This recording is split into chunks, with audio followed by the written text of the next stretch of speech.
Well, good morning to you and good morning to all of our listeners, and welcome to the 3Ws Oval, where the men from the land of wood and water caused Barbados to be in hot water yesterday with a performance worthy of commendation. Led by Nikita Miller, who had John Campbell as his first officer, the Bajuns are feeling the Jamaican squeeze. And from Barnett Street in Moe Bay to Halfway Tree in Kingston, Jamaica wants to raid the barn like Anthony B on top of the hill at Cave Hill. Good morning and welcome to the second day of the battle between the Barbados Pride and of course the Jamaica Scorpions. And when you look at the scoreboard, it's not looking good for the Barbados side. The scoreboard tells the story. Barbados 167, to which the Jamaicans replied strongly. They're 102 without loss. Campbell is looking very good indeed. He's got with him, of course, Walton, who's got the experience of playing a lot here at the 3Ws Oval. And the plan for Barbados, we don't know. We don't know the plan for Jamaica, but what we do know for sure is that Jamaica are in a position of command. I'm Andrew Miss, along with Keith Holder, and of course, very much a part of the commentary team is young Antonio Allen, and of course, Jamal Smith. They're going to be getting you on the way very shortly. The weather's good. A little bit of rain in my area last night, but as I speak to you, we've got brilliant sunshine, lovely breezes coming across the ground, and we are prepared for the action on the second day, as I said, between the Barbados Pride and the Jamaica Scorpions. To get you underway with the ball-by-ball commentary is going to be Keith Holder, and he's going to be joined by Jamal Smith. Good morning, Keith. Hi, good morning to you, Andrew, and listeners. So it's a bright, sunny morning here at the 3Ws Oval. Jamel Warrican, the left-arm spinner, to start the bowling from the southern end. And John Campbell, who is on 67, taking strike. He's been given an attacking close to the wicket field with a slipper leg slip and a forward short leg. And his first delivery is flighting, and Campbell comes forward and drives it down to the short mid-wicket, fielded by Jones. There is no run. He also has the cover mid-off.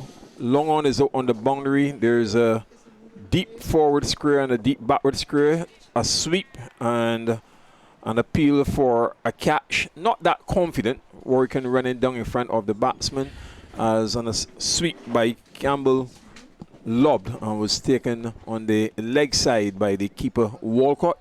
So 102 for no wicket. Campbell 67, Walton 19, and Warrican is bowling over the wicket as he goes in again from that southern end, and another sweep by Campbell. This time he keeps it along the ground down to the deep backward square, and it's fielded by Walsh. So the first run on the second morning, Jamaica now 103 for no wicket with Campbell on 68. Good morning to Jamal Smith. Good morning, Keith. Good morning to the listeners. A bright new day and a small window of opportunity for the Barbados Pride to get back in this contest. If they are to do so, they will need to pick up wickets very quickly, and obviously Shamar Brooks going for his most experienced spinner. Certainly a good first-class record in Jamel Warrican, and obviously immediately on the way with his premium spinner. Now with Walton on strike, still the close catchers. Already a slit is in. Silly point, forward short leg, and he's removed the silly point. Brooks, he was there himself, and he's going at a very short extra cover. Two slips, the forward short leg. Warrican will bowl around the wicket to Walton, and Walton comes forward and easily drives it through mid-wicket for a single. Jones running around from mid-on to do the fielding. So a run to each batsman from their overnight scores. Walton now on 20, Campbell 68. It's 104 for no wicket. Barbados Pride dismissed in their first innings for 167 after winning the toss. Warrican goes over the wicket to the left-handed Campbell, and Campbell applying the sweep again for the second time in the over, and off successive balls down to the square leg backward. The field is Walsh, so he now goes up to 69. Walton 20, 105 without loss, and good to see umpire Nigel Dugan, who was struck in his face yesterday and went off for attention.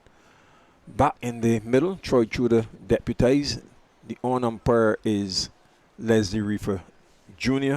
The last delivery of the first over from Warrican is pushed back down the pitch on the on side by Walton. Picked up by the bowler. There is no run. And Jamaica Scorpions 105 without loss after resuming on 102. Yes, fair over there from Jamel Warrican. What I can tell you so far, Keith, it's very clear to see the plans towards John Campbell with the deep backward square, the deep mid wicket, and the long on already employed in the first over. And already John Campbell playing two firm sweep strokes down to the deep square leg position, suggestive of the line that Warrican will go about today as he looks to dislodge Campbell. But to Campbell's credit so far, starting pretty much in the same vein as yesterday in terms of those firm, flat square sweeps. He really is a good or wonderful exponent, rather, of the sweep shot. And obviously, you'll be challenging Warrican to find a line of length that would keep him quiet, because he was still able to pick up 2 singles all told in that over.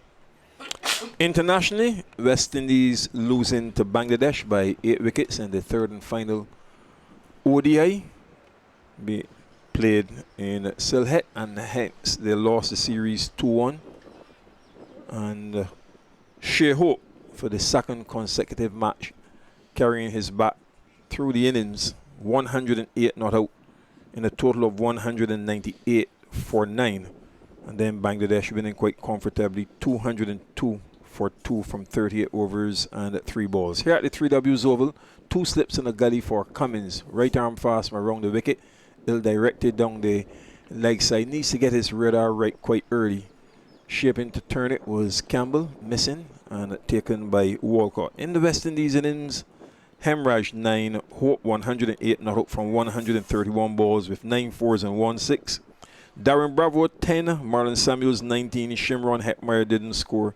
Robin Powell, the captain, a dismal series with the bat, just 1. Roston Chase 8, Fabian Allen 6. Here's coming still from around the wicket to Campbell, and wrapped on the pad is an appeal for leg before wicket, not out, says umpire Duguid.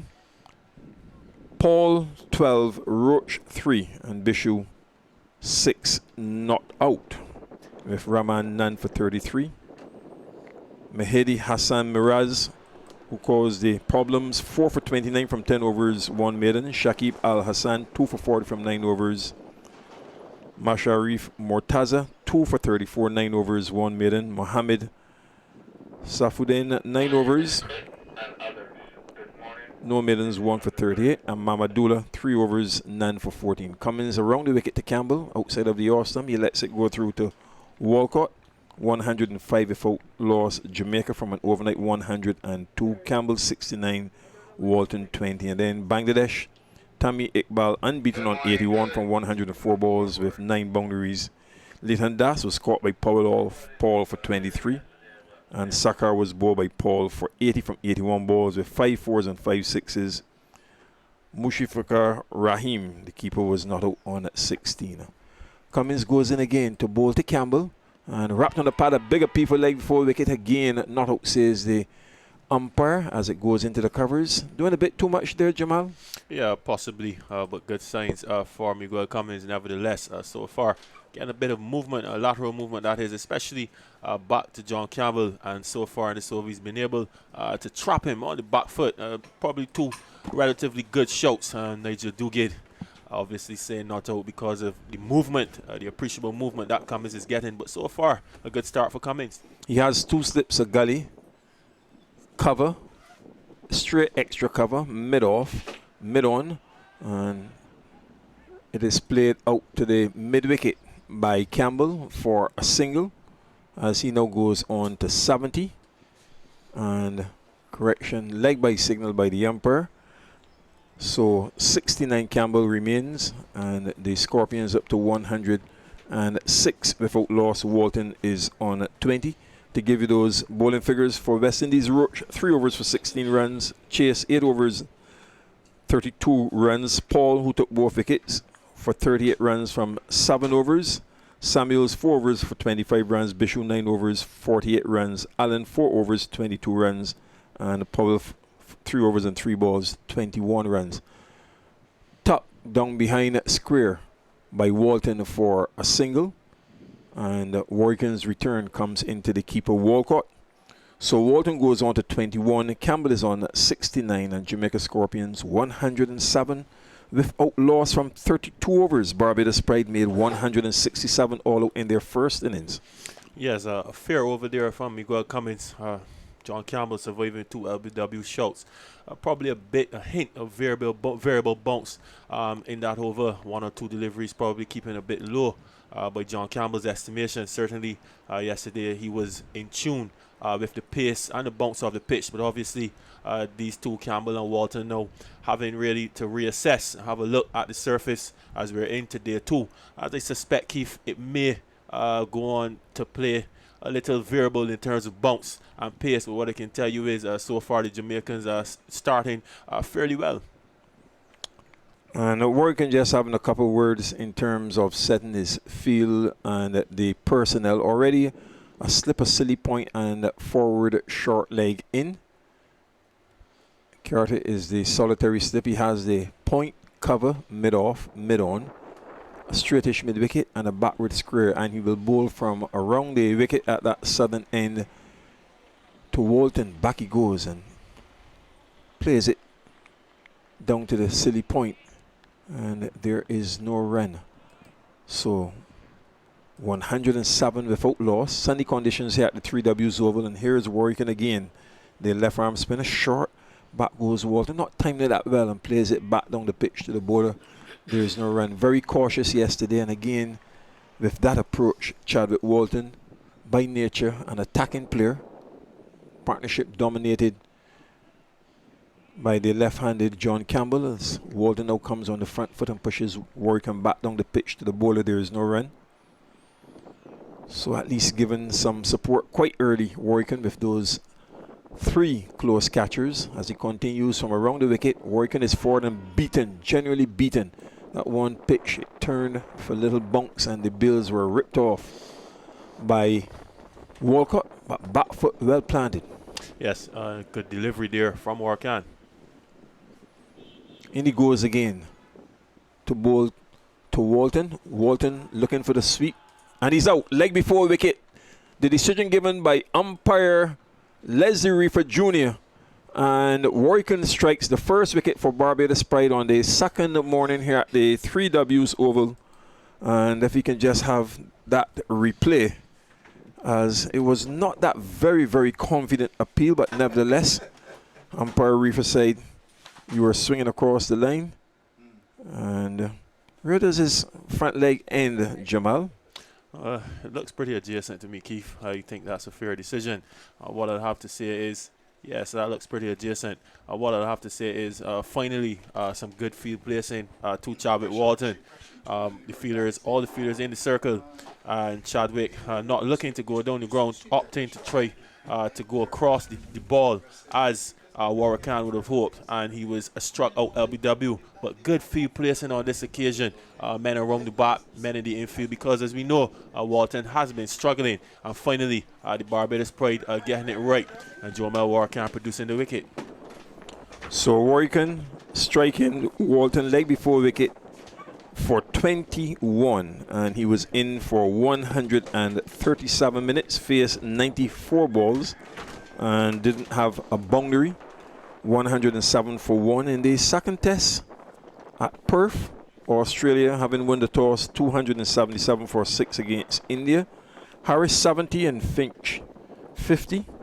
Gave them a solid start of 112 in 35 overs and 2 balls. Kawaja 5, Sean Marsh 45, Hanscom 7, Travis Hyde 58. Tim Payne, the captain, is on 16, and Pat Cummins, the night watchman, has 11. That's 277 for 6. There are now 2 slips, a silly point and a forward short leg for the new batsman Blackwood, and he goes off the back foot and drives it into the covers fielded by Graves. There's no run. The end of a successful over from the left arm spinner, test spinner, I dare say, Jamel Warrican, in which he had Chadwick Walton leg before wicket for 21 off the 5th delivery, and it's 107 for 1 from an overnight 102 without loss. Replaying to a first innings total of 167. Yes, a good start for the Barbados Pride, getting the early wicket. And as I said before, the window of opportunity is very small for them. They really need to pick up at least 2 or 3 wickets in the first hour if they're to remain in this contest. Probably hence why Shamar Butt's going for his most experienced campaigners in Jamaica Warrican and Miguel Cummins. Cummins obviously causing a few problems for John Campbell, and Warrican accounting for Chabit Walton. So you have to say a much better start by the Barbados Pride, and obviously they need to continue. Cummins bowling from around the wicket still with 2 slips into Campbell, and Campbell defensively pushing it out to the short forward square. There's no run. In the other 2 second round games, the Windward Islands made 206 and TNT Red Force 95 for 1 at the Brian Lara Cricket Academy. And at the Sir Vivian Richards Stadium, the Leeward Islands 182 all out, Guyana 36 for 2. And here at the 3Ws Oval, a breakthrough for Barbados Pride early, and Cummins now looking for the second wicket. Still from around the wicket, a no ball called by umpire Duguid as it's pushed back down the pitch, picked up by the bowler, and the score goes up to 108 for 1. Yes, so far, Keith, the line from Cummins is suggestive of a plan from the Barbados Pride. They're also employing the mid-wicket and the mid-on to suggest probably Cummins looking to tuck up John Campbell, bowl him a bit straighter and not allow him those beautiful, flowing, expansive cover drives that we would have seen yesterday. 2 slips cover, extra cover, who's rather straight, mid-off, outside of the off stump. Good pace and bounce, but no stroke from Campbell. And taken by Walcott, and then he has the mid-on. What do you make of the position of the skipper just out at that short forward square, the backward square and the boundary to complete the field? Yes, obviously Brooks would know John Campbell fairly well, being in the HPC and whatnot together, and probably they just think that's the area in which he tends to tuck the ball away when it's closer to him. Here's Cummins again from around the wicket at the northern end, and he's right in behind that one, pitch a trifle short, plays it out to that straight extra cover, fielded by Jones, and there is no run. Campbell 69. Blackwood yet to score, and the batsman out, Walton, sweeping, leg before wicket, bowled by Warrican for 21, 137 minutes, 94 balls. His wicket fell at 107 after 32 overs and 5 balls. Barbados Pride having made 167 in their first innings. A lot of work here for the bowlers now to pull it back, and Cummins is into Campbell, and he comes out on that front foot and plays it down to the extra cover. Jones again, the fielder. There's no run. Yes, a nice length from Cummins. Nowhere sometimes critical of him of being just a bit too short on occasion, just pitching at the ball. But so far, Cummins working a very decent length, not particularly full, but at the same time is not particularly short as well. Just in that corridor of uncertainty, keeping John Campbell very quiet at the moment. So, a bit more purpose being showed here by Barbados Pride, but I'd still like to see a couple of the players clapping and geeing the bowler up as Campbell comes on that front foot and plays it down towards mid-off, intercepted by the extra cover in Jones in front of Mosley, and trying to get as much shine as possible on that one side for Cummins. 108 for 1. Campbell 69. Blackwood yet to score. Yes, a good length delivery again from Cummins. John Campbell prodding forward, we have to say, Keith, probably a little circumspect, certainly not as positive as yesterday evening. Here's Cummins again to bowl to Campbell, and for this delivery, Campbell comes forward again on target and drives it down to mid-on, and it cannot score, fielded by Harding. So the over is completed, and Cummins now with figures of 10 overs, 3 maidens, 15 runs, and extremely economical in the circumstances. The wicket taker Warrican has conceded 27 runs from 11 overs. Jamaica Scorpions 108 for 1 after 34 overs. John Campbell 69. Jermaine Blackwood yet to score. Yes, a probing over there from Cummins. You see him finishing, coming in a little straight on the stumps, and John Campbell getting the thickest inside edge. Wouldn't say he played it all that comfortably, but certainly no, we can tell that Barbados has a bit of a plan, and Keith, they look a little more purposeful this morning as well, so that's nice to see. Probably a very long team meeting last night, and obviously a few bottoms would have been sore, a few lashes that would have been sheared, and here we see them coming out a bit more purposeful this morning, and this is what we want to see from the Barbados Pride. Yes, you know, you still have to think that you are in the game. Cricket is one, as they say, of glorious uncertainties. Your first innings total is small, but wickets and looking to keep as coming forward. Blackwood a bit uncertainty, and it goes down to the backward point, fielded by Walsh. So some encouragement here. A slip, a silly point, and a forward short leg. Warrican is bowling from around the wicket, and Blackwood is sort of batsman who likes to get after the bowling. And now he's into a big drive outside of the off stump, misses, and taken by Walcott. So a bit of anxiety. Brooks, the captain, has gone to a very short extra cover. Then there's the point cover. Mid off is deep, and almost as though he's in two minds. Forced to defend. Blackwood plays it down to Brooks in that position at that short extra cover. And there's no run. 108 for 1. Bright sunny conditions at the 3Ws Oval. Warrican to Blackwood, flights, and he comes forward, and again plays it down to the short extra cover. Brooks moves to his left to do the fielding. There's no run. Mid on and backward square to complete the field for Warrican as he continues from around the wicket, and Blackwood goes back. Some turn and bunks here for Warrican and taken by Walcott. So encouragement here for the West Indies Test left arm spinner. Played in the recent series against Bangladesh. And Carter will come and make a second slip. So there are two slips in Braffett and Carter. The silly point and the forward short leg. And Blackwood is forward. There's an appeal, stifle for leg before wicket. More coming from Carter at that second slip. And not out, says umpire Reefer. A maiden over from Warrican. Jamaica Scorpions 108 for 1 from 35 overs. They resumed today on 102 for no wicket, and Walton was leg before wicket, bowled by Warrican for 21 with the score 107. Campbell, who was on 67, is now 69, and Jermaine Blackwood is yet to score. Yes, a quality over there from Jamel Warrican, asking a lot of questions of Jermaine Blackwood, beating the back on at least 3 occasions, and just a meek LBW show, but nevertheless, the field placing as well, Keith, much more aggressive and attacking, as if the Barbados Pride do mean business this morning, and this is nice to see. We didn't get a sense of that yesterday evening. They really just allowed the Jamaican batsmen to bat, basically, but no, we're seeing good attacking fields, and so far supported by some good bowling from Warrican. There are 2 slips still for Cummins as he starts out right arm fast around the wicket, opening the face, coming on that front foot and guiding it down behind point for a couple runs. And they will turn now and, well, attempting a third more. Campbell was looking for it, and for the second time with a bit of sloppy work, the ball coming in from the backward point, with the chase being done by both Walsh, who is at point, and Carter the second slip. And then Campbell again looking for that second opportunity. Mosley came in to back up. The ball ricocheted off his feet and went a couple meters in front of him. But then they decided we'll settle. Blackwood busy at the non-striker's end. 2 slips. And here's Cummins again to bowl to Campbell.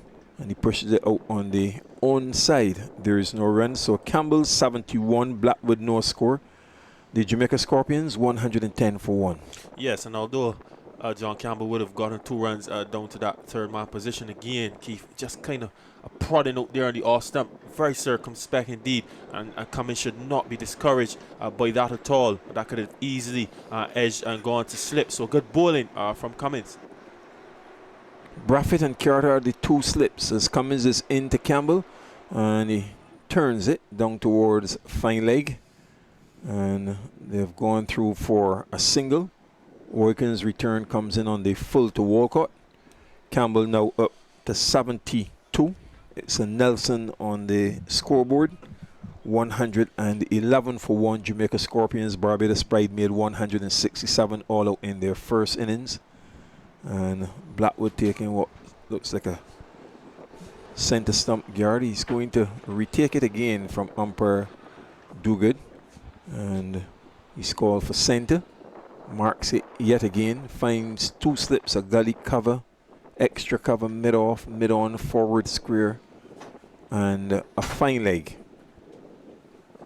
So Blackwood on strike to receive now his 8th delivery, looking for his first run, and has it now with Cummins beaten, pushing at that one, touchdown just outside the off stump, just seemingly a little jag back and passing the edge on its way to the keeper Walcott.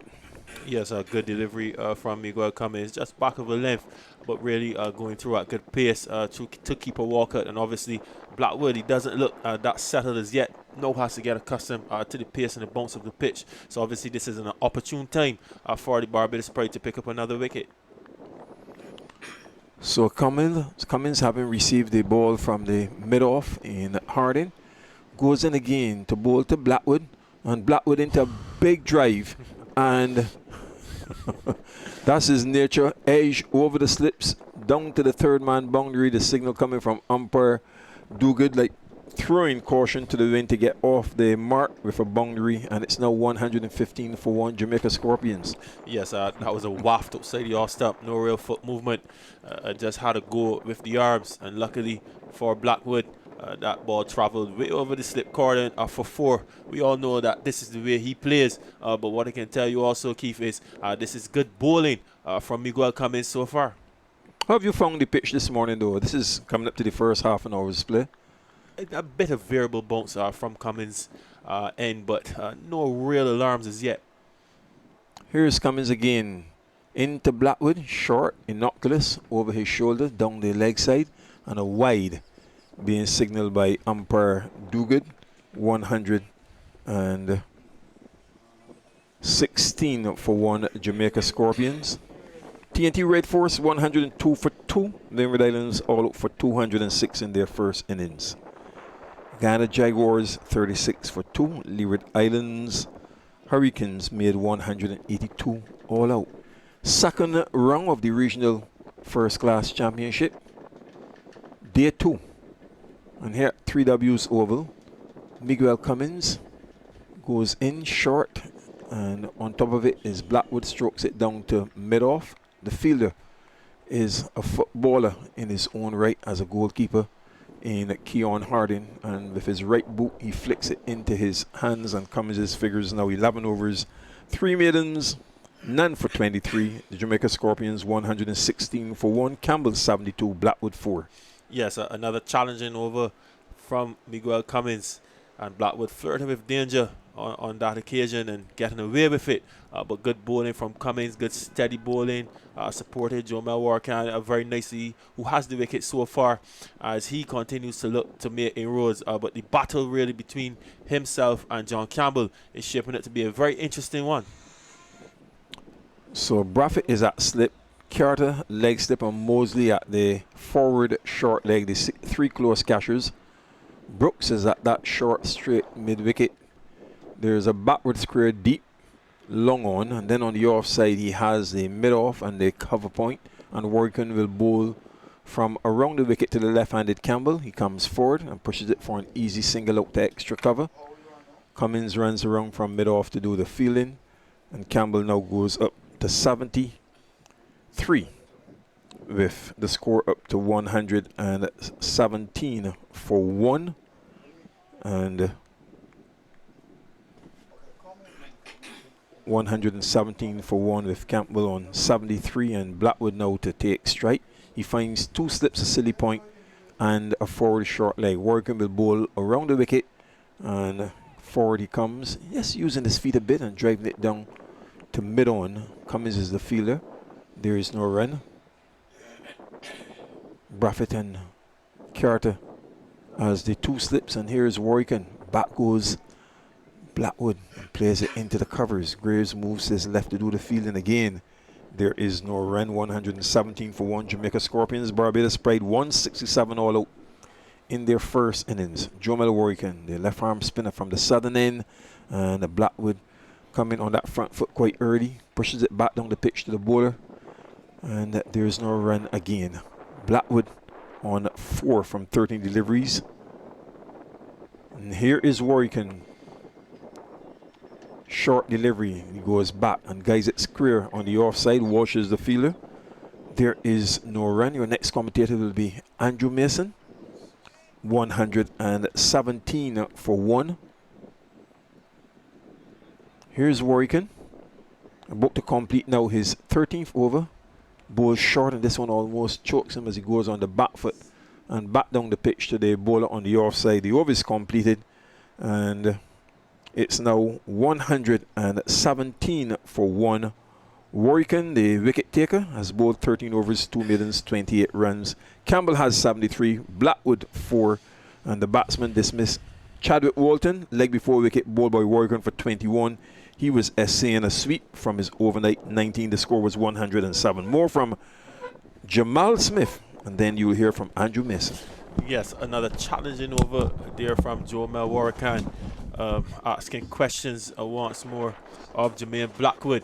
The battle between Warrican and John Campbell is the one that I'm particularly interested in, for the simple reason that Warrican, sometimes his critics would say he doesn't bowl all that well to left-hand attacking batters, and Campbell so far has got him the better of him. So Cummins to continue. First ball is in the line of that leg stump. The batsman is coming forward. That's Campbell pushing down towards that mid-wicket area. There's no run. 117 for 1. It's been an interesting start this morning. Barbados has been able to get rid of Walton, who was pressured. And I'm saying that perhaps as a result of the field placing as well, that had something to do with it. And he was gone leg before for 21. Never really settled. And Barbados with an opportunity here to try to exert pressure on Jamaica. On the other hand, Jamaica looking that these two can continue the good work. Here is Cummins. Comes up again, bowls outside the off stump. The ball goes by to be taken by the keeper. As Campbell allowed that to go by. 73 he's got. Blackwood is on 4. And Jamal Smith, the first session is going to be of great importance on the second day. Yes, and obviously the first session is where the window of opportunity lies for the Barbados Pride. And to their credit, they've started a fairly disciplined and Warrican, asking a lot of questions of the Jamaican batters. Miguel Cummins has been settling very nicely here from the northern end, bowling some very challenging deliveries. Well, he starts again on his way from the northern, as you said, going past the umpire just about now. He's in and bows to Campbell, and Campbell is coming onto the front foot. Good tight delivery. Plays it up towards the extra cover area. Mid-off came across to support, moving to the right. And Jones moving happily across to his left to make the stop. There's no run. It's 117 for 1. Campbell is on 73. Blackwood has got 4. And the man to go was Walton, sweeping out leg before to Warrican for 21. Not often that you find Walton making 21 from as many as 95 balls. Not a 4. He batted 437 minutes. Here's Cummins. Comes in, bowls to Campbell. Campbell is onto the front foot. Drives the ball square the offside. Out towards the boundary. I'll go for 4. Well played indeed. Typical left-hander shot outside the off stump and stroking the ball away. Walsh could not stop it. Moving to his right. That's gone behind him. That's gone for 4. A lovely shot by Campbell. Yes, that's most certainly a lovely shot by Campbell. The first sign of real aggression from Campbell this morning. The 2 previous overs, he would have just prodded outside the off stump and collected 2 runs down to the third man area. But on this occasion, there he was, striding out and stroking that delivery beautifully past to the left, up to the right of point for 4. Lovely stride in. Good batsmanship shown on that occasion from John Campbell. Indeed, and good work by Bellimadry again. Here we go. As this delivery is cutting into the batsman. You can see him from round the wicket. That's Cummins, and getting the ball to cut across Campbell, and Campbell pushes to mid-wicket. There's no run. Some bowlers like to bowl over the wicket and angle the ball across at the left-hander. Some like to go around the wicket and angle it back. Is there any particular preference, or it depends on the surface or the batsman? It depends on the surface and the batter. As I said, probably the main reason for Cummins operating around the wicket to John Campbell, is just to tuck him up that extra bit. And there we saw just a hint of room, and he was able to exploit that. And obviously, yesterday, he was able to exploit the natural angle across him as well. Well, he comes in and bites sunshine on his way to bowl to Campbell. Campbell is flicking the ball out towards that forward square area. Ball that was on that leg stump, played away for the captain Brooks to come across to pick it up. To end the over, at the end of it, Campbell is on 77. Blackwood has got 4. And Jamaica started in the morning at 102 without loss. They've gone to 121 for 1, which is the latest score at KFL. Yes, the first real signs of being positive from John Campbell. A lovely stroke. 2 off Miguel Cummins for 4, and John Campbell now beginning to show signs of getting into stride, picking up singles almost at every ball from Jamel Warrican, and now actually picking up his first boundary of the morning. So he obviously has a lot of work to do for the Jamaica Pride. There's no doubt he'll be looking to get to 3 figures. With Jermaine Blackwood, still a bit of concern around his start. A very tricky boundary off Miguel Cummins and a few anxious moments against Jamel Warrican. So the Barbados Pride still have a small opportunity here to dislodge another Jamaican batsman. Well, the fielding has been aggressive, which makes me quite happy. And certainly when you look at the fielding for Warrican, who's bowled good lengths, good lines this morning, he's got 2 slips of forward short leg and a silly point as well. There's a man at backward point short. This is a cover. Now Warrican will come across to have a word with the man that captains him at the Empire Club. And the captain of the Barbados side will get into that discussion. So the 3 of them out at cover, discussing strategy. What do you think they're talking about? Probably a way to remove Jermaine Blackwood, just tinkering here and there with the field. The heads of government conferences, I like to call them. Yeah, indeed. Sometimes, there are a lot of different opinions out there on how to get a batter out. And it looks like Brooks is going into even more attacking position, just square on the offside. Very close to the bat, probably looking for a catch from a lofted drive. Well, the interesting field, we'll certainly discuss that in a minute. It's going to be the left arm spin of Warrican as he comes in to bowl to Blackwood. And Blackwood is coming onto the front foot, pushes it into the offside. He's actually moved away from silly point. What would you describe that as, where he's feeling, Brooks? A square, silly cover point. Silly cover point. How about that, Andrew? And I'll want to find out from you why he would want to have that fielder there. Here he is, comes in working up and bowls. There's a swing away wide of mid-on. It's going to head out towards the boundary. That's Blackwood for you. He'll get 1, we'll get a second. Didn't time it very well. We'll come back for the second as he dragged that ball from outside the off stump, wide of mid-on, in there but safely. Jones had a run, and Blackwood is back for a second to go to 6. Jamaica 123 for 1. Yes, a good old-fashioned wipe there from Jermaine Blackwood. He's known for these kind of strokes at times, especially when the pressure is on. Here's Warrican again. Continues to bowl to Blackwood, goes past the umpire, now bowls to Blackwood. Blackwood is coming forward, pushes up towards long off for a single. And to get that single comfortably. I'm not sure I agree with the field in the Brooks, though. I think he's got to be in at silly point, the conventional position, because I really feel, and I know I'm very big on that position. I know up at my club, St. Catherine's, they call me the silly point man, because there are a lot of batsmen who don't like it. They're uncomfortable. And I'll just get back to that after that delivery. It's 124 for 1. Now it's going to be Campbell, who's got 77 to do battle against the left arm spinner Warrican. He's getting a full toss and drives it, not a full-blooded drive, just gently tapping the ball really down towards the mid-off area for a single to carry the score to 125 for loss of 1. And I think as a result of the field setting for Walt, he was not comfortable, and there was a swing and he was out leg before. Now here we go. It's going to be Warrican to bowl. He's in his 13th over, comes in, bowls to Blackwood. Blackwood is onto the front foot, beaten outside the off stump, beautifully bowled. That one through the arm, taken by the keeper. 2 slips of weight in. And there's a short point as well. There's a forward short leg. Warrican will be encouraged by that. Now turns and comes in from the southern end to bowl to the right-handed Blackwood into this delivery. He's swinging the ball away. Where's that gone? That's gone away.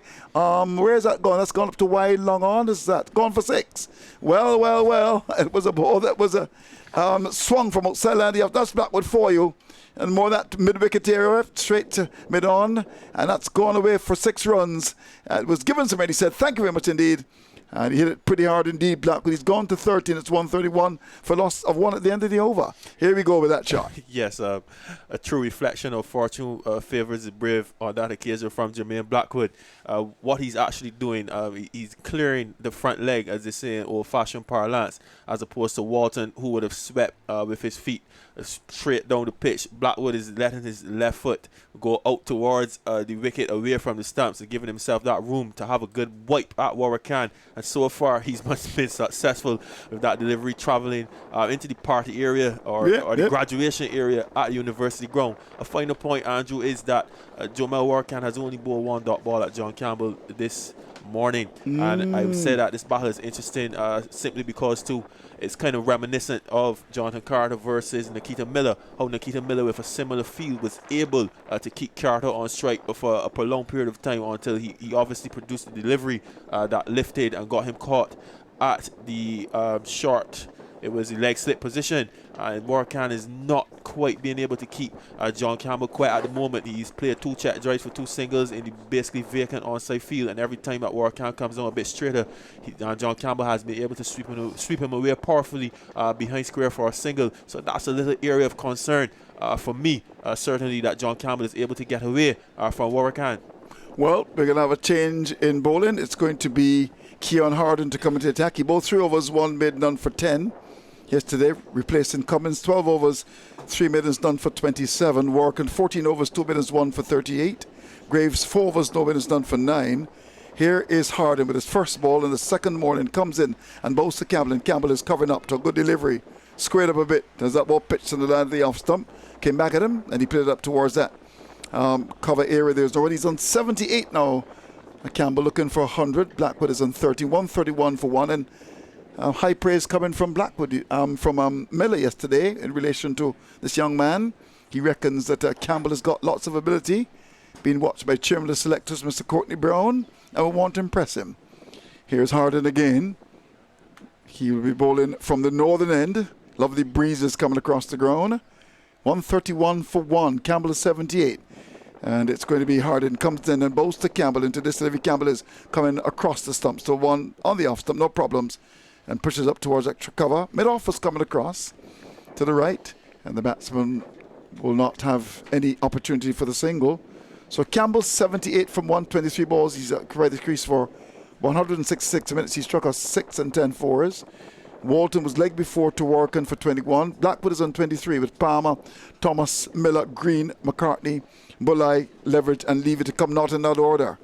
Here is Harden round the wicket, comes in, bows to Campbell. Campbell is coming forward, a different length, a little bit fuller, and he comes onto the front foot and pushes out towards the extra cover area. There's no run for him. It's 131 for 1. Does he remind you of anyone, Campbell, in terms of regional cricket? A bit of Kieran Powell in him. Okay. Some lovely flowing joy through the offside, especially.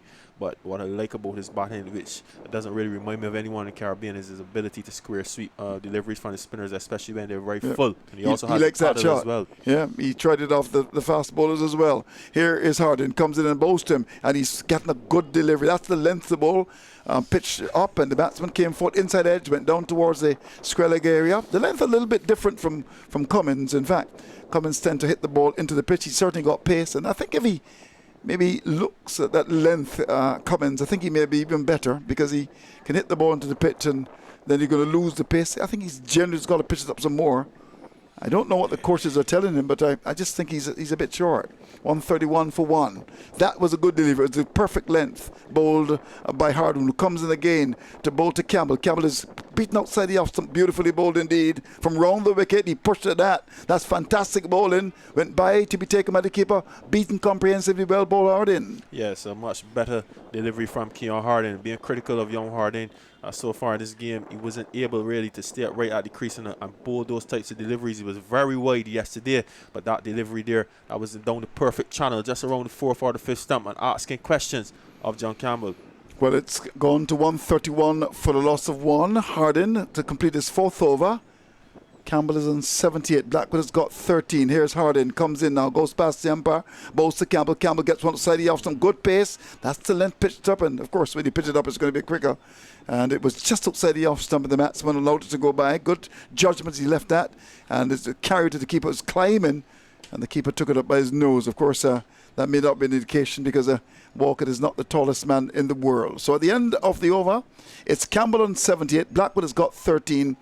The Scorpions, in response to 167 made by the Barbados Pride, they are in a good position. They're 131 for 1, which is the latest score at Cave Hill. Yes, a good probing over from young Harding, and this is encouraging to see, finishing in consecutive deliveries just about the off stump and almost inducing the edge. A good carry through to the keeper Warrican as well, and you can clearly see this is a plan of the Barbados Pride, because Harding also is operating from around the wicket and trying not to give up any room to John Campbell, who has some very expansive drives to the offside. So far a good start for young Harding. Well, see the captain coming across to have a word with his bowler. I think they're trying to get the right combination in terms of the field placing for the for Blackwood. Sometimes it's difficult to set a field for him. He's that unorthodox batsman. Looks as if there's going to be the long on and the long off. The cover is back a bit. There are 2 slips and a short point. There's a backward point as well. And it's going to be Warrican to continue his battle with Jermaine Blackwood. Comes in from the southern end to bowl to Blackwood, and Blackwood is coming forward to one thrown up, inviting the drive. He just blocks it up towards mid-on. The bowler comes across to make the stop, and there is no run. Blackwood is 13. This is over number 41. Being bowled by Warrican as he comes round the wicket with his left arm orthodox spin. He's in. Bowls to Blackwood. Blackwood is back to a ball which is beautifully bowled indeed. It turned and bounced, and he played it in the air a little bit, but dropping in front of Carter, who didn't stop it. There was no great attempt to stop it. It actually went behind him, and Brathwaite had to run to pick it up. The batsman got the singles. That ball turned, and he followed it. There was a gap between bat and pad as he played that, and got it down where the second slip would have been. It went past Carter for a single. It brings Campbell into strike, and no doubt you can have the backwards square. He loves to sweep, and he's played that shot very well indeed. John Campbell, left-hander, and one who has batted with a lot of enterprise here. He's on 78. Blackwood is on 14 with that single. It's 132 for 1. Here's Warrican looking for the wicket number 2. Comes in to bowl to Campbell, and Campbell is hitting the ball in the air. Will there have a chance for a catch? Graves should take this, will he? He does. He's gone. Campbell departs. A big swing. The ball went down to square leg. The catch is taken, and that's the wicket of Campbell, gone for 78. A good catch taken by Graves. You had to watch that carefully. He watched it all the way, pouting the catch, and Warrican gets the second wicket. Campbell goes for 78. Jamaica 132 for a loss of 2. Yes, and finally Warrican gets his man. As I said, he really needed to challenge John Campbell on that occasion, opting to go for the big heave to the longer side of the ground. Probably was not the smartest idea at all, especially as you're approaching a century and trying to keep the Jamaica Scorpions in the game. Certainly, more certainly to overhaul a meek Barbados total. But there Warrican was able to produce a delivery that got the wicket. A very well judged catch there, one would have to say, from Justin Graves. It was in the air for a very long time, and no doubt spiraling in these blue skies. So very well taken from Justin Graves, and the Barbados Pride are now beginning to claw themselves back into this contest. Yeah, I agree with that. 132 for loss of 2. Campbell gone. He hasn't gone off the field. I think he must be very disappointed really with the way he got out. And well, he was sweeper this time. He can keep it down. It was in there for a long time, down to backward square, in there for a day and a half and a piece. And it was Graves settling on it and taking the catch. Sometimes you can see those balls being spilled, but he took it comfortably. So it's 132 for 2. We'll give you the stats on Campbell in a minute, but in the meantime, it looks like who's coming out to bat now? Is that McCarthy? McCarthy's come out to bat now. McCarthy, Andre McCarthy, the right-hander. And he's going to be operating to, let's see what's going to happen here. It looks as if the forward short leg is going to come to silly point. There are 2 steps waiting, and there is the mid-off deep, the long on as well. So here is Warrican as he comes in to bowl to McCarthy into this delivery. He's coming forward, wrapped in the pad. There's a appeal for leg before the umpire says no. Coming onto the front foot, struck on the pad. And umpire Reeford Jr. says not out. Well, good first ball to get there. Yeah, it's beautifully bowled. Yeah, it's beautifully bowled. Warrican continuing to impress here today. Well, a little bit of rain in the air, a little bit of a drizzle at the 3Ws Oval. Here we go as Warrican again comes in to bowl to McCarthy into this delivery. He's coming forward. Ball that's on the line of the off stump. It's Blackwood is actually the batsman that's coming forward. The batsman actually crossed when the catch was taken, so it's Blackwood is coming forward, and the ball goes out towards the short cover area. Here is the left arm spin of Warrican as he comes in again to bowl to Blackwood, and to this delivery he's coming onto the front foot. Pitches on that leg stump, played away down towards that mid-on area to end a successful over from the left-arm spinner Jamal Warrican, an over in which he got the wicket of Campbell when he was out, caught by Graves at Blackwood Square. His contribution of 78, 128 balls, 171 minutes. He struck 1, 6 and 10 fours, and he departed for 78. It's 132 for 2, and the figures are Warrican, 15 overs, 2 minutes, 2 for 39. Yes, Warrican picking up the all-important wicket there of John Campbell on this occasion, not being able to control that sweet shot and a well-judged catch. Just a great look at it. Celebration for Warrican. Is that an Empire celebration at Bang Hall? Tennyson Roach, he also does a bit of that as well. Here we go again. Where did that ball pitch? Probably on about just outside the off stump. Okay, so he took it from outside the off stump and played across it. It was there for a long time and a good catch taken. Let's look at the little jiggle there from our very good friend. Here we go. Aye. Nice. Well done, Bellin Madrid. Oh, my goodness. Oh, my golly. But he's happy. That's what they do at the Empire Club, of course. Springer would have had the chest roll. Yes. Have you ever done the chest roll? No, I don't think I'll be able to do that. Really? Younger days. The chest roll by Shamar Springer. That certainly created a stir across the world. Many people were trying it. And Tony Allen failed miserably, and Keith Holt didn't even entertain the thought of doing the chest roll. So 132 for loss of 2. They tell me that Susan Bell can do it well. And you can then ring her bell after that. So 132 for loss of 2. She says, leave me out. She doesn't want to do the chest roll. It's McCarthy and Duck, and she's also having her breakfast. She's got some plantains, some lovely plantains from St. Peter. Here's the ball in the line of the off stump. Bowled by a St. James man, Harden, pushed away down to cover.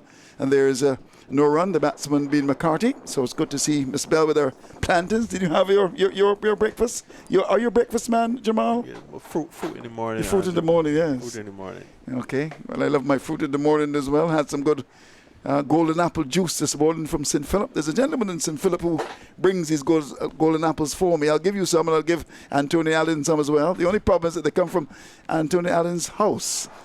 132 for loss of 2. Here's Harlan, comes up now, he's in, and bowls outside the off stump, and McCarthy's across and plays it down to Gully. There's no run, of course. This is the time of the year in Barbados when you get your golden apples. Around May, June, you get your mangoes.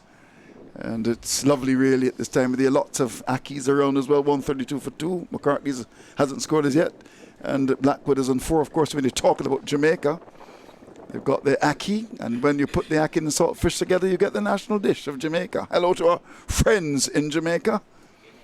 And it's called guinnep, yes. It's called guinnep, yes.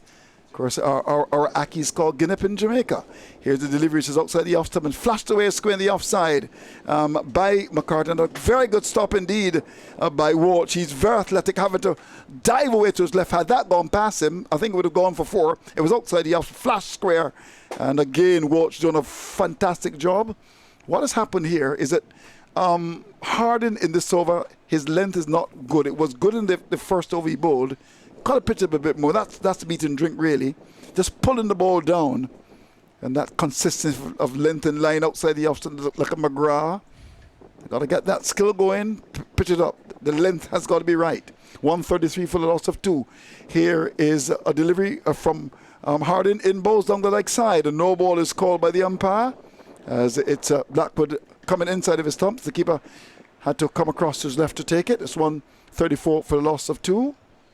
So once again, hello to all our friends in Jamaica. I'm sure you're quite happy with the progress of the Scorpions. They stung Barbados yesterday, living up to the name. Of course, to the national anthem, it says, Jamaica land we love. 134 for the loss of 2. And it's going to be Harden to continue. He certainly loved in Barbados as he starts his run, comes in to bowl to Blackwood. He's up and bowls to Blackwood, and Blackwood is getting a good delivery, right on target. Going back, the ball comes from the inside. He doesn't know where it has gone, and that could have easily gone onto his stumps and eventually picked it by Graves coming in from that mid-wicket here. But that was a good delivery, bowled by Harden. Yes, most certainly his natural angle, his natural ball movement back in to the bat, and that is good wrist positioning. And every now and again, once he gets it right, he will get this kind of exaggerated movement. The problem is his consistency. Yeah, that ball cut back with some pace as well. So it's 134 for 2. Harden 4 overs and 4 balls, 2 minutes done for 12 In he comes on his way with the short tail out.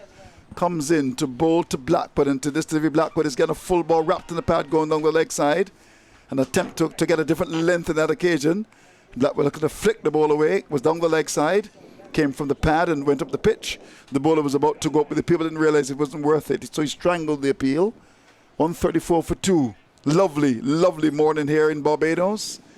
Christmas time, of course, and just around the corner as well. Have you bought your Christmas gifts as yet, Jamal? Are you a Christmas man, Jamal? Not necessarily, Andrew. Here is Harden, who could be a Christmas man. Comes up now, he's in, and bowls to Blackwood, and Blackwood is swinging the ball. But that's Blackwood for you. Just swinging the ball away. That's the only way we can describe it. Down to the backward square for single. And the ball is picked up by Jones coming off that boundary, the square leg area. To end the over from Harden, end of it with that single, Blackwood goes to 15. McCarthy is on 1. It's 135 for 2. That's the latest score at Cave Hill. Yes, mixed over there from Keon Harden. A bit of movement on some occasion, ill-directed delivery, and then another delivery on target. Blackwood with another interesting stroke, Andrew. I'll describe it as a waft to the leg side, but it's clear that Blackwood is batting in lengths. He's probably looking for a particular length where he would look to go over the top of the field. As we see a field change now for Warrican to Blackwood. Warrican now employing the long on. So something else for Jermaine Blackwood to think about. Yep, so it's going to be Warrican, who's bowled well this morning. Comes in, he's going to bowl to Blackwood, and to this delivery Blackwood is going back to a short ball, look to bang the ball away, goes by to be taken by the keeper. His eyes open wide, they thought he struck goal. He was looking to bang that ball through backward point, instead it went through to be taken by the keeper. It was a bit short. Here's Warrican again, left arm orthodox spin, round the wicket to bowl to the right-handed Blackwood, and he's in and bowls to Blackwood. Blackwood is back, no problems with that delivery. Played away into the offside down to cover. There's no run, although it was in the air as a field at this silly point. Saw the ball go past him. That's Mosley. Warrican's first delivery is a bit short. Would want to get the length right here. Blackwood pulls his helmet off. Let's hope he's all right. Think something might have got into his eyes. There may be a fly that might have come from all the way in Bayfield where he was born. Of course, Barbados is a small country and 166 square miles, and it would have taken about a minute to get there. And it seems as if they do that all the time. As it was Brathwaite coming across and just going up to him and putting a bit of wind in his eye there. And well, in the end, he must be all right. So I think the fly is no longer there. Blackwood can continue the battle and will want to fly away, I would imagine, with a good knock. He's got 15. Here's Warrican, comes in and bowls to Blackwood, and Blackwood gets a short ball and forced away out towards cover. That's poor ball in too short. He'll get one. We'll come back for the second. Pulling the ball down. Blackwood back for the second, went out to cover. Cummins had to move a long way across from mid-off to pick it up. They get two. Give it some air. Bring the batsman on the front foot. Especially with the two fielders now patrolling the boundary. He's pulling it down. 2 runs to Blackwood. He goes to 17. I wonder if he's intimidated by Blackwood to give the ball air. We shall see in a minute. But he's bowled well generally. He's got 3 men round the bat. He's got 2 sips and a silly point. Here is Warrican. Comes in, bowls to Blackwood. Blackwood allows the ball to go outside the off. The length was good, just a little bit wideish. Inviting indiscretion. He says, no, it won't be tempted. And the ball goes by to be taken by Tevin Walker, the keeper. Here is Warrican again. Left arm spin. Comes in to bowl to Blackwood, and Blackwood is going back and forces the ball away into the offside, down to cover, takes an exploratory step with his crease, has to go back to base as the ball is picked up by Justin Graves coming from cover. There's no run, so just pulling the ball down here to Blackwood. Let's see what he does with this delivery. It's last of the over. Comes into Blackwood into this delivery, a lot of air, beautifully bowled outside the off stump, but Blackwood not tempted and just watched the ball go by, went through with the arm. Taken by the keeper to end the over. At the end of it, Blackwood is on 17. McCarthy's got 1. Jamaica starting the day 102 without loss. They've gone to 137 for 2, which is the latest score at Cave Hill. Yes, a fairly good over there from Jamel Warrican, and just the one short ball really where Blackwood is able to punch a delivery down to the sweeper position to pick up 2. So an interesting battle materializing between Blackwood and Warrican. Blackwood obviously striking Warrican for 2 boundaries, a 6 and a 4. And now Warrican answering in kind by sending back the field. Still the attacking men around the back. Yep. You know, this is a good depiction of what an in-out field I agree with you. looks like. So, you know, he's mixing his attacking options with his defensive options. And to be fair, a man at long on and long off probably is an attacking option. It is, Blackwood. particularly with the men around the bat. Yes. Yes. Sometimes you don't know what to do. You go back, you get bowled, you go for a big swing and you get out, maybe caught it mid-off or long on. I must say, Andrew, Brooks has been a lot Oh, better he's been morning. much better. I think he might have heard the criticism. As the action continues, it's going to be the bowler. It's Hardin bowling too short and helped away, really, and down towards the wicket area for one. We'll get a second. Backward square has to come across to pick it up. Banged into the pitch. That's no good, really. And a little jab, really, by McCartney going down to wicket. Back for the second to go up now to 3. It's 139 for 2. But he's been aggressive. He's done a good job, Brooks, this morning in terms of recognising that there's no need to give away runs. Sometimes captains play batsmen on reputation rather than the state of the match. I've seen it so often. I'll tell you about that in a minute. In a local game, 139 for 2. Here we go. As McCartney settles and waits on Hardin, who comes in and bowls to him. A ball which is well bowled. Different length on that middle stump. Cut it back at him. And the ball comes from the top of the bat and goes to forward short leg. There's a run. Remember one time in a match, local match, Floyd Reef had come out to bat at Bayfield, and I think UW had lost a couple of wickets. Bishop was bowling to him, and there was this inclination to just spread the field because of the reputation. And I remember Bishop saying, no, I want the man at forward short leg produced the delivery. There was Reefer, caught it forward short leg. 139 for 2. Here is Hardin to continue the attack as he comes up now. He's in and bowls. The ball which is pitched to bowled him. Fantastic. That's the length to ball right up in the block hole. You got to get the length right, and that was beautifully bowled. The middle stump plucked out of the ground just before the water break. Hardin celebrates. McCarthy goes, and Jamaica losing their 3rd wicket of the morning. It's 139 for 3. Yes, and a beautiful delivery there from young Keon Hardin, getting it 100% right. Bit of inward movement as well, and beating Andrew McCarthy, as you would say, Andrew neck and crock. Yep. Middle stump and the off stump flat on the ground. Beautiful in swinger from Keon Hardin, and this is more of what we need to see from the young man. And when we look at it in the monitor, thanks to Graham Bell, what a name to have. Here we go. Look at that length there, right up. There's the batsman coming across, and his middle stump is gone. The length is important. And you know, here we go again. Beautiful work there. The ball coming back at him. It's gone through the gap. Where's it gone? Into the middle stump. The length was important there. Of course, when you bowl full, it's a bit quick as well. And that was beautifully. But let's look at the celebration. Not quite like Jamal Warrican. But he's gone. It's been a good morning for Barbados, the first hour. Yes, most certainly. And as we said before, the Barbados team looking much more purposeful this morning. And Keon Hardin getting it 100% right on that occasion. And that ball was released beautifully from his wrist as well. Yep. And hence the reason for that inward movement along with a good length. And Andrew McCarthy had no answer for that delivery. That was perfect. A 4-strike bowler of Hardin's nature. So credit to him for producing a magical delivery. And now, Andrew, the Barbados team are beginning to claw their way back into the contest. They still have Jermaine Blackwood to contend with, but now they're into the batters like Paul Palmer, who tends to be a bit more docile. Blackwood, he has a lot of work to do for Jamaica if they're going to surpass this target and set something that will be manageable. And Jamaica must be mindful as well that they are a bowler down. They are down in terms of Derval Green, who would have been the main destroyer on this pitch so far.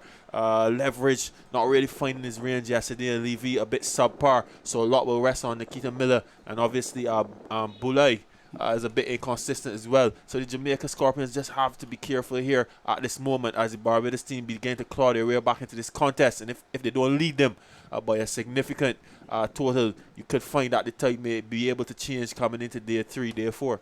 Yeah, I agree with that assessment. 139 for 3. The Jamaicans, although they're in a pretty strong position, they've got to be careful because, you know, you don't want a lead of 30 or 40. You want a lead of at least 100. I think that's that's what the Jamaicans will be looking for. And if Barbados continue to get wickets, it's been a good performance from them this morning. Brooks has been on top of his game in terms of his field placing. He's had Cummins, so I still think Cummins needs to bowl a different length. And this is why maybe at the international level he's not getting the wickets, because he's deceptively quick. You know, when you look at Cummins, I mean, if he just had to produce a fuller length, he could very well be one to give a lot more problems. And here we have Harding coming to the attack, bowling a couple of short leaves, but got it right, beat the batsman with pace, movement in, and the middle stump disturbed. Yes, a beautiful delivery again from Harding. And to be fair, we've seen signs of that from Harding this morning, taking the ball away from John Campbell firstly, and then bowling a few deliveries that jag back to both Blackwood and McCarthy. So you had the feeling that a delivery like this was on the cards. And as I said before, as long as Harding stays up right at that crease and he delivers that ball from a decent wrist position, he will get the movement. And obviously, he does have the natural pace. So a good attacking option from Shamar Brooks, who we have to give him full credit this morning so far, not only for his field placing, but his rotation so far of the bowlers as well. Yeah, and indeed. it start with Jamel Warrican. So he's creating pressure from one end and he's attacking from the other end as well. And we have to say full marks to the Barbados team, Barbados pride in this first hour of play. Indeed, 139 for 3. Some captains get very upset when you criticize them. But, you know, I mean, if the criticism is constructive, you know, I think you sometimes, you know, you listen, and there's sometimes obviously going to be nonsense as well. But, you know, you got to pick it out. And I've always said that fair criticism is always the kiss of death in the courtship of achievement. Criticism is part of life. I've been criticized all my life.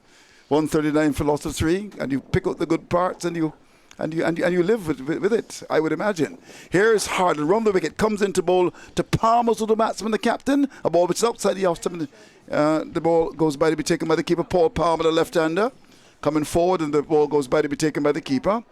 So, Nikita Miller said yesterday that he stepped down as the captain. The job has been given to Paul Palmer. I know that a couple of years ago they identified him as a leader. He's got the job leading a great country, Jamaica. Jamaica that has produced some fantastic, fantastic people. Of course, Marcus Garvey and Michael Holden and Bob Marley. I mean, tremendous. Look at the artists. Look at the athletes. Usain Bolt and company.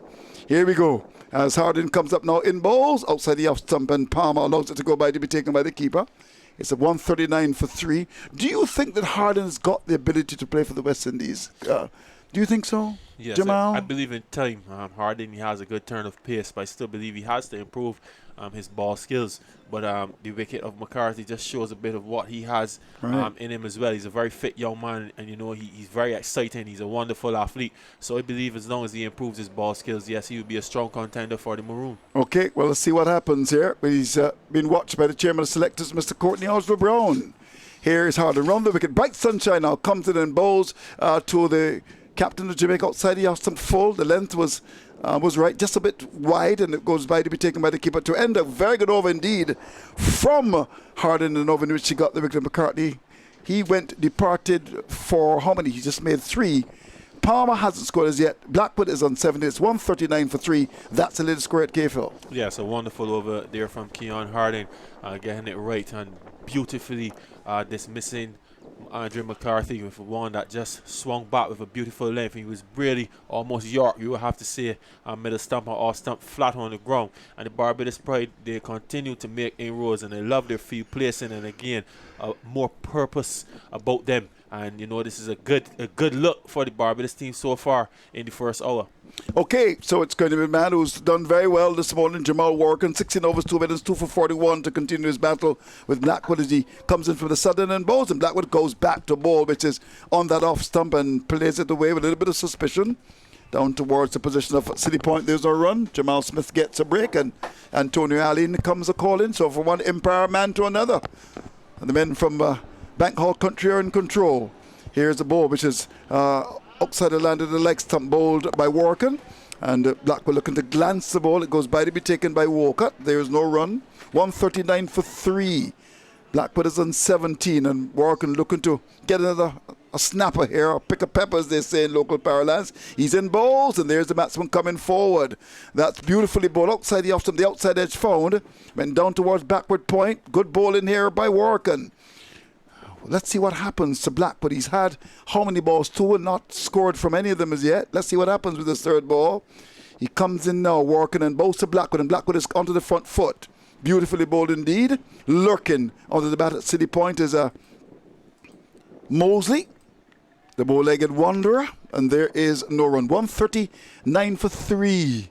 Here's Warrican, continues, he's in, bows to Blackwood. Blackwood is off the bat foot, forces the ball away in the air, but down towards cover. There's no run for him. Went back, it was in there for a while, dropping just in front of Brooks, who's been very sharp with his feet placed in this morning. Comes across and makes the stop. Here's Warrican again, last ball of the over. Comes in to bowl to Blackwood, who's got 17, and to this David Blackwood is coming forward. There's an appeal for a catch on the wicket. The umpire says no, and Warrican can't believe that wasn't given. It was beautifully bowled indeed. 5 good balls keeping the batsman quiet. There was a batsman coming forward, and the keeper had a big appeal. Let's have a look at this. As he comes forward, the keeper took it. He looked very confident that that was a catch, and umpire Leslie Riffer says no, and Warrican cannot believe it. Let's have a chance to see that in the monitor again. Here he is coming forward, and the keeper taking the catch immediately went up with it. From the time he caught it, he thought there was an edge there and was appealing, and umpire Reefer, a shake of the head, says no, and the Barbadians looked crestfallen that was not given. And what a time to welcome you, Antonio. Yeah, good morning, Andrew. Good morning to everyone out there in Radio Land as well. It's been a different Barbados team this morning. There's been pressure from the senior West Indies players in Jamel Warrican and Miguel Cummins, and Keon Harding now following Cummins has done a very good job. Here's Harding, comes in, bowls to Palmer. Palmer covers up to ball in the off stump, pushes into the offside down to cover, and there is no run. You just get the feeling that the battle has really been joined. I like to see cricket like this. No quarter asked, no quarter given. You know, good field placing. Sometimes we tend to underestimate it. And I think this has been a very good performance by the Barbados side. We'll leave you to be in the company of your good friend Keith Holder. Yeah, definitely, Andrew. It's been good field placing, good aggressive intent and captaincy from Shamar Brooks and company this morning. And it's been a better output.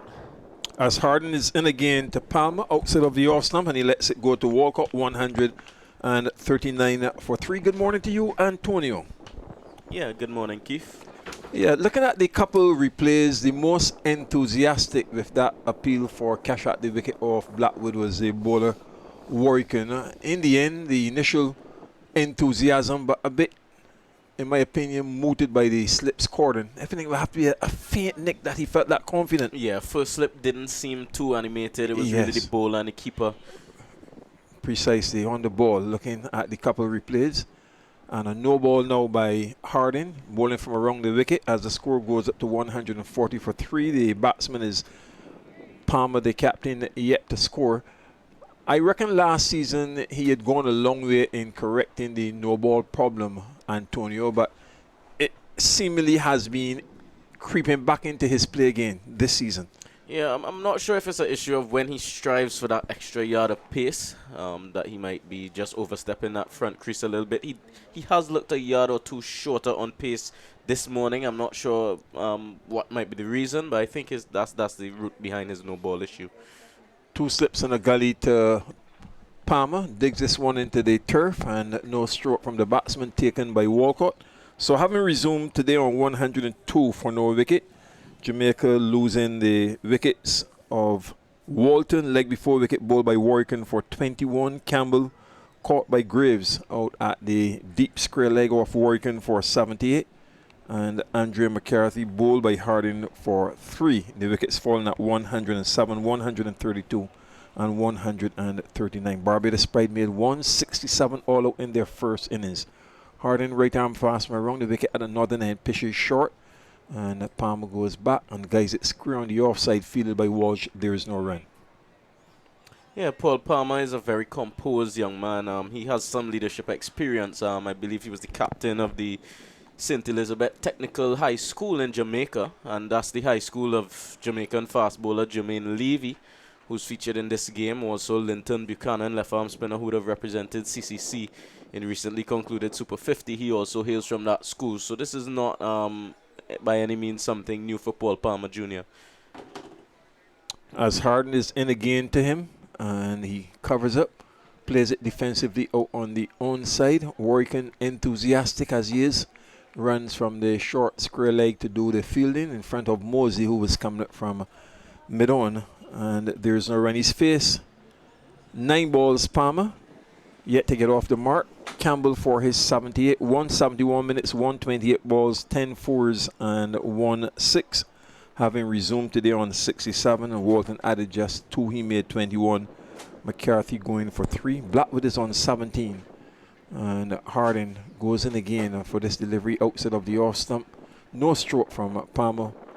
Walcott takes the end of the over. Harding 7 overs, 2 maidens, 1 for 16. Jamaica Scorpions 144-3. Yeah, Keon Harding finishing that over outside of the off stump, just getting that delivery to swing away from the left-handed batsman, and that's been his mode of attack so far this morning. We saw a beautiful delivery that would have swung into the right-handed Andre McCarthy full and at some fairly decent pace. Unfortunately, we don't have the luxury of a speed gun. I think that would be a brilliant addition to the setup for these games, so we can kind of gauge the type of pace that Keon Harding would be generating and compare it to, you know, his peak pace. But it's been good deliveries, and there's been swing, there's been control, and overall we saw only 30 odd runs this morning in the 16 overs bowled, compared to, you know, a slightly more frenetic rate of scoring yesterday afternoon. Warrican continues from the southern end, still bowling around the wicket to Blackwood with 2 slips. Is a very, very short cover, and Blackwood comes forward and plays it down to the backward point. Walsh the fielder. There is no run. He also has then the orthodox cover, and heavily fortified there on that offside with the 2 slips point. Silly point deep, maybe best the way to describe what is that short cover. More deep silly point in Mosley. Hands on knees, orthodox cover, short extra cover, and back goes Blackwood. Plays it down to that position where Mosey is at the deep silly point, and there is no run. Long off just inside of the boundary, long on the boundary, straight mid wicket. And here's Warrican again. He's taken 2 of the wickets this morning. Blackwood coming forward, looks a bit uncertain, but is effective in playing it down to that silly point position. Mosley the fielder, and there is no run. Braffett and Carter are the slips. Warrican bowling from around the wicket at that southern end, and for this delivery Blackwood is forward and pushed it down towards forward short leg. Walker out from behind the stumps, and then he allows Harding from the straightish mid wicket to do the fielding. There is no run. Blackwood has been in for 46 minutes, 17 balls, 1 4 and 1 6 for his 17, 140 for 3 Jamaica Scorpions. Now he's forward, and for the 3rd time in the over, plays it down to the silly point. Mosey is the fielder. Warrican puts his hands on the back of his head and then takes his cap from the umpire, Leslie Reifert Jr. 47 overs have been bowled. Jamaica Scorpions 140 for 3. Barbados Pride all up for 167 in their first innings. Yeah, this has been some good attacking field set from Shamar Brooks this morning, particularly this field that is being employed here as Jamel Warrican operates from the southern end. It's forcing Jermaine Blackwood, if he wants to score a run, either to look into the leg side or he's going to have to knock it down the ground.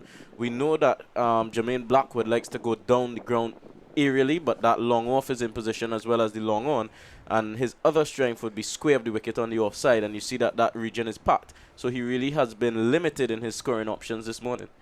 2 slips and a gully for Harding, bowling to the left-handed Palmer, and he's forward and driving it down towards mid-on. Mosley moves across and does the fielding. Cummins was also backing up, moving from mid-off. So Palmer yet to score. He's faced 11 balls, 140 for 3. But as you've pointed out, the purpose of Barbados Pride this morning showing a lot of that when compared with last evening. Jamaica closing on 102 without losing a wicket, but getting 3 wickets this morning. 45 minutes play now remaining before the lunch interval as Harding goes into Palmer. 2 wide of off stump for a stroke. Walcott takes 140 for 3. Yeah, as Jamal Smith would have alluded to during his stint yesterday, there's that human element that's involved. Perhaps the guys would have felt a little bit deflated, not too satisfied with their batting effort, and they would have came out a little bit flat. But many of the guys out there experience. You have the international experience of a Jamel Warrican and a Miguel Cummins. You have Shamar Brooks, who's a regular in A-team cricket. So those guys would have, consolidated overnight, had some discussions. Craig Braffett. Yeah. 140 for a 3. And outside of the off stump, just trying to tease him around that line with the length. Hard in a no stroke from Palmer through to Walcott. Yeah, as you mentioned, Craig Braffett, a wealth of experience there as well. So those guys, along with the coaching staff and technical support staff, they would have had some discussions and no doubt would have engaged in some planning overnight. We're definitely seeing the dividends here. They've taken 3 wickets this morning for only 37 runs, and the scoring rate is just about 2 runs per over. Harden at the top of his mark, moves in again with 2 slips in the gully, cover, extra cover, mid-off, mid-on, backward square, and a fine leg to Palmer. And Palmer comes out on the front foot, plays it square on the offside, fielded by Walsh. Again, there is no runner. Palmer has now faced 14 balls looking for his first run. Trying to consolidate the Jamaica innings with 3 wickets going down this morning. Campbell 78, Walton the first for 21, and McCarthy 3. Both Walton and Campbell were essaying the sweep. Walton leg before wicket. Campbell, that was a good, well-judged catch by Graves. He had to run to his left and keep his eyes on the ball just a couple meters inside of the square leg boundary. As this next delivery outside of the off stump, if you can just get it a bit closer, make the batsman play here. Harding, and no stroke yet again from the Jamaica captain, Palmer. It's 140 for 3. Yeah, the John Campbell dismissal was really, you could say, against the run of play. It was not by any stretch of the imagination a wicket-taking delivery. He simply, as Jamal said, took on the boundary, which was just a little bit too long. He played with the spin, a well-executed slog sweep, and Justin Graves completed the catch. So he gifted his wicket, in actuality, to the Barbados Pride. Here is Harding, still from around the wicket, bowling to Palmer. And Palmer clips it out through square leg backward. That's a good stroke to get off the mark. A run around here for the long leg in Jones onto it. And his return comes in on the first bunks to Walcott, the keeper. So off the mark with a couple. Palmer, 17 Blackwood and Jamaica Scorpions after 48 overs. 142 for 3. Barbados Pride all up for 167 in their first innings. Yeah, Paul Palmer Jr., he's only about 10 days away from his 27th birthday. A first-class average of 21.27. He's in his 24th first-class game. He's already notched 1 century and 4 50s, a total of 851 runs. So I'm sure that he, together with Jermaine Blackwood, who has West Indies experience, he's found himself on the outs over the last 12 to 18 months. But I'm sure that this pair is going to look to carry the score past the 167 and attempt to build a sizable lead. Warrican, this very long spell, he's been going from the start. Now 18 overs, 4 middens, 2 for 41. And today he would have had 9 overs. A drive by Blackwood past the right hand of the extra cover, and Brooks Cummins runs around to do the fielding, coming off the boundary at that wide long off. And Blackwood now moves up to 18. Palmer 2, it's 143 for 3 with Palmer on strike. Braffett is at slip, and he's signaling to Jones, helping out Brooks as captain to come off the boundary. And he will come up to an orthodox mid-off position. So Braffett is a solitary slip. Carrot is around the corner at leg slip. And then he has the forward short leg. Brooks himself has positioned Moses at that forward short leg. Brooks is at a short mid-wicket. And a signal for the helmet. Shamar Springer will bring the helmet on, and I think he's going to have a bit more of an attacking feel relayed to Hayden Walsh. And now Brooks, having asked for the helmet, removes his sunglasses, hands them to Carter, and with that helmet, they're still undecided. Let's see what's going to happen here. Warrican is asking for Walsh to go to backward square. And this is an interesting feed, but he has to go to forward square because there are already 2 men around the corner. So he will go to what you can call a second leg slip, more leg gully. Carter is at leg slip. Then there's a forward short leg. And interestingly, back goes Palm and plays it on the onside. What do you make of this field here, Antonio? Oh yeah, this is a very good and attacking field to Paul Palmer Jr. He's been defensive so far, so I'm sure that Warrican is going to look to pitch it on middle and leg stump and spin it back, bringing those catches into play. 3 fielders closing on the onside, mostly at the forward short leg, and then you have 2 guys around the corner in Carter and Brooks. Solitary slip, and he uses feet and lifts it down the ground on the onside. Good positive stroke play for 6 to the Jamaica captain Paul Palmer. It was flighted and he used his feet. Always lovely to see batsmen being nimble and using their feet against spin bowling, and he lifted it over long on with confidence to move on now to 8, and the score goes up to 149 for 3. Yeah, it's not something that we've seen a lot of in this game, but I think that's always a good line of attack against the spinners. It disrupts his length, does not allow Warrican to settle. I'm sure that Warrican will not be discouraged by this type of shot. I don't think they'll be too eager to push back that long on just yet. 6 wickets is a brilliant average, 6 runs, sorry, is a brilliant average to have as a bowler per wicket.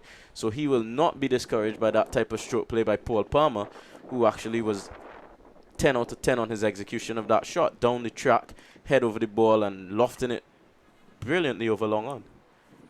So here's Warrican again, and back goes Palmer to 1 pitch short, and he punches it through the covers. They've gone for 1. Coming back now for the second. Harden is on to the ball, and initially thinking of a 3rd run. His long return comes down to the keeper Walcott, so 2 more runs to Palmer. He's decided with that attacking field he wasn't going to push and prod, and he was helped too by the bowler. Flighted, he used his feet brilliantly, and then he pitched short and off the back foot he went. As the 150 comes up now, it's 151 for 3, and the time for the 150, 210 minutes, 299 deliveries, pitched short and off the back foot. It's forced down behind point by the left-handed Palmer for 2 more runs. Braffett having to run after it from a slip. So he's taken 10 runs off the last 3 deliveries from Warrican to spoil his figures a bit after a very quiet start. Palmer now has 12. Blackwood is on 18. Jamaica Scorpions 153 for 3 after 49 overs, and Warrican's figures now reading 19 overs, 4 maidens, 3 for 52. Yeah, I think that was good batting from the Jamaica Scorpions captain Paul Palmer Jr. on this occasion. He was not reckless. He's got a flighted delivery from Warrican spinning into him, and he deciphered that he was able to use his feet and meet the delivery on the half volley. Mid-on is up, so there's no recklessness there. He opted to loft it over the top, all the way over the boundary. Then he capitalized on some width provided by Jamel Warrican. Those were 2 bad deliveries from Warrican. He does not have a point. You saw the very attacking leg side field with the leg slip, leg gully, and the forward short leg, a short mid-wicket and a regulation mid-wicket. So he only has 9 fielders at his disposal. So the vacant point region, any whiff on offer, you saw Paul Palmer skillfully opening the blade and cutting through the offside. Harden with 2 slips goes in to bowl to Blackwood short, and he goes back and guides it over the slip, scored and down towards the boundary, and just instead of the boundary, it's pulled back by Walsh as they come back now for the 3rd run. And deliberately played there by Blackwood. And he now goes into the 20s on 21. Palmer has 12. It's 156 for 3 as they ease towards that target. First of all, in terms of psychologically getting ahead of Barbados Pride and building a first innings lead. There are no points awarded for first innings, as was the case for donkey years, and it's a matter of batting and bowling points now. You get an outright win, but gone are the days when first innings points would have been crucial, and you work towards that. The old 12 for a win and 6 first innings, and if you lose out 3, that sort of stuff. Harden is around the wicket, pitched up and driven down through mid-on, and attempting to make the save. It ricochets off his body, Mosley, and goes behind him, and he has to run after it as the batsmen take a second run. So Palmer, all of a sudden, having taken what Susan was a 14 balls or so to get off the mark, has in his last 4 deliveries scored a 6 over long on, a 2 through the covers, 2 through point, and now 2 off Harding down through mid-on, helped by a misfield from Mosley. So he's on 14. It's 158 for 3 in the 16 balls. Thank you very much, Susan Bell, our scorer. He took 16 balls to get off the mark, and now having faced 22 deliveries, he is on 14 and comes forward and drives Harding down to mid-on, fielded cleanly by Mosley. There is no run, 158 for 3. Yeah, I think Paul Palmer Jr. is going to take some time to get himself settled. He's a very composed batsman. He's not one to engage in reckless stroke play. So I'm sure that he will be the perfect foil for the extremely aggressive Jermaine Blackwood. 2 slips, a gully, cover, extra cover, mid-off, mid-on, forward square, and a fine leg. Has been sunny all morning here at the 3Ws Oval, and I dare say in Barbados, the general weather conditions. Harding from around the wicket at the northern end. Palm is in behind it, drives it into the covers. The fleet-footed Walsh is onto it, and there is no run, 158 for 3. Barbados today using the left arm spin of Jamaica Warrican along with Miguel Cummins and now Keon Harding. Cummins 12 overs, 3 maidens, none for 27. Harding is in his 9th over, 2 maidens, 1 for 23. Warrican 19 overs, 4 maidens, 3 for 52. And last evening, Grays 4 overs, none for 9. Braffett 2 overs for 20 runs. And Walsh, the leg spinner, 4 overs, 1 maiden, 12 runs. 158 for 3. Here's Harding again to bowl to Palmer, and for this delivery, pitch on the pads, trying to play it through the onside, tucked up. It goes out into the covers. Jones to come up to do the fielding. And there is no run, 158 for 3 with Palmer 14 and Blackwood 21. TNT Red Force 148 for 4. And they're playing against the Greenwood Islands, who made 206 at the Brian Lara Cricket Academy. No updates from the other match where rain has, Susan was telling me an inspection was due for 11 o'clock. There were 36 for 2. Ghana Jaguars, the Leeward Islands made 182. Palmer here at the 3Ws Oval. Defensively, plays Harding back down the pitch. The bowler does the fielding, takes his cap from his hat from the umpire, Nigel Duguid. Gives the ball to his captain, Shamar Brooks, who makes a little rub. It's 158 for 3. Half an hour's play left before the luncheon interval on day 2. Yeah, Jamel Warrican there is ready by the umpire. He's eager. He's always ready for that ball. Once he's bowling, he wants the ball wherever it is on the field to get to his left hand, and he starts to spin it already. And I'm very keen to see this battle continue between Jermaine Blackwood and Jamel Warrican as that long off goes into place. I know that Blackwood will be twitching to loft that ball out in that region, and Warrican is giving the ball appreciable flight, and he's getting the ball to spin as well, and has that slip and gully in place. So there is an attacking field still in play, and it will be a keen battle taking place. So 158 for 3. And Andrew Mason, your next commentator in waiting, as Warrican brings Blackwood forward, pushes it out on the onside, and there is no run. He has Andrew Richardson, the former Jamaica fast bowler, who's now the team manager, lined up, and it's 158 for 3. Half an hour's play left before the break. There are 2 slips. Mosley taking the helmet, and he moves from the position on the offside silly point and will now go to the forward short leg.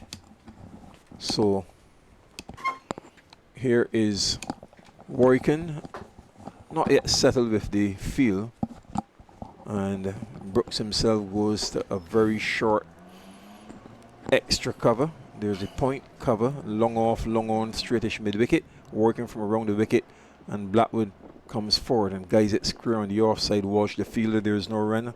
Blackwood on 21, Palmer 14, 158 for 3.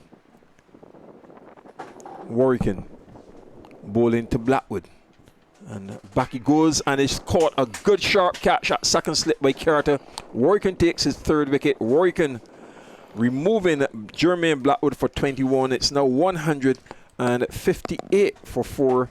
Jamaica Scorpions responding to a first innings total of 167 all out by Barbados Pride. Here's Antonio Aline, and then your next commentator will be Andrew Mason.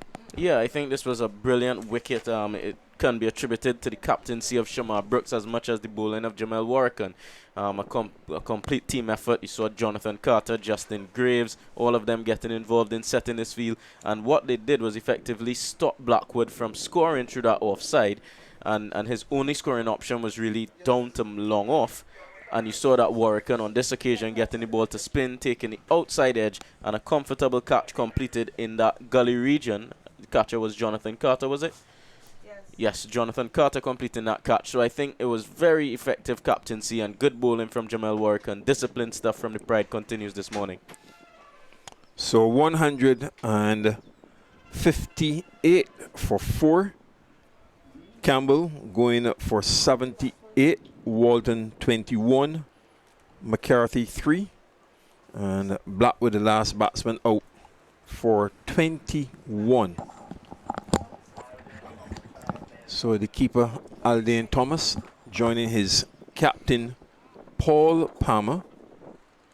The wicket falling off the third delivery of Warrican's 20th over. 4 maidens, 3 for 52. Barbados Pride clawing their way back into the game. And he keeps the 2 slips. So play is due to start at 11:40 in Antigua. Thank you very much, Susan. First delivery beaten outside of the off stump, but not taken by the keeper, Walcott. Bubbles out of his gloves and goes towards leg slip. Braffett from the first slip completing. 2 slips and a silly point here for Warrican. The left arm spinner. He's bowled from the start. And whip off the pads down to the straightish mid wicket by Thomas. There's no run. Then there's the orthodox point. Cover, short extra cover. Mid off is coming from the long on. Warrican continues from around the wicket to Thomas. Thomas using his feet again. Drives it back down the pitch to the bowler, who fires it to the keeper. The end of a successful over. Jamaica Scorpions from an overnight 102 without loss are now 158 for 4. Barbados Pride made 167 in their first innings. More from Antonio Allen, and then you'll hear from Andrew Mason, who also has the presence of Andrew Richardson. Good morning to you, Andrew. Thanks for having me, gentlemen. Good. Morning. So you'll talk to Andrew, and he will quiz you until lunchtime. Yeah, we see Jamel Warrican here. It was an over that I expected to be quite eventful, and there he was getting that wicket of Jermaine Blackwood, and Warrican, having left that tour of Bangladesh for the West Indies as the leading wicket taker, continues his good work. He's showing his worth at this level, and he's showing his dominance, which is what you expect when your guys from Maroon return to the first class level. So it's 158 for 4 now. It's been a good morning for the Barbadians, the Barbados Pride. Jamaica Scorpions started at 101 without loss. So they've added another 57 runs, but they've lost 4 wickets in the process as we head towards lunch on the second day of this intriguing battle between Barbados and Jamaica. Always interesting. Andrew Richardson, the manager of the Jamaica side, is in the house, as they say. And looks as if it's going to be Cummins to come back in the attack. We'll certainly invite his thoughts in a minute. In the meantime, it's going to be Cummins for his second spell of the day. Comes in to bowl to Palmer. Palmer gets a short ball, goes back and pushes it into the offside down to cover. And there's no run. Hello, Andrew. Nice to see you. How you doing, Andrew? Good. Nice. How do you read it now? Had a very good first day. The Barbados side won the toss, chose to bat 167 all out. By the end of the first day, you were in a very good position at 101 without loss. Most definitely. It's a sort of day that you wish for. Hope to bowl to your opponents in less than 2 sessions and not losing a wicket. So Indeed. Tremendous. 158 for 4. Well, you've lost 4 for the day. Here is Cummins. Round the wicket. Comes in to bowl to Palmer. And to this delivery, Palmer is looking to pull the ball away. Where is that gone? It's gone through the square leg area. That's gone away. Beautifully played. Lovely turn of the wrists as that ball was short of it. Keeping the ball down. It goes through the position of forward square. That's gone for 4. That's bad bowling. pit it up and get the ball to maybe do a bit. That was banged on the pitch. It was meat and drink really, and pulled away. 162 for loss of 2. Palmer goes to 18. Now, how has the pitch played so far, Andrew? Let's start with the first day. The first day, it has been a little bit on the slow side. But I thought that our bowlers bowled excellently yesterday.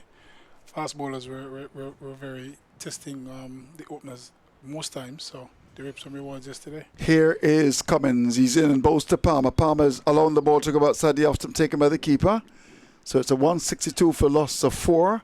Yes, I thought Nikita Miller, who knows got 501 wickets now at this level. We want to congratulate him on his wonderful performance. He was with us certainly yesterday, continuing to do the thing for Jamaica. Yeah. Nikita? Yeah, he just keeps going and going and going, and we hope he continues to do it for as long as he wants to, as long as he can, as long as his body allows him to. Right. It's a very interesting milestone. He has the record for regional cricket, and he continues to set the bar high. Indeed. Here's Cummins. He's in, bowls outside the off stump. Palmer allows the ball to go by to be taken by the keeper. He's kept on 18. 162 for loss of 4. How good is Miller? You would have managed him. I think you would have played with him as well. Yes. How he started in 2004. Yeah. How good is Nikita Miller as a left arm spin in your view? His control is impeccable. Which is explained by his economy rate. His career economy rate is below 2, and that in itself, speaks very high of his superb control that he has displayed over his career. Here is Cummins. He's in, bows to Palmer. Palmer's forward to a different length on the off stump, pushes down to mid off. There's no run. Scores kept on 162 for loss of 4, and really served Jamaica's cricket well over the years. Yeah, and he has developed different deliveries in his armory over time. Yeah. So, I mean, his performances over the years is really second to none, and it shows. The guy keeps going from strength to strength, and he keeps pulling the attack with him. Here's Cummins again, looking for that breakthrough as we head towards the break. It's just about 20 minutes left before we go to lunch. He's in again. This is a delivery which is on the line of the off stump, and Palmer's back and plays a short delivery down to extra cover to end the over from Cummins. At the end of it, Cummins 13 overs, 3 minutes done for 31. The Scorpions a 162 for loss of 4, which is the latest score here at Cave Hill. And we're talking, of course, to the manager of the Jamaica side. It's always good to have him, Andrew Richardson. And looking at the performance of Nikita Miller, who picked up some wickets yesterday to carry him over 500. What a performance from him. And let's look now at the situation in terms of the day. You started 101 without loss. You've lost a couple of wickets. What happened today? We must give some credit to the Barbados bowlers. Warrican has definitely come on, and he's as if he's in for the long haul. He has been bowling from start of play. He has been bowling for more than an hour and a half. So he's definitely seems to be the banker for today. He's trying up the runs, and the plan seems to be to keep us quiet. Well, he's going to continue now to bowl to Aldine Thomas. He's in, and to this delivery, he's coming forward to very good delivery on the off stump. Pushes in front of him, the sleep pointer's waiting. Like a vulture looking to pounce on prey. He's got 2 slips and a gully. Warrican has been impeccable this morning. He comes in again to bowl to the right-handed Thomas, and to this delivery, Thomas is coming forward, and it's caught at slip. Beautifully bowled indeed. The ball, a little bit of turn, and Braffett pounces the catch, and Warrican continues to give the Jamaicans trouble. In fact, he's stinging the Scorpions here. Beautifully bowled, a little bit outside the off stump. There was Thomas coming for the edge found, and Braffett made that catch look so easy. So the Barbadians have coming right back into this game now. Jamaica 162 for the loss of 5. Beautiful bowling. Jamel Warrican here continuing to show his class as a West Indian player. Aldine Thomas never looked settled at the crease. He never looked comfortable against the left arm spin of Jamel Warrican. He didn't get going, and unfortunately he was dismissed in similar fashion to Jermaine Blackwood, except he prodded forward and offering a simple catch to Craig Braffett. And Pride continued to crawl and creep their way back into this contest. Yeah, I agree with that. 162 for 5. Andrew, are you worried at the moment? Scorpions don't normally get worried, though. Are you worried? We still have capable players. Dennis Bulai just come to the wicket, and he's still very much a very capable batter. He relishes these kind of situations, and let's hope he bats us to lunch. Okay. What part of Jamaica is Bulai from? Bulai hails from the parish of St. Catherine. Oh, St. Catherine, man. Yeah, he's a resident of the city of Portmore. Oh, Portmore, yes, indeed. Portmore is just as big as Barbados. And he is an army man. He's an army man, JDF. Yes, he is. Like Cottrell. Yes. Yes, okay. You've had some cricketers from the army over the years playing for Jamaica. So he's an army man, so he knows about discipline. Yes. 162 for loss of 5. He's got to play a discipline knock now. He finds his country in a spot of bother. Here's Warrican, comes up now, bowls to Bulai into this delivery. He's going back to allow the ball to go back side the off-stump taken by the keeper. So what number does he bat in the JDF? Did he play for the JDF in the Senior Cup? He does. Okay. He bats a little higher than this? Sometimes he does. Indeed. Sometimes he does. Yes, he settles and waits. And here he goes. Warrican comes in and bows to Bulai. Bulai is going back, beaten outside the off stump. And the ball goes by to be taken by the keeper. Warrican has really bowled very well this morning. Beautiful control. He's now picked up, let's look at his wickets. He's picked up 4 for 52 from 20 overs and 3 balls and looking for more. 162 for 5. Jamaica started it at 101 without loss. Warrican comes in, bows to Bulai. Bulai's going back and stirs the ball square in the offside. That was beautifully bowled. A little bit more air. The batsman was first forward and back and just played it square in the offside. Trying to tempt the batsman here. Don't be surprised if this last one is quicker. Looking to get him trapped leg before with a quicker delivery. Suleiman Ben does that very well. Let's see what he does here as he comes in to bowl to Bulai into this delivery. Yeah, there it goes. A little bit quicker. I predicted that really. A little bit shorter. And the batsman went back. A little bit of bounce and went over the top of the off stump to be taken by the keeper. The end of a fine over from Warrican. Bowling beautifully here. Palmer is on 18. Bulai hasn't scored it yet. And Jamaica 162 for 5 in response to Barbados 167. And as I said, we're speaking to the manager of the Jamaica side. Let's first of all start with John Campbell, who batted very well yesterday. And then I suppose, might have given it away, made 78. Chadwick Walton out leg before for 21. You got a good start. Yeah, we got an excellent start. I mean, John batted in his usual fashion, attacking the fast bowlers. And he played Warrican out of the game yesterday in the evening. He took control of him, and that's what really brought us to 100 without loss yesterday. He came back this morning, started fairly decently, did a bit of lapse in concentration probably, and got caught in the deep mid wicket. Here is Cummins to continue. He comes in to bowl to Palmer. And Palmer is getting about side the off stump, goes away past gully. Was that in the air? It's going to go towards the boundary. It's going to go down to third, and that's gone for 4. Outside the off stump, he played away from it. Went past gully and down to third, and that's gone for 4 to carry Jamaica up to 166 for loss of 5. Remember, Barbados made 167. So we're looking now at Campbell, a player certainly that would want to impress the selectors. There's some who feel that he's got the ability, Andrew, to go all the way and play Test cricket. I think he does. He does have the ability of, I think I've been having conversations with him and I've been urging him and encouraging him to find a way to get from half centuries to hundreds.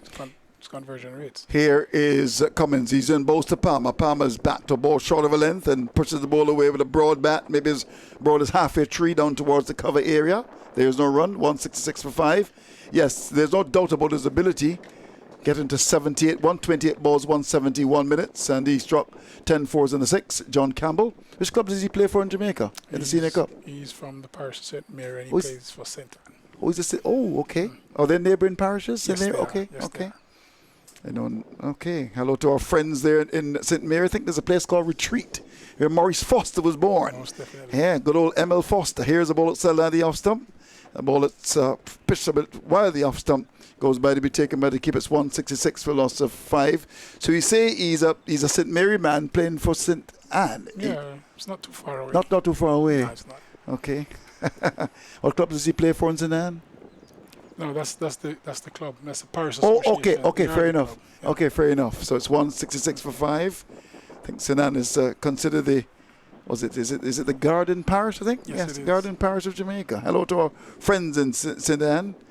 As Cummins again comes into bowl to Palmer. To this day, Palmer's getting a short ball, cutting back at him, and he jumps on the back foot and pushes into the offside. But a little bit of suspicion down to cover, and there's no run. Of course, there's been a raging debate over the years as to the biggest parish in the country. I always thought going to Jamaica way back in the 80s it was St. Catherine's, and then never forget when Michael Holden was actually doing cricket. That was a long, long time ago on JBC. There was a big discussion. And in the end, the folks up at UWI said, no, the biggest parish in Jamaica is actually St. Anne. 166 for loss of 5. I think St. Catherine's came at a distant third or fourth. Here is a delivery which is outside the off stump, bowled by that's coming too short, and the batsman goes back and pushes out to cover, and there is no run. Walton, like before, to Warrican for 21. Yeah, it's not the sort of shot that was required at the time.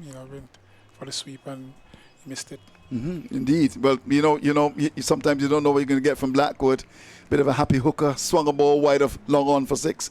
Then he was out caught by Carter at second slip off a ball that he followed by Warrican for 21. You were here when that happened. Here's Cummins again, still bowling too short as he comes round the wicket to bowl to Palmer. Goes past the umpire, bowls to Palmer down the leg side. No need to play that. His raid is all wrong. And the keeper has to skip across to the right. The batsman being a left-hander. Walker takes it neatly. And to end the over, 22 to Palmer. Bolai hasn't scored as yet. Jamaica 166 for loss of 5. Let's look at the work of Jermaine Blackwood. Of course, we are speaking to the manager of the Jamaica side, Andrew Richardson. Blackwood caught Carter ball Warrican 21. Yeah, he never got going really. Never seemed to settle on the wicket. He always looked as if he wasn't as aggressive as he always is. He was a little bit more defensive today, as if he wanted to spend some time on the wicket until he got a ball that he just misjudged and pushed the slip. So Walker, no doubt, will continue. He's going to buy the ball. Sometimes when you're bowling, so when you want to grab it and bowl, he's really a bowl. Well, he's picked up 4 wickets now. It's 166 for 5 as we head towards the luncheon break. I've got 10 minutes to 12 o'clock, and Tony, with that lovely watch that he brought in Bridgetown, has got 10 minutes to the hour as well. Here it goes Warwick, and he's up and bowls, and Balai's forward, pushes up towards the cover area. There is no run. Balai, big man, looks as if he eats an extra bit of jerk pork there in Jamaica, Naki and saltfish. Quite a heavy guy. Here is Warwick, and as he turns down, will start his run from the southern end. Comes in to bowl to Balai, into this delivery. Balai is allowing the ball to go outside the off stump. Walton, in fact, counted the ball up. Just holding his head, they thought the ball might have just gone under the stumps, but I suppose Balai will tell you his judgment was impeccable as the ball went by to be taken by the keeper. 166 for loss of 5. Warrican again comes in to bowl to Dennis Balai, and Balai goes back and turns the ball away, looking to maybe get the ball down towards square leg, but in the end it goes up to the wicket, but he can't get his first run, Balai. He's now faced 7 balls, 166 for 5. Remember, Barbados made 167, to which the Jamaicans have replied with 166 for 5. Warrican comes in, bowls to Balai. Balai is back to a ball which is a bit short, a little bit of bounce, but he plays it capably up to the offside. Down to cover. There's no run. There are 2 steps at a silly point waiting. Aggressive field placing by Brooks today, who's at short cover waiting. Here's the delivery, which is on the leg stump. That was a quicker delivery, but on the leg stump. Good variety. Balai's forward, pushes down to mid-on, and there's no run. Palmer's days on 22. Appointed the captain of the Jamaica side, taking over from Nikita Miller. Here is it, Warrican again. Last ball of his over. Will bowl from the southern end to Balai, who makes him wait a bit. That's all part of the psychology. Here we go. As he comes in now, this is Warrican. He's up and bowls to Balai, and Balai is allowing the ball to go outside the off stump to be taken by the keeper, and then rehearses a big drive through cover. But by then the ball had gone past comfortably to be taken by the keeper. The end of a maiden over, I think it was. Maiden over bowled by the left arm orthodox spinner. 166 for loss of 5. Palmer is on 22. Balai hasn't scored as yet. And of course, this is in response to 167 made by the Barbados Pride. So next up, McCarthy, bowled by Hardin, his middle stump disturbed. Yeah, he was a little bit late on the shot. Got a fairly decent in swing out, just misjudged it. Hardin came back, and that was the plan. They used him like a shot bowler. He was in short spells and tried to pick up wickets. So he came back and he did a fairly decent delivery. He was a little bit late on it, and he got bowled. What's your view on Hardin? Do you think he's got some ability? He does. What do you like about him? Saw him last year. He's got some pace with the new ball. He hurries the batsman. His control is a little bit, his control is not as spot on, but he's a very good prospect. Well, he's certainly got the pace, and we need fast bowlers. We need to get back that aggression in West Indies cricket. Here's Cummins as he comes up now. He's in the bows to Palmer, and Palmer gets a short ball. Again, he pulls the ball down. Perhaps maybe I can get Anthony Allen to look at his action, really, because it's the kind of action you can see him almost pulling the ball down to the pitch, and someone must tell Cummins, he's got to pitch the ball up. You're not going to get wickets at the international level if you continue to bowl short. Yes, you may be defensive bats will come back and play you into the offside, but you've got to bowl a fuller length. And Cummins just pulling the ball down all the time. 166 for 5. Wonder what his coach has said to him. When he gets the ball now, lovely man is Cummins, doesn't talk a lot. And he starts his run as he comes in to bowl to Palmer, goes past the umpire, he's in, bowls to Palmer, again that short. Just have a look at that. Again short of length. Palmer comes across the stumps and pushes into the onside down to the wicket. We've had 2 balls in the over so far and both deliveries have been short. Yeah, that tends to be the general length of a Miguel Cummins. We've heard this lamentation for quite some time.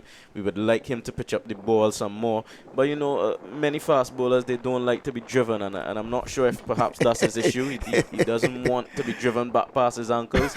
So he prefers to bowl that slightly negative, especially on this pitch. It's not the right length. When he starts his run again, comes up now, he's in and bowls to Palmer. And Palmer gets a different length. And that's a little bit fuller. And what resulted was the batsman played the ball from the inside edge up towards mid-on. So that's just difference in length there presented a bit of a problem for the batsman who comes down the pitch to prod it. 166 for loss of 5.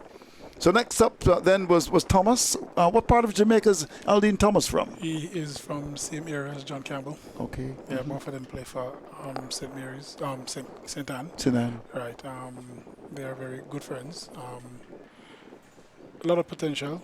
Glove work is excellent, but you know you have to carry the bat with you as well. I would think so as well. He's got to do something in front of the stumps.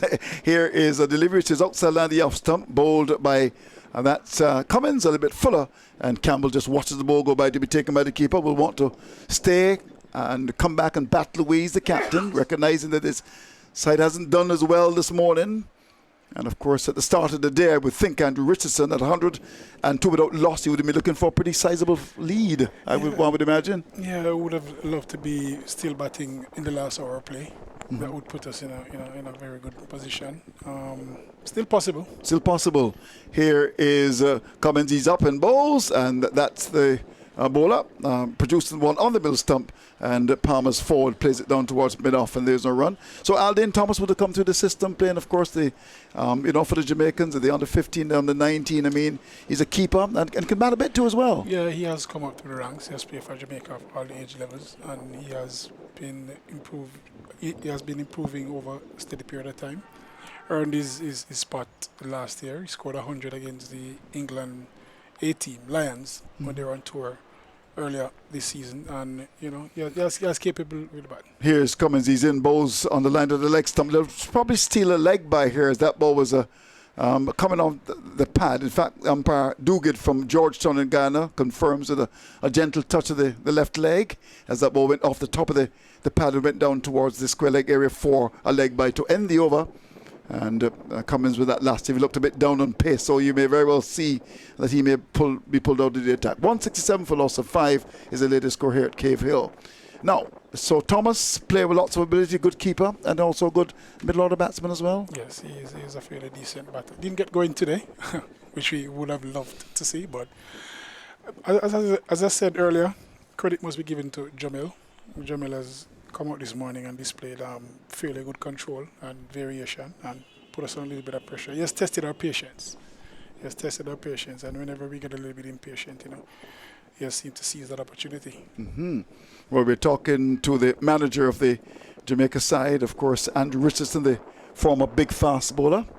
You certainly had a bit of gas when you played, Andrew. You don't play anymore, do you? Not even a little game with Maurice Foster at Sabina Park? All the gas is gone. All the gas is gone. And the gas also around the Caribbean is also expensive as well. So, Keith Hole is asking if I've got tickets. No one has given me any tickets yet as well. Keith Hole normally asks for 2. But we oblige, really. 167 for loss of 2. Here is the batsman going on the back foot as Campbell continues. That's Warrican continuing, hitting the top of the pad and just dribbling into the offside. 167 for loss of 5. So this could be the last over. Let's have a look at your very expensive watch there. Here's Warrican, comes up now. He's into bowl to Palm. Oh, he doesn't deliver. But he's really bowled splendidly, Jamal Warrican, who's now wearing a beard nowadays. Never saw that before. Maybe he got it in Bangladesh as he starts his run. As he comes in again to bowl to Palm and to the Stevie Palmer's going on the back foot. Might have come forward to that, but he trusted his judgment, trusting the length there, and just went back and was given a bit of air and played the ball off the pitch out towards cover. There was no run. Brooks came across to make the stop. Here's Warrican again as he comes in to bowl to Palmer. And to this delivery, Palmer is coming forward. The edge found out towards the third man there. Brathers after it. Picks up just about now to come back for the second. The return from Brathers is on the way. Used to be a sprinter for Combermere there in Waterford. And he really sprinted after that. Picked it up. I think he always knew they were going to come back for that second. And the return was in. But of course, Palmer beat him comfortably. It's got some pace. With that, 2 he goes to 24. It's 169 for 5. Here's Warrican again as he comes in to bowl to Palmer. And Palmer is looking to lap the ball away. And the ball goes by to be taken by the keeper. That could be a bit of a dangerous shot at this stage. You could top edge. There's a fielder down at backward square. You want to flirt with it. I think this is what Bulleye is saying to him now. There's no need to do that. There's no need to invite that kind of indiscretion. Just let the ball go by. You could easily even play it onto your stumps, the top edges, and be caught down at backward square. Sure, Bulleye said to him, come on, Cappy, come on, skipper. We got to go to lunch together. Here is Warrican as he comes in, he's up and bowls, and he's on the back foot. Gets a shot, but it swings the ball away. He's going to be safe as it goes down towards the fielder coming off the boundary. Walter backward square sends a strong return. It was in there for a long time, but dropping well in front of Walter, who came losing his cap in the process. And the batsman gets a single. So Palmer goes to 25. It's now up to 170 for the loss of 5. So the Jamaicans are very much in front of Barbados now, and I'm sure they want to get as many runs as possible. I've got 12 o'clock. You've got 12 o'clock on your watch as well. This could be the last ball before lunch on the second day. We shall see. Here's Warrican. Comes in, bowls to Bulleye. Bulleye is back and wrapped in the pad. That's going down the leg side. Now it says the umpire. Let's look at umpire. Reefer comes forward and really remove the bails. Let's see what happens here. He's actually going across the square leg. So we'll have to look at the umpire now who comes into position. It looks like umpire Duguid, the man from Georgetown in Guyana. He gets the hat there from the bowler Graves. So we're going to have one more over left before the break at lunch on the second day, 170 for 5. Andrew Richardson is in the house. Andrew, are you disappointed about the performance of the Jamaicans this morning? Can you tell me? Yeah, a little bit. We probably lost 2 or 3 wickets as too much as we would have liked. It's not the ideal position that we want to be in. Not we planned at the start, but give and take. It's cricket. It's cricket, yeah. These things will happen, and as I said earlier, Bulleye is very much a capable batter, and he's there with the captain who likes to bat for long periods. So there's a lot of time. We're preaching this season. There's a lot of time to bat in 4-day cricket. Discipline, yeah, and just application can be shown, and hopefully we have a better session at post lunch. Yeah, well, we got to wait and see. The last over is going to be bowled. 170 for the loss of 5. Yesterday we had Nikita Miller. And trying to get the personalities to come, and you can hear from them. Here is Graves. This first over, he's in, bowls, and on the back foot goes Palmer. Pushes into the onside down towards mid-on. Do you think, Andrew, that the pitch is playing a little bit better in the second day? It has. It's still a little bit on the slower side. We saw a couple of balls keeping low yesterday, especially of young Levy when he was bowling, but I haven't seen any signs of that today. But the batters still haven't cashed in. Here is Graves, comes in, bowls to Palmer. Palmer is back to one of the off stump, pushes to cover. There's no run. Bat getting even broader now. He's on 25. It's 175. 4 balls left in the session before we say hello and goodbye, of course, to all of our listeners. Lunchtime is just around the corner. It's been a good morning for Barbados. Conceding 69 runs, but they picked up 5 wickets in the process, and we want to keep that lead down. Here is Graves, the medium pace, as he comes in again to bowl to Palmer. To this delivery, Palmer is allowing the ball to go outside the off stump. There are 2 slips on the gully waiting, and he just watches the ball go by to be taken by the keeper. It's 170 for 5. So overall, it's been a good morning for Barbados. Andrew, if we look at Jamaica's cricket now, I mean, you don't have any local cricket on at the moment. Senior Cup is all over. We actually do. We have a Super League. Well, this is what Nikita was telling us about yesterday. Super League is in its 6th round of games. It's coming this weekend. Okay. We'll take a break over the Christmas period and resume in the new year. Here is Graves, comes up, he's in bowl, short of a length, keeping it a bit low and bending that knee as the captain Palmer pushes up towards mid-on. There's no run. Palmer is the new captain. Was that predictable? Was that obvious he was going to take over? Given the fact that I understand that you were looking at him for a while. Yeah, this is actually his second stint as captain. Right. He started the job 3 years ago. Didn't go according to plan, but he has grown. He has matured, and Nikita stepped down, and he relishes the chance now. Okay, here is Graves comes up and bowls a ball which is on that middle stump, clearly playing for his lunch. Now you wouldn't get ackee and saltfish in Barbados for sure, and he just comes across and pushes up towards that mid-on area. There's no run. You look a good player. He's on 25, 170 for loss of 5. No doubt you're looking to your captain to really lead by example this year. He is. He is a decent player. A very patient guy. As I say, he likes to bat for long periods, and hopefully he gets to do that today. Here's Graves again.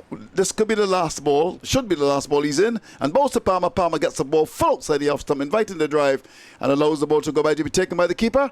And umpire comes up. Of course, the umpire just coming forward there. Nigel Duguid from Guyana to whip the bails off. So at lunch on the second day of the battle between the Jamaica Scorpions and the Barbados Pride, starting the day at 101 without loss, Jamaica will go to lunch at 170 for loss of 5. A good session for the Barbados team, led by the left-arm spinner just back from Bangladesh, Jamal Warrican. 23 overs, 7 maidens, 4 for 55, supported by Hardin. 9 overs, 2 maidens, 1 for 23. It was a battle, a dogfight, of course, between Barbados and the Jamaica side, and no doubt it could be an interesting second session. 170 for 5 for his impression of the session. Let's go across to Antonio Aline. Yeah, Barbados Pride would definitely be very pleased with their performance in this session. They've done very little wrong. They've conceded only 67 runs in this session, and they've taken some 5 wickets. If I can be critical, to be very, very critical, they made one very minor mistake, and that was in the last over ball by Miguel Cummins. The ball would have struck the thigh pad of Paul Palmer Jr., and they would have allowed the Jamaica Scorpion batsman to come through for a single, and I think that was a very critical and important single, as it meant that Jamel Warrican could not continue to operate to Dennis Belai, who he had under some pressure. You see this morning, Warrican was operating to the right-handed batsman, and he caused all of the right-handers a lot of trouble.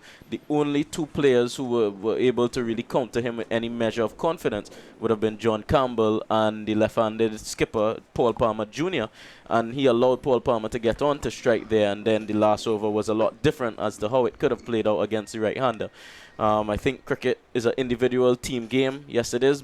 John Campbell, he would have given his wicket away to injudicious stroke, but he had that responsibility not to let Warrican in the game, as the Jamaica manager, Mr. Richardson, would have said.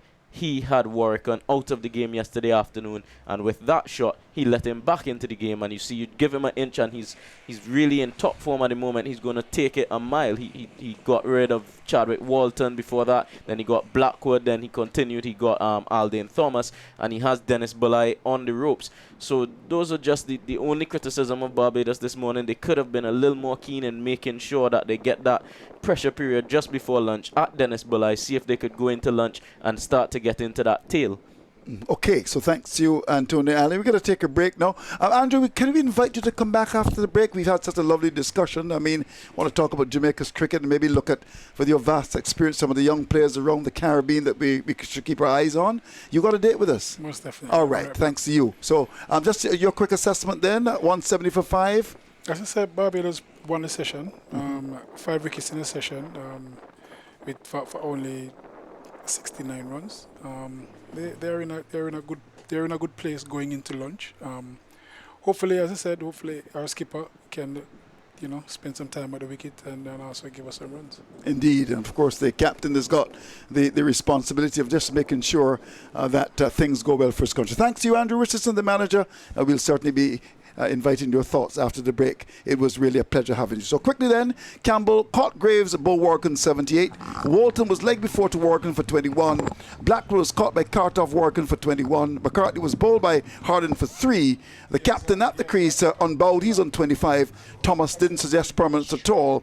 Didn't look comfortable, caught by Brathwaite slip off Warrican's arm ball, and he did not score at all. Belai is on not from 11 balls. Palmer is with him, and they will want to come back and certainly do the trick for the Jamaicans. 170 for 5, 58 overs bowl, and the bowling for you Cummins, 15 overs, 4 minutes, done for 35. Hardin, 9 overs, 2 minutes, 1 for 23. The star of the morning, Jamal Warrican, left arm of the lock spin, 23 overs, 7 maidens, 4 for 55. Justin Graves, 5 overs, 1 mid, none for 9. Brathwaite bowled 2 overs, cost 20 runs. That was yesterday. And Walsh, who didn't bowl today, 4 overs, 1 mid, none for 12. So scores at lunch on the second day. Barbados 167 to which the Jamaicans have replied 170 for loss of 5. We'll take a break and come back in about 25 minutes. Please join us then.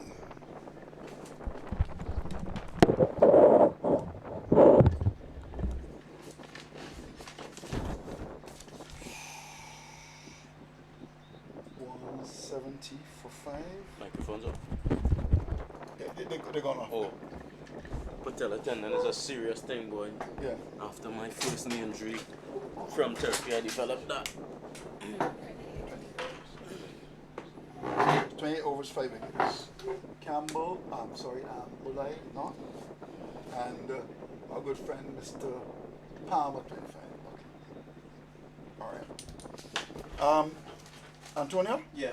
Just stay around because you know your friend gone off. Most likely I'm gonna have to start back because Yeah, okay. he Right, hasn't okay. been So, seen. right, no He problem. hasn't been seen That's yet. fine. You don't keep food. He told me to hold on to his lunch. He's on again for this. No, he's not. But he had go to the doctor's appointment. Yeah. So no lunch today? You think you can go? No? They last year already did that tickets anywhere. Perhaps next door. Okay. Let me see. You need tickets to go up and Huh? you don't usually eat up top there. Pardon me? You don't usually eat up top there. We rest and cut their tickets already. Oh, so you going to get ready? I think the store was asking for a ticket. Oh, I haven't gotten, and I have to get Jamal's. So who has the You were tickets? supposed to get a thing. So what's There the for your tickets? table. I think Lori gave Okay, tickets for who she saw in here, and then Oh. so Ezra and David Okay. got a ticket as well. So look, you understand where I'm coming from. So I was asking to Lori though. she need In terms to, of, she call just them. can't come in. Who she No, see no, and no, just no, leave no. tickets for inside here. All right. Or the German media thing. Yeah. Okay. All right, so we get to go. You're off here. Antonio, you go and do. Where's he going? He tends to go here with the other people. Let's You follow don't him. have your accreditation yet. No, I haven't been given accreditation. No, I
Jamel Warrican, the left arm spin outside of the off stump.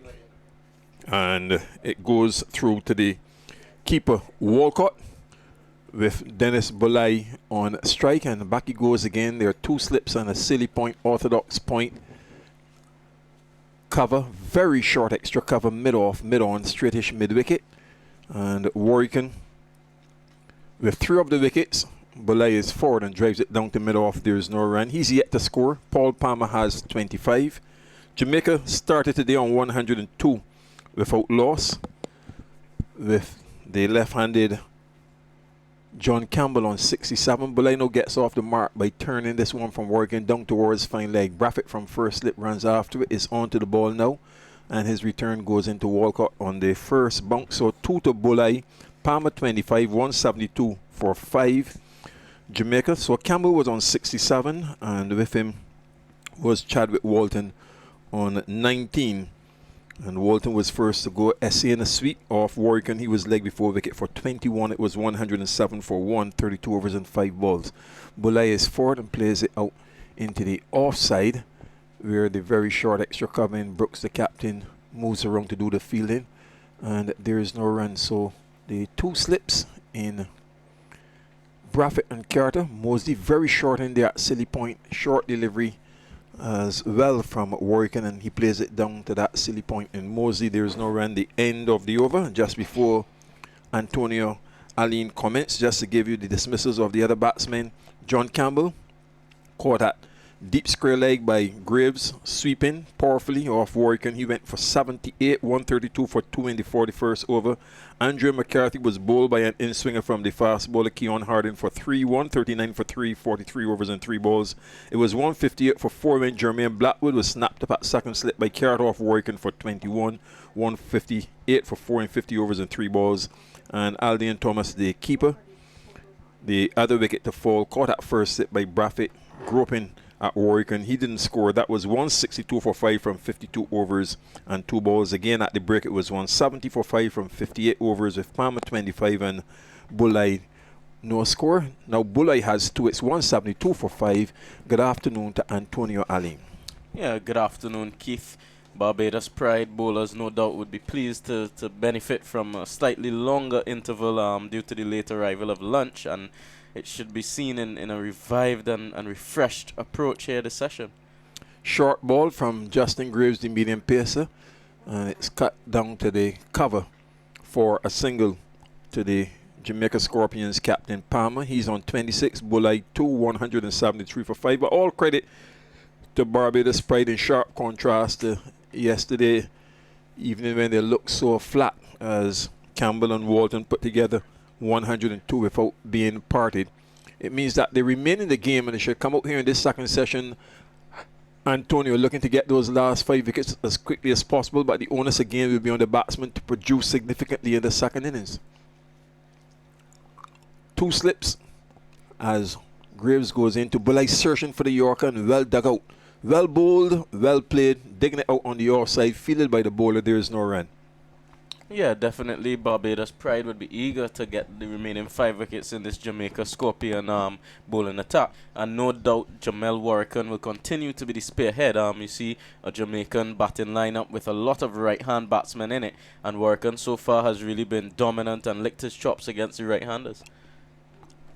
In goes Graves again to bowl to Bulai, and a short down the leg side.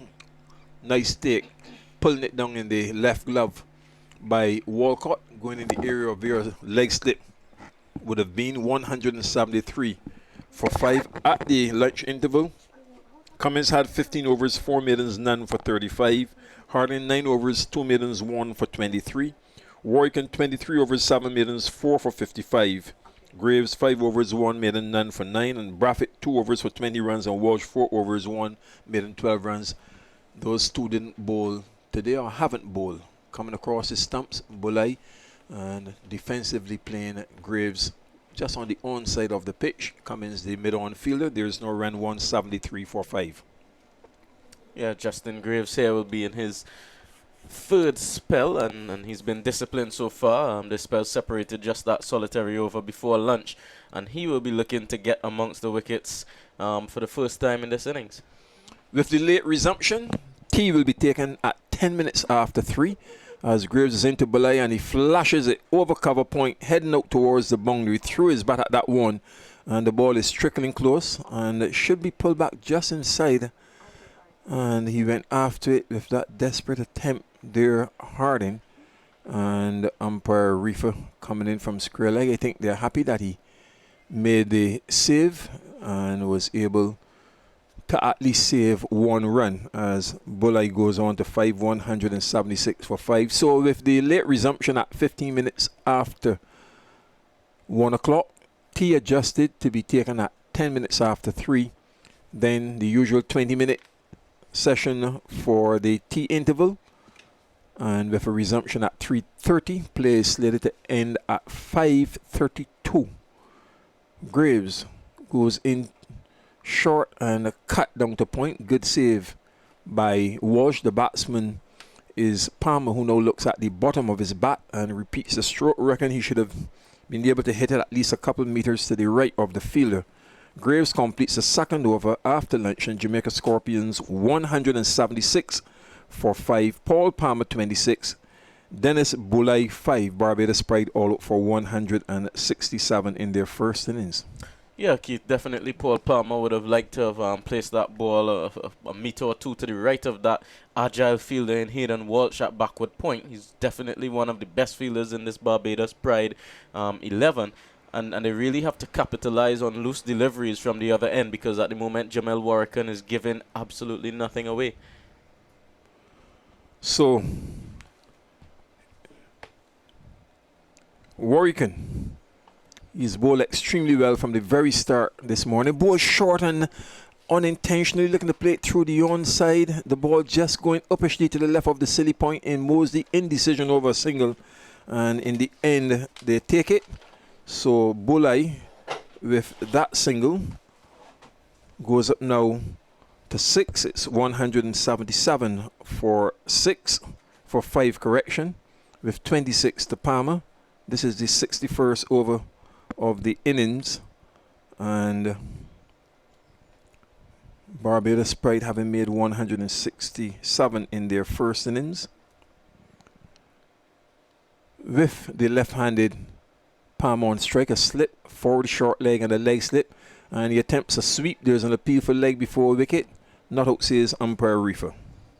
Yeah, a bit of a commentator's curse on that last delivery there. Hayden Walsh misfielding that ball at backward point, allowing Dennis Balai, the right-hander, who has had his challenges with Jamel Warrican today, to escape. And there we see Paul Palmer Jr., the left-hander, immediately a more attacking intent.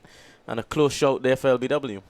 Warrican is over the wicket. Palmer comes forward and pushes it up to the extra cover. Harding, the fielder, moving in front of the mid-off in Cummins, and there's no run. 177 for 5 at the end of this over. For those who haven't heard, the West Indies T20 team for that 3-match series against Bangladesh, we'll give it to you. Short from Warrican and whipped down behind the square by Palmer for a single. The fielder is Walsh. Palmer now on to 27, 178 for 5, with Bulai coming back now on strike. He is on 6. Somewhat of an all-rounder, Dennis Bulai. Left arm unorthodox spinner. Bats right-handed. And he quietly plays it down to silly point. There is no run. 178 for 5. Warrican in his 25th over. 7 maidens, 4 for 59. Bowling from around the wicket at the southern end. Bright sunny conditions. Bulai, let's look at the turn it. Doesn't get a touch and not taken cleanly by Walcott, but effectively stopping it. 178 for 5. So, Antonio, I'm certain that you would have your 2 cents worth on the fact that clearly following talks between the director of cricket, Jimmy Adams, and your fellow Trinidadian, Evan Lewis, he's back in the ODI side. Keswick Williams, a bit of a surprise to me that he's been able to get a pick again and recall. Sheldon Cottrell was questioning Jamal yesterday about the changes in the Leeward Islands side, and he significantly pointed out that he recognized that Cottrell remained here in Barbados for a couple of days after the other players went back home on Monday.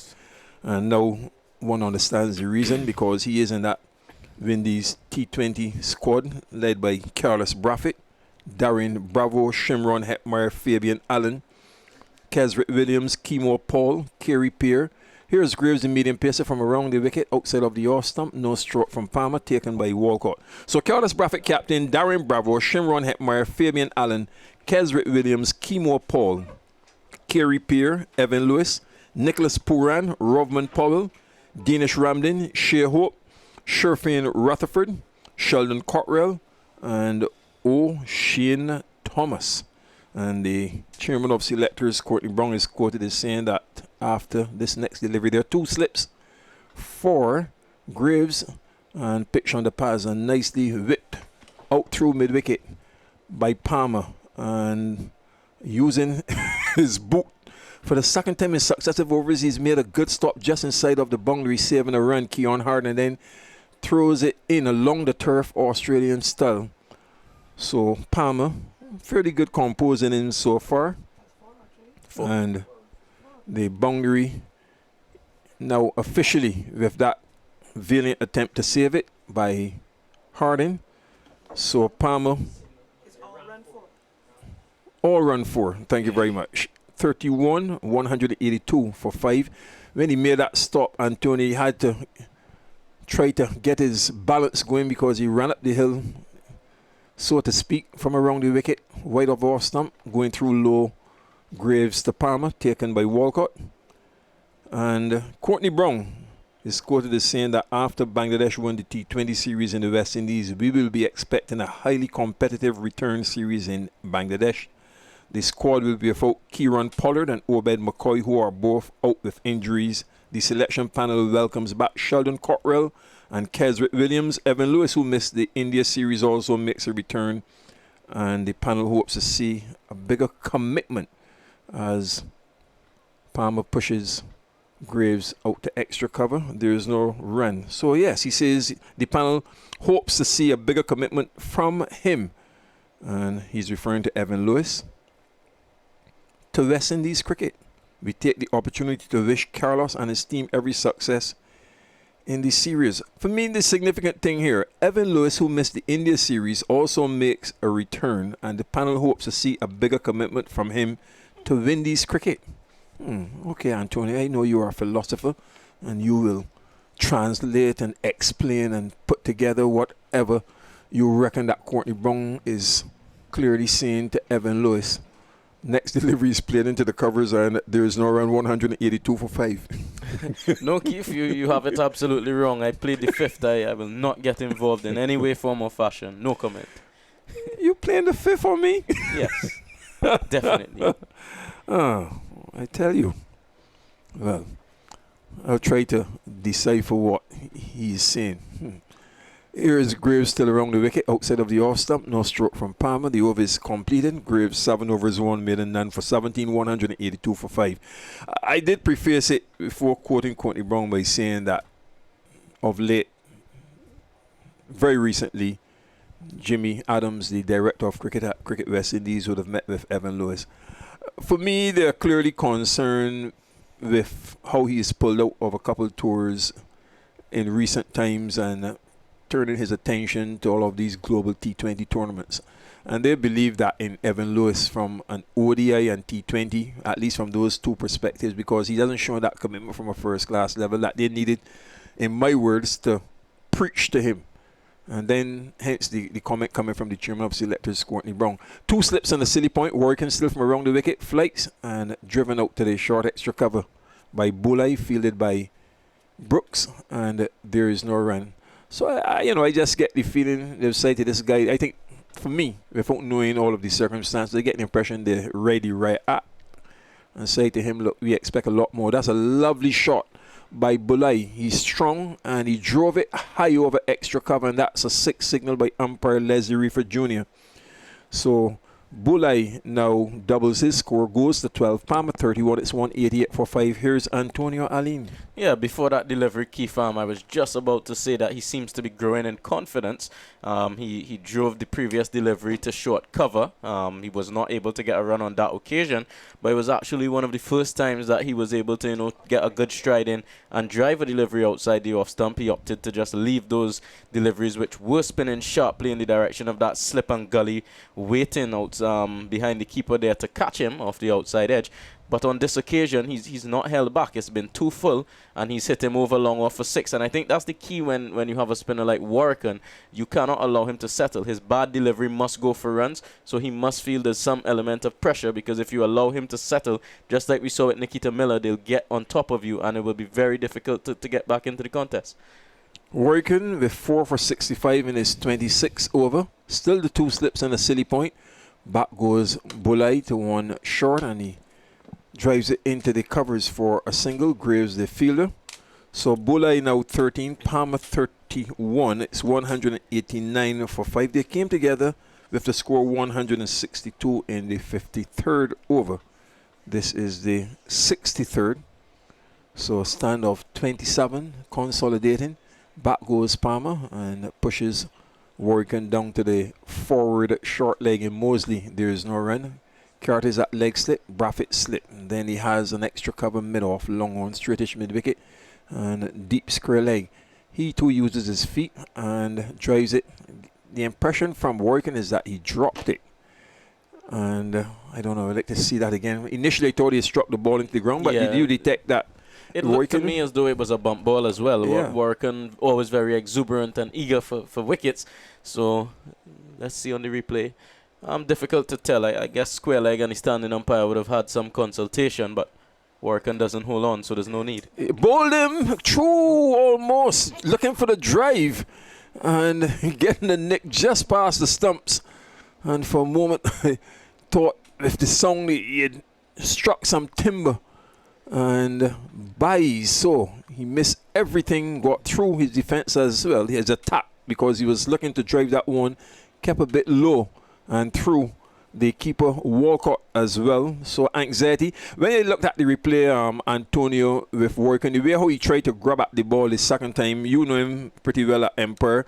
You talk about his exuberance. The replay to me appeared as though the ball was struck into the ground, but looking at how he tried to make a second grab is when you thought, well, look, he saw this as a clear caught and bowl chance. Yeah, definitely in Warrican's mind, it would have been a caught and bowl chance. And no doubt, like we saw earlier, he would have been very animated had the umpires decided that it was not out. But as we said, he didn't hold on, and there was no further need to decide whether it was a bump ball or whether it was full. But in my opinion, and in your estimation, it was a bump ball. But Warrican always eager for a wicket. Graves was running in and then had to stop as he heads back to his mark, 191 for 5. So again, that West Indies T20 squad: Carlos Braffett captain, Darren Bravo, Shimron Hetmeyer, Fabian Allen, Kesrick Williams, Kimo Paul, Kiri Peer, Evan Lewis, Nicholas Puran, Rovman Powell, Dinesh Ramdin, Shea Hope, Sherfin Rutherford. Short delivery over the shoulder of the batsman, almost you can say the back. Graves bowling to Bulai and taken by Walcott. Sheldon Cottrell and O'Shane Thomas. And as far as those 3 games are concerned, the first, December the 17th at Silhet, and then the last 2, December 20th and 22nd in Mirpur. West Indies lost today. I'm certain that you would want to comment nevertheless on another outstanding century by Shea Hope, batting at the top and carrying his bat down. Short one and turned down behind Screer for a single. 2 unbeaten centuries. This first in the winning cause, and they lost by 8 wickets today. Jamaica Scorpions here at the 3Ws will move on to 192 for 5. Yeah, definitely congratulations to Shea Hope and his background staff. I think it's definitely brilliant anytime a guy can score 100 in a one-day international game, and he's done it back-to-back. So he's showing some level of consistency, and his numbers are improving in this format of the game. Yes, his 4th all told. And Palmer whips Graves down to fine leg. Warrican is the fielder. They take a single. The ball coming in on the volley to the keeper Walcott. Palmer goes up to 32. 193 for 5. This has been a good knock in the circumstances. He took 16 balls to get off the mark, but once he settled down, he has shown wonderful composure.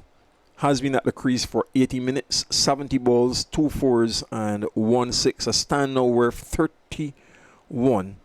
And just looking to get that significant lead over Barbados Pride, who were bowled for 167 in their first innings. It's 193 for 5. Bulai pushes Graves down on the onside towards mid-on, the straightish mid-wicket in Jones to do the fielding, and there's no run. Yeah, Jamaica Scorpions at the moment carrying that lead to 26 runs, and I'm sure that Barbados Pride will be looking to try and restrict them as quickly as possible, picking up these couple of wickets. But as the score pushes past 200, there might be a little bit of panic and turbulence in the camp. Here's Graves again with the 2 slips into Bulai short, and he handles it well, getting on top of it and defending down to the area of the silly point. Harding comes in from the orthodox point to do the fielding, and there is no run. This is Graves's 8th over, 1 maiden. He has conceded 19 runs, and updates in the other 2 games in a moment. Sunny conditions at the 3Ws Oval. Here is Graves bowling to Bulai, and Bulai looking for a big drive. He gets it past that straightish wicket in Jones. A chase here for Cummins from mid-on, and Jones as well. Cummins is on to it first. Bulai looking for a 3rd run. Palmer sticks up a left arm to say stay put. Bulai moves up now to 16. Palmer is on 32. It's 195 for 5 after 64 overs. At the Brian Lauer Cricket Academy, TNT Red Force were bowled out for 225. That's the first in his lead of 19 over the Windward Islands. And at the Sir Vivian Richards Stadium in North Sound, Antigua, Guyana Jaguars are 85 for 3 after the Leeward Islands scored 182 all out. And let me check here for some details of the Red Force innings of 225 all out. Kyle Hope, the Barbadian, at the top 11. Jeremy Solozano 10. Amir Jangu 20. Where am I? No. Jeremy Solozano, yes. Thanks again for that little spotting as this next delivery is pushed out. Warrican starting his 27th over and played out to the short mid-wicket. There's no run. So Kyle Hope was LBW bowled by Shillingford for 11. A slip, a forward short leg, and a leg slip for Warrican. And the left-handed Palmer drives it out to extra cover. There's no run. Jeremy Solozano was caught by Athenaeus off Kevin Hodge, and his score after this delivery. Oh, back he goes trying to guide one. Too close to the off stump, misses Palmer. A century for Solozano. He made 104 from 173 balls. And 9 fours in that knock. So Jeremy Solozano.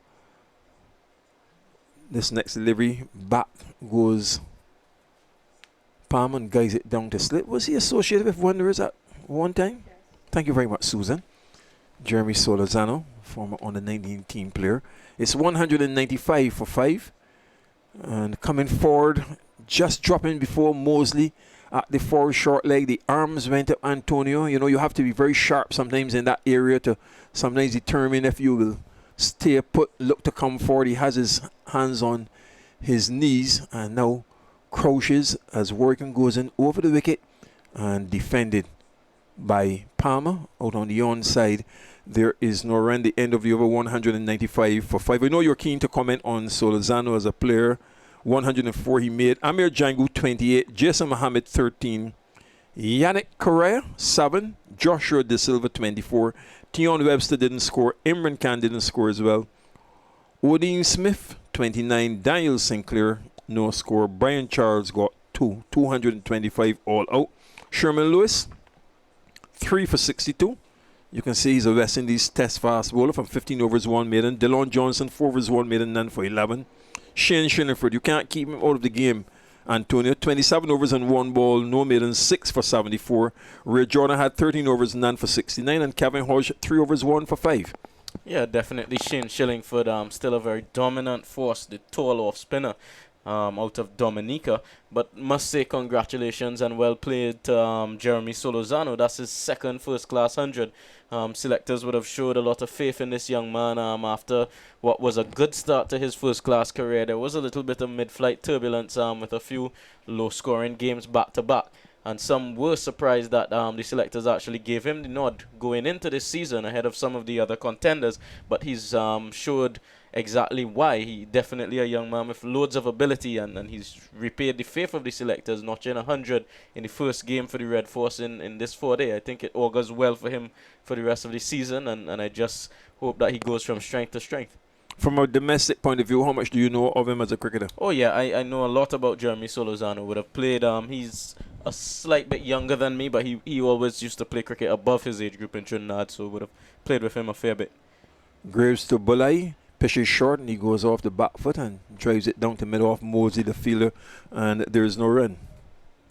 Yeah, so Jeremy Solozano, left-handed opening batsman. He's very competent. I think both of his first-class 100 probably came against Jamaica, and now this time he's got another against Windward Islands. And really the hallmark of a batsman is to score hundreds. So the fact that such a young guy is able to know he's gotten 2, you would hope that he will continue have a long career and score many more hundreds. Harding with 2 slips. And he has replaced Graves from this northern end down the leg side to Bulai. Coming inside, trying to turn it. Doesn't get a touch and taken by Walcott. This partnership is beginning to worry Barbados pride now. Worth 33. Bulai looks very solid on 16. And supporting his captain Paul Palmer, who is on 32 following the dismissals of Walton, leg before wicket, ball Warrican 21. Campbell caught Graves, ball Warrican 78. Blackwood caught Carter, ball Warrican 21. McCarthy bowled by Harding for 3. And Thomas, the keeper, caught by Braffett off Warrican without scoring. Harding right arm fast over the wicket, short and slap down to the backward point boundary. Good stroke by Bulai. He looks very organized and he's strongly built. And all around the end of the side, left arm unorthodox spinner, bats right-handed. And with that boundary, which is his first, along with a 6, 1, 4, and 1, 6, he moves to 20 from 35 deliveries. The Scorpions now 199 for 5. Yeah, with every boundary that the Jamaican Scorpions batsmen score, you're just going to see the Barbados pride. They're going to start to guess their approach. When does it go from out-and-out attack to when do they look to try and contain and ensure that that lead doesn't grow, to a point where it's out of hand? Harding, his first over a new spell, his 10th all-toes short, and Bulai looking to pull. Misses, taken by Walcott, and then he repeats his stroke a second time to say that should have gone through mid-wicket savagely to the boundary. He does it a 3rd time. So if I were Harding, I would say, let me give you another short one and tell me if you can really pull or even hook. Yeah, definitely Keon Harding, a guy with some fair pace about him, but I think he might actually go for the quick and full delivery. That's his wicket-taking ball. We saw he dismissed Andrew McCarthy with one earlier, and I think that would be a good ploy against Dennis Bulai. Yeah, that was a beautiful delivery. Ball short, tucks him up, and he's been hit painfully as he goes down on his left knee. Harding walks down, picks the ball up, doesn't look at him, just underarms it to the mid-on fielder in Cummins, who gives it a rub. And now Palmer goes down to have a word with Bulai, who's on 20. Palmer 32, 199 for 5 Jamaica Scorpions. Yeah, Keon Harding continues to get that inward movement into the right-handed batsman, and that one there striking him maybe somewhere in the thigh or hip there on that front leg, and he was down for a few seconds, but he's back up to do battle. 2 slips, point, cover, mid-off. Harding to Bulai, short, and he punches it between the point and cover, heading up towards the boundary. This guy really times the ball sweetly. It hits the ropes now and bubbles over, and Brooks runs back to retrieve from beyond the boundary. With that 4, the 200 comes up for Jamaica Scorpions. 203 for 5. The 200 coming in 278 minutes, or 402 deliveries with 15 fours and 4 sixes. Bulai has 24, Palmer 32. Those statistics from our scorer, Susan Bell. Yeah, so for the first time, actually, I've heard some raucous applause coming from the Jamaica Scorpions dressing room as that lead moves on to 36. Dennis Bulai, very strong outside the off stump. This is the third shot of that nature cut or back foot punch through the cover point region for 4. 2 of them going for boundaries. The other, he was able to get 3. And they are definitely growing in confidence, not only out there in the middle, but also in the dressing room as they're keen to see this lead continue to grow. And just that applause as well is going to even put that the Barbados Pride unit under further pressure. So, as the emergency fieldsman goes off, and not referring to Kenroy Williams, the Barbadian who was left out. So, as it stands, Jamaica in the ascendancy, partnership of 41, and they lead by 31 against Barbados Pride here at the 3Ws Oval. And Jamel Warrican, as though he's bought this ball, he's not going to put it down. And I guess he would say, why should I have been, doing my work? And I have 4 of the wickets, using his feet and driving down to the mid-off is Palmer, the captain. There is no run. So 203 for 5. As he goes back now and cuts it down through point. A chase here for Braffley. I think he will lose it, chasing for all of his worth, and that's another boundary. So the boundaries are coming here for the Jamaica Scorpions, and Palmer, the captain, now goes to 36. It's 207 for 5. Yeah, we see that lead is now 40 runs, and it's nearing that psychological landmark of a 50-run lead. And I'm sure that the Jamaica Scorpions will be pleased with 50 runs of a lead. But I know earlier when we spoke with the manager, Andrew Richardson, he was talking about their desire to bat for the entire day. So I know that they would want to close the day still out there batting with a lead in excess of 100 runs. Driven now down to the long on for a single, and 37 is Palmer, 208 for 5, making reference just now to the substitute coming on to the field, clearly referring to Stephen Taylor, who was left out along with the Barbadian Kenroy Williams. But Taylor spent a considerable amount of time on the field yesterday for the injured Derval Green.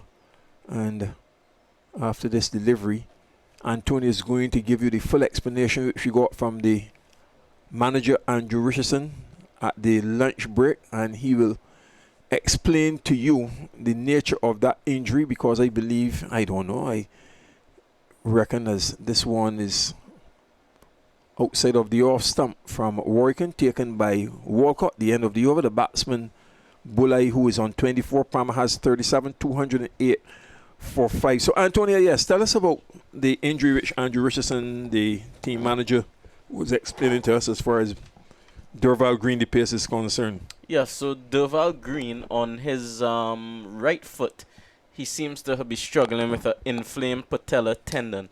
And as a result, he's unable to put a lot of weight on that foot. So quite evidently, he will not be able to bowl. It's unlikely that he will bowl in the second innings when Jamaica Scorpion take the field, but he will attempt to bat.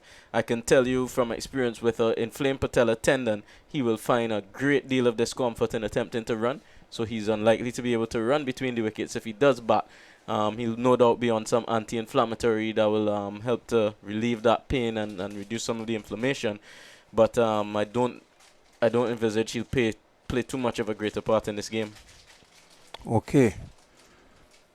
Now that is significant. He took the first 3 wickets yesterday, really rocked the early Barbados Pride batting. And here is Keon Harding with 2 slips, bowling to Palmer, wide of the off stump. And Walcott goes in front of the first slip and Braffett to take 208 for 5. So you would have experienced it about how long ago? probably just after crop over, between August and September, October, that period. Yeah, coming off of a nasty knee injury and some knee surgery. Then it was a condition I developed during the course of therapy. Well, you've had a couple of matches since then. You helped in a draw against Wonders at Darrell's Road in the last series outside of the off stump. And this one goes through to the keeper. So I take it that you are up in arms about playing on Saturday now, or what? Because of these new I would have enjoyed to play, but I don't imagine I probably will get that luxury given commitments here in the commentary box. I will be here on Saturday and Sunday unless this game, by some stretch of the imagination, was to finish before then. Yes. 208 for 5. Andrew Mason will be your next commentator. There are 2 slips of point. Cover, extra cover, mid-off, mid-on, forward square, and the fine leg. Harden is in and pitched up, driven off the inner portion of the bat, and it squirts behind square. Palmer the batsman, Graves the fielder. There is no run. 208 for 5. Palmer 37, Bulai 24. Keith, I'll tell you what, I'm very impressed by the approach from the Jamaica Scorpions captain, Paul Palmer Jr. He has not been carried away with stroke play. He's done the hard job. This is the dirty work here, just continuing to bat, even though Barbados Pride were clawing their way back into the game. He's been composed in his running between the wickets. He's resisted the urge from Dennis Bulai, his slower partner, to take on risky singles or third runs that would be ill-advised. Outside of the off stump, the next delivery, and no stroke. Yeah, he continues to leave the ball well outside the off stump. He has not been rash in any way, but he takes the bad delivery and he really puts it to the boundary if it needs to be. So 208 for 5. Palmer has been at the crease for 96 minutes, faced 84 balls, 3 4s and 1 6 for his 37. Bulai, 57 minutes, 40 balls, 2 4s and 1 6. He's on 24. The partnership were 46 as Harden is into Palmer outside of the off stump. He pushed at it and on its way to the keeper Walcott. 208 for 5. Yes, a good delivery there from Keon Harding. He continues to swing the ball away from the left-handers. He's been doing it for quite some time. And I know that it might be a bit frustrating for the young man not to have gotten the outside edge of Paul Palmer's bat on that occasion. But it's good to see him just turn and back to that top of his run again and ready to come in again. So here's Harding with 2 slips into bowl to Palmer outside of the off stump. On this occasion, he picks up the line and lets it go to Walcott. The end of the over, 208 for 5. Jamaica Scorpions, they lead Barbados Pride by 41 runs on first innings. More from Antonio Aline, and then you'll hear from Andrew Mason. Yeah, Jamel Warrican from the southern end. So far today, he's operated uninterrupted. There is the leg spinning option of Hayden Walsh Jr. available to the captain, Shamar Brooks. He's only bowled 4 overs so far in this innings. He's conceded 12 runs. He's bowled a 1 maiden. He has not taken any wickets on the back of that 5-wicket haul in the first match against the Leeward Island Hurricanes. And also there's the part-time option of Craig Braffett, 2 overs, none for 20. But so far, Jamel Warrican has been excellent with his 28 overs, 4 wickets, 8 maidens, 71 runs conceded. And he's really asked questions of all the batsmen. In particular, he would have bothered the right-handers. But in the last half an hour or so, you see that he did cause a problem or two for Paul Palmer. A beautiful delivery pitching outside the off stump, enticing him to drive. But unfortunately for Warrican, bouncing over the top of middle stump. So this is a good partnership developing here as Warrican continues in bowls to the batsman who's on the back foot. That's Bulai. The ball hits his pad and goes away in the onside. So 208 for a loss of 5 represents an interesting position. It's not one that is commanding, but I'm sure that given the fact that the scores are generally low here, a handy lead of 100, I'm sure Jamaica would want to be quite happy about that. Here's a ball, which is outside the land of the leg stump. And Bulai, who's not the type that you leave a rice and peas a Sunday and go and watch, but he's effective. As I was talking to Andrew Richardson moments ago, and he was saying to me that he scores heavily in Jamaica's local cricket. Here is Warrican, comes in and bowls to him. He's onto the front foot, playing it capable into the offside, just coming forward and pushing out towards cover. There's no run. So the 2 slips are still there, waiting. 208 for loss of 5 wickets. A very important partnership. Bulai's batted intelligently here. He is on 24. Warrican comes in and bowls him. He's getting a ball which is outside the line of the off stump. He went back and there's a ball spun across him, a little bit of bounce. He just plays it very carefully into the offside down to that backward point here where there's no run. Good weather here at the 3Ws Oval. Sun is out in all of its brilliance. Here's Warrican looking for another wicket. Comes in to bowl to Bulai. And Bulai is going back, beaten outside the off stump. Beautifully bowled indeed. That was a bit quicker. Went through the arm, went back, and the ball went past the outside edge, taken by the keeper. This has been a fine spell of bowling by Warrican. He's been brilliant. He turns now. Will be encouraged by that last delivery. 208 for 5. Bulai settles and waits. And here's Warrican as he comes in to bowl to him into this delivery. He's going back. Trusting his judgment. Just pushing the ball away into the offside, down towards backward point for Walsh to come across and pick it up. To end the over, at the end of it, Palmer is on 37. He's the Jamaican captain. He's found a good first officer in Bulai who stayed with him. He is on 24. And Jamaica, in response to 167 made by the Barbados side there, 208 for loss of 5, which is the latest score at Cave Hill. Yeah, so Dennis Bulai here, he's playing a good hand, batting along with his captain Paul Palmer Jr., doing the work for the Jamaica Scorpions, carrying this lead in excess of 40 runs now. It's just about 41. And we see the introduction of the leg spinner, Hayden Walsh Jr. He's going to operate from the northern end. And I'm sure that Captain Shamar Brooks is going to be looking for a wicket. He doesn't want this lead to just continue, to grow and grow and grow. He's going to try and be inventive in some way, and no better option really than a leg spinner. He was very effective against the Leeward Islands Hurricane in taking wickets. He got 5 actually, 5 yes, for 75. 5 for 75. It would not have been his best spell of leg spin bowling, but as it goes with a wrist spinner, it's really just about those wicket taking deliveries, and then even their bad deliveries can get wickets as well. So let's see what Mr. Walsh will come up with. He's bowled 4 overs, 1 mid, none for 12. He'll bowl from the northern end, as you just said, and he'll be bowling to the Jamaican captain Palmer, who's really batted well here, and no doubt looking to seize the opportunities against the leg spinner, who will give you bad balls. And he's going to be operating from the northern end, just warming up, bowling some leg breaks to the field up at mid-off, and that's who's up at mid-off? That's Harden up at mid-off. So here we go with the leg spinner. Here's Walsh as he comes up now in bows to Palmer. Palmer is off the back foot and looks to cut the ball away into the offside and gets it down to cover for a single. So you'd expect now the batsman to be looking for every opportunity to score here. And after those tight fields, the captain is now beginning to make the concession. He's let's see what he's going to do here now.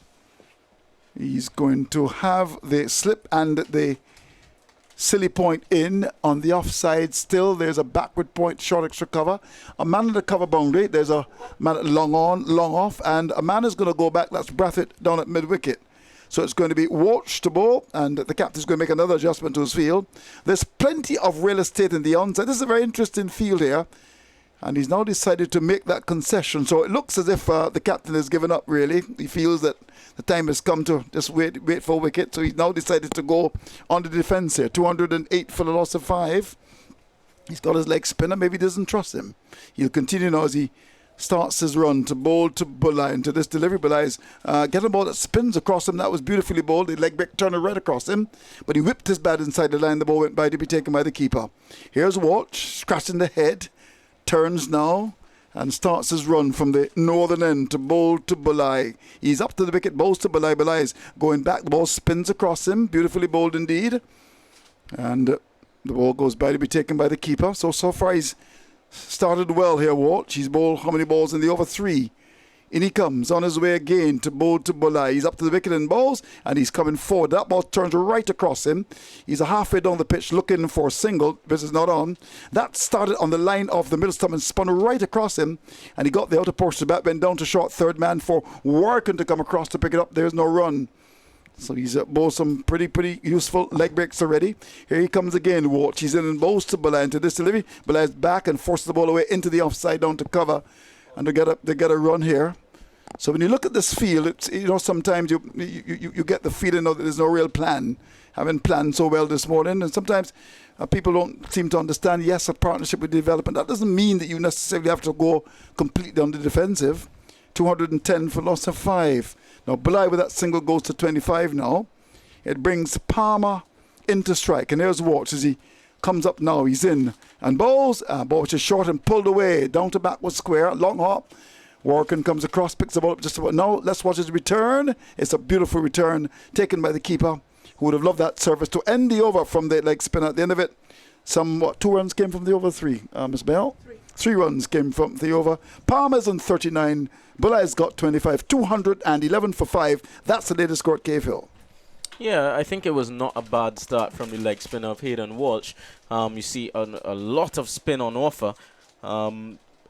Probably twice as much as the spin that we're seeing from Warrican, and that's what you expect from your leg spin in these conditions. So perhaps he could have been brought into the attack a little earlier in the hunt for wickets, but I know that the captain in the back of his mind will always be concerned about leaking too many runs.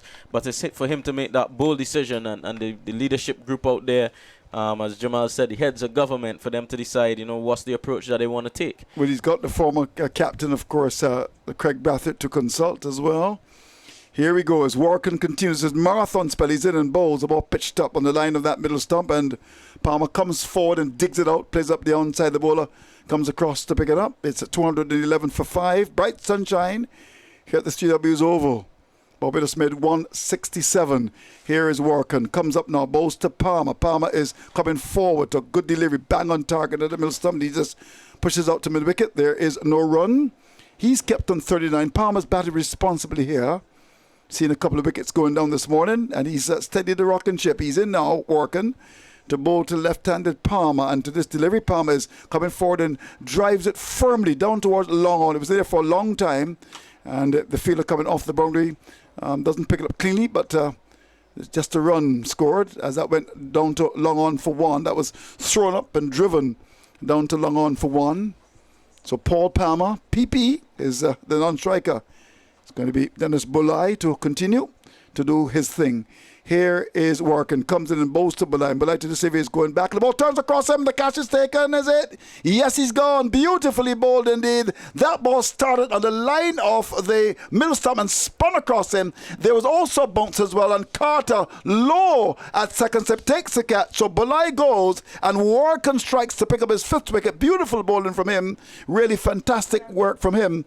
And this really is a situation where the batsman is gone. It was a beautifully bowled delivery, one that was as I said, on the top, as we have a chance to see in the monitor there, the ball spinning across low inches from the ground, taken by Carter, who's a good catcher. Warrican strikes again, and you know what? Jamaica 212 for 6.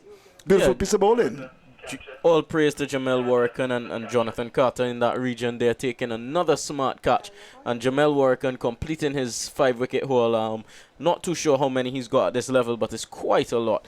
He just continues to take reaps and reaps of wickets in first-class cricket. But you couldn't help but say that this was always on the cards for Dennis Bulai. For all innings against Warrican, apart from a few deliveries that he was confident in coming forward, he opted to just hang back on the crease and try and pull his bat inside of the line. But on this occasion, he was not successful in his effort to keep his outside edge from being struck.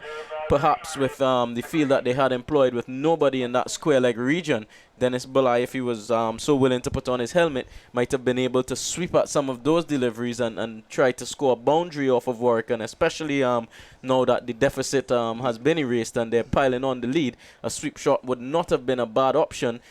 Force them to perhaps maybe take out that second slip and then put him into that square leg region, and then that ball that he nicked would not have gone to hand.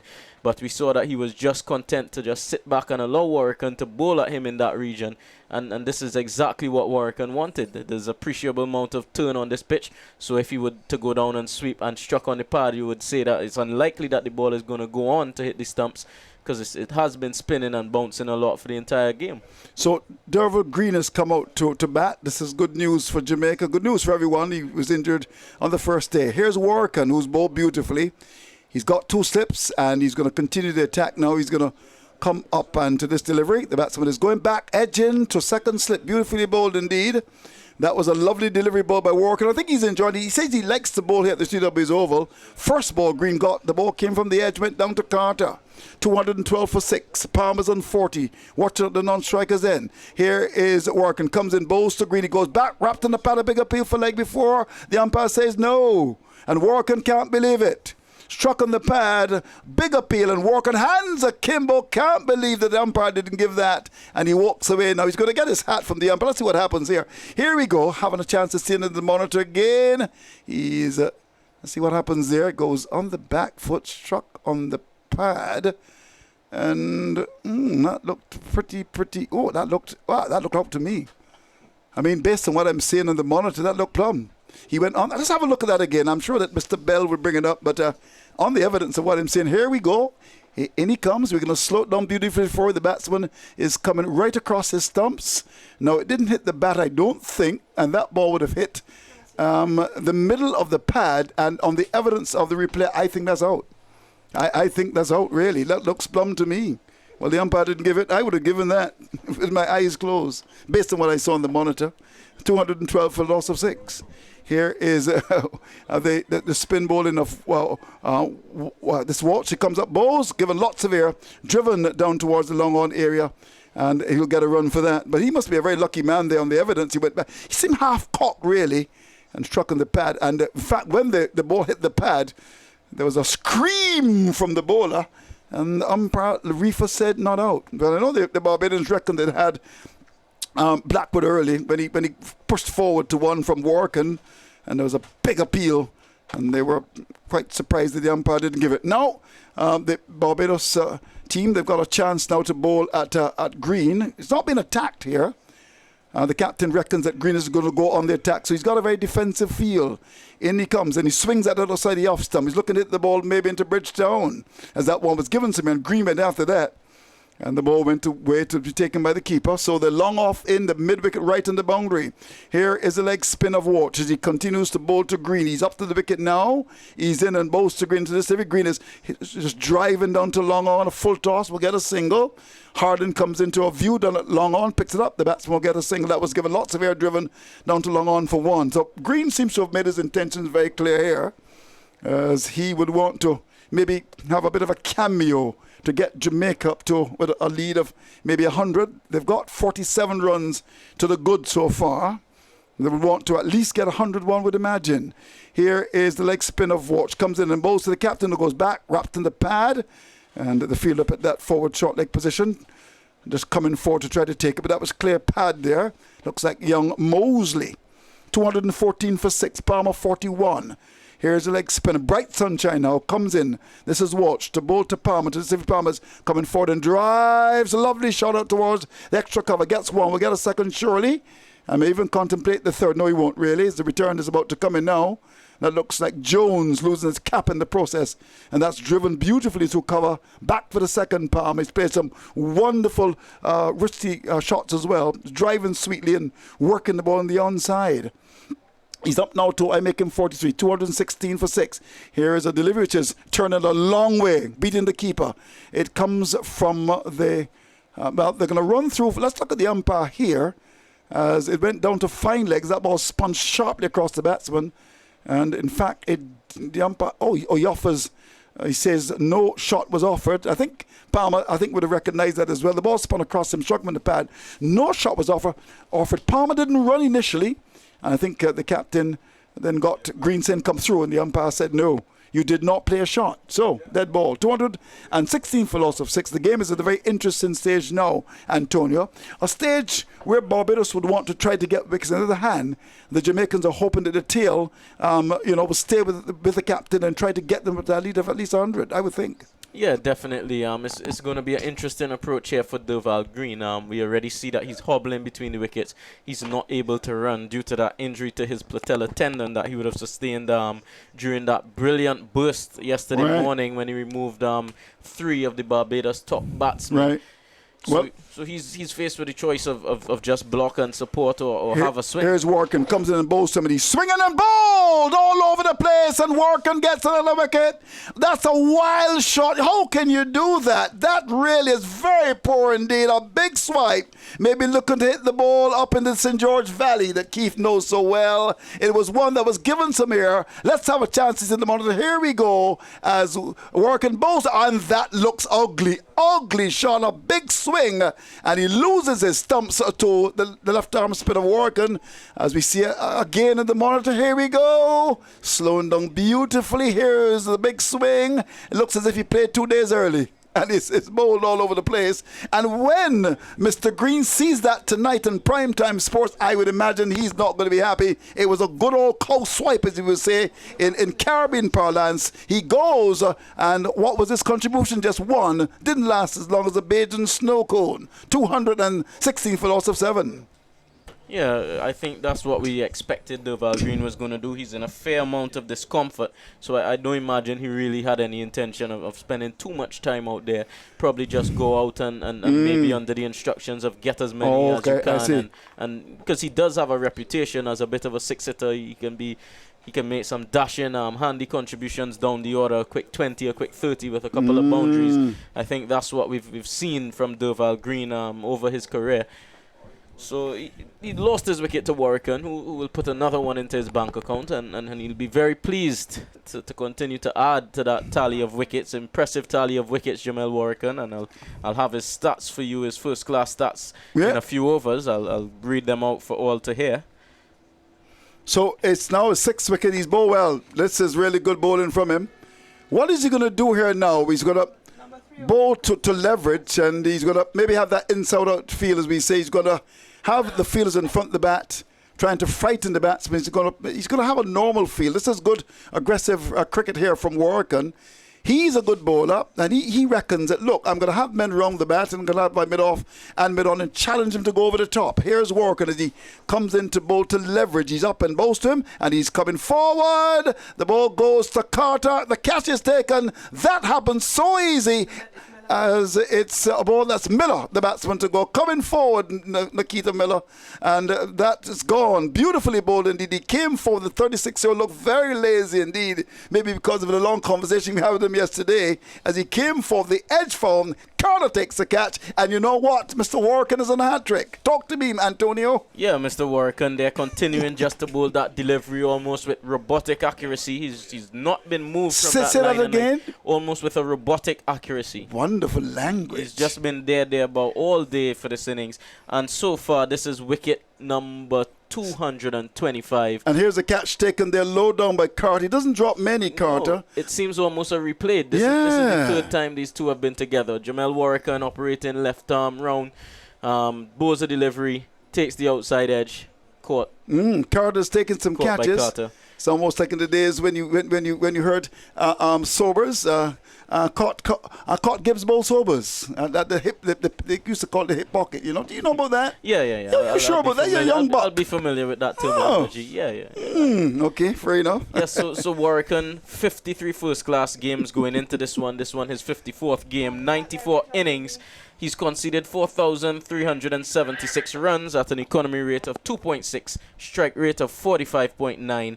219 wickets before today, and so far he's got 7. So he's currently got 226 wickets at this level. 3 10-wicket hauls, 15 5-wicket hauls to go along with 9 4-wicket hauls. Now, how do you assess those stats? Oh yeah, they're definitely very good stats. I mean, no one can argue against these statistics. Obviously, he's been helped by the conditions, the pitch conditions across the region, where traditionally over the years you would have been told that Barbados and Jamaica and these places would have pitches that support fast bowling. But actually, we're seeing quite the opposite. We see Nikita Miller dominating in the first innings after that brilliant spell of swing bowling from Durval Green. You know, he relied more on skill and inept ability to swing the ball as opposed to blasting out the opposition with pace. But really and truly, it was a surface that spun from day one. So, taking nothing away from Jamel Warrican, these are brilliant statistics. The conditions have been helpful to spin. And guess what? Of all of the spinners, I guess you can say he definitely puts his hat out there as one of the best. Yeah, I agree with that. It's maybe one of the best times I've seen him bowl, though, in terms of control. Really lovely, and to support, he had a very aggressive feel. I thought he's been absolutely brilliant. He's on a hat trick now. The players are refreshing themselves, so it gives us time to run through what has happened today.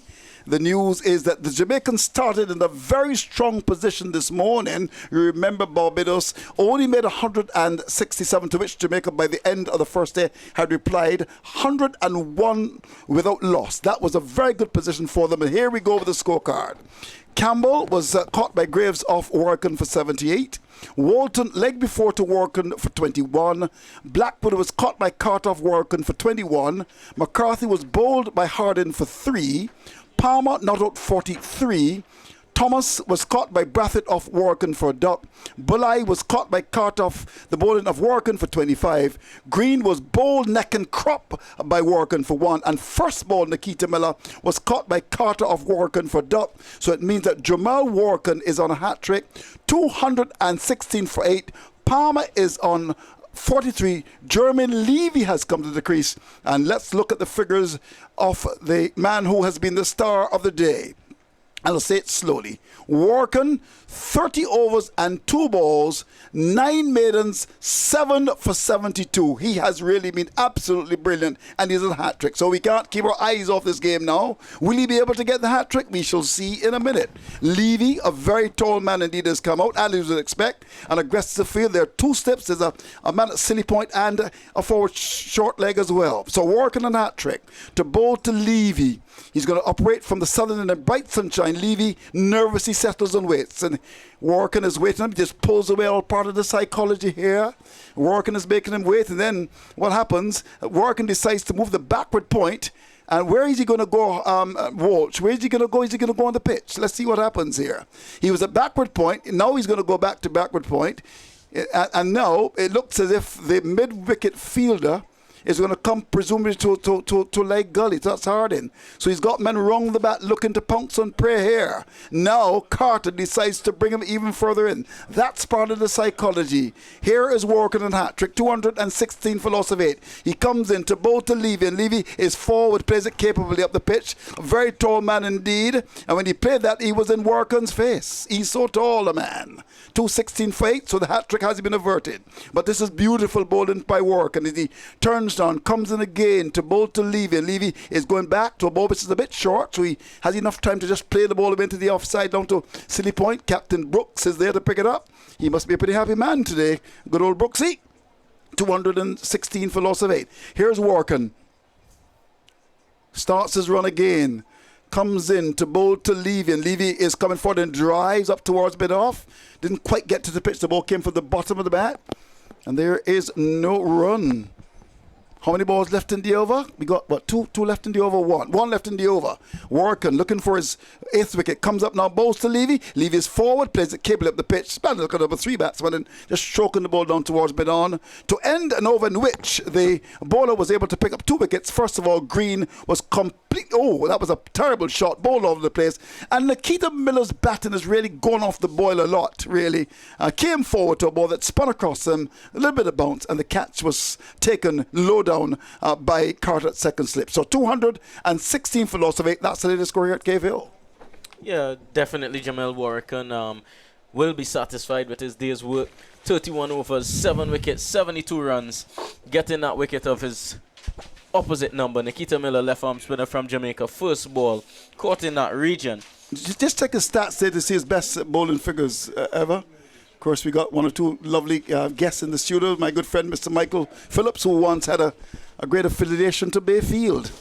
But then he was fired. Yes, so Jamal Warrican, his best bowling innings in first-class cricket would be 8 for 34. Best match haul of 13 for 38. Okay. So he's got 7 now. Here's Warrican to continue. He's going to bowl. I wonder what Palmer's approach is going to be now. He's in, and both the Palmer's looking to lap the ball away. Down towards the long legger. It's going to go out towards the burner. Will get there as well, I believe. Let's see. It goes over the rope and circling the ground. That was swept beautifully by Palmer.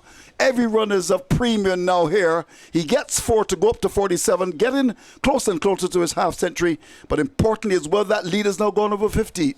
Yep, Antonio. Psychologically, that's a good position to be in for the Jamaica Scorpions. I'm sure that the captain now, he's going to be a bit aggressive in his intent, but he's also going to look to dominate the strike. He's not going to leave too many deliveries for Jermaine Levy. Right.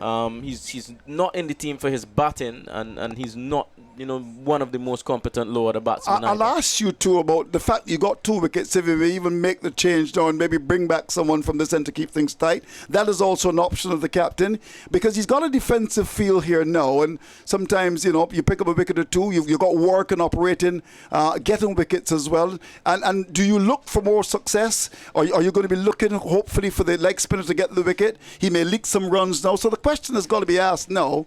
Given the fact that he picked up the wickets, would you continue with the leg spinner? Would you maybe go back to someone who can keep it tight? I'll get your thoughts in a minute. Here is the leg spinner. He's in and bowls, and he's on the back foot and turns the ball away into the onside for 1. We'll get 1. We'll come back for the second, I would imagine. The return comes in, and he gets home. They're going to get 2 here. So the leg spinner's in. Barbados, of course, with 167, can't afford to give many runs away. Well, the leg spinner's in. I think they're going to have a think about it, really, but never know. It could be the commentator's curse. He may come and get a wicket now, but it's something that we can think about here, whether he should continue with the leg spinner now. He's going to possibly leak runs. He can get wickets as well. Of course, Palmer now goes to 49 with a little turn away down to Blackwood Square. We'll be looking for more success here. He's on 49.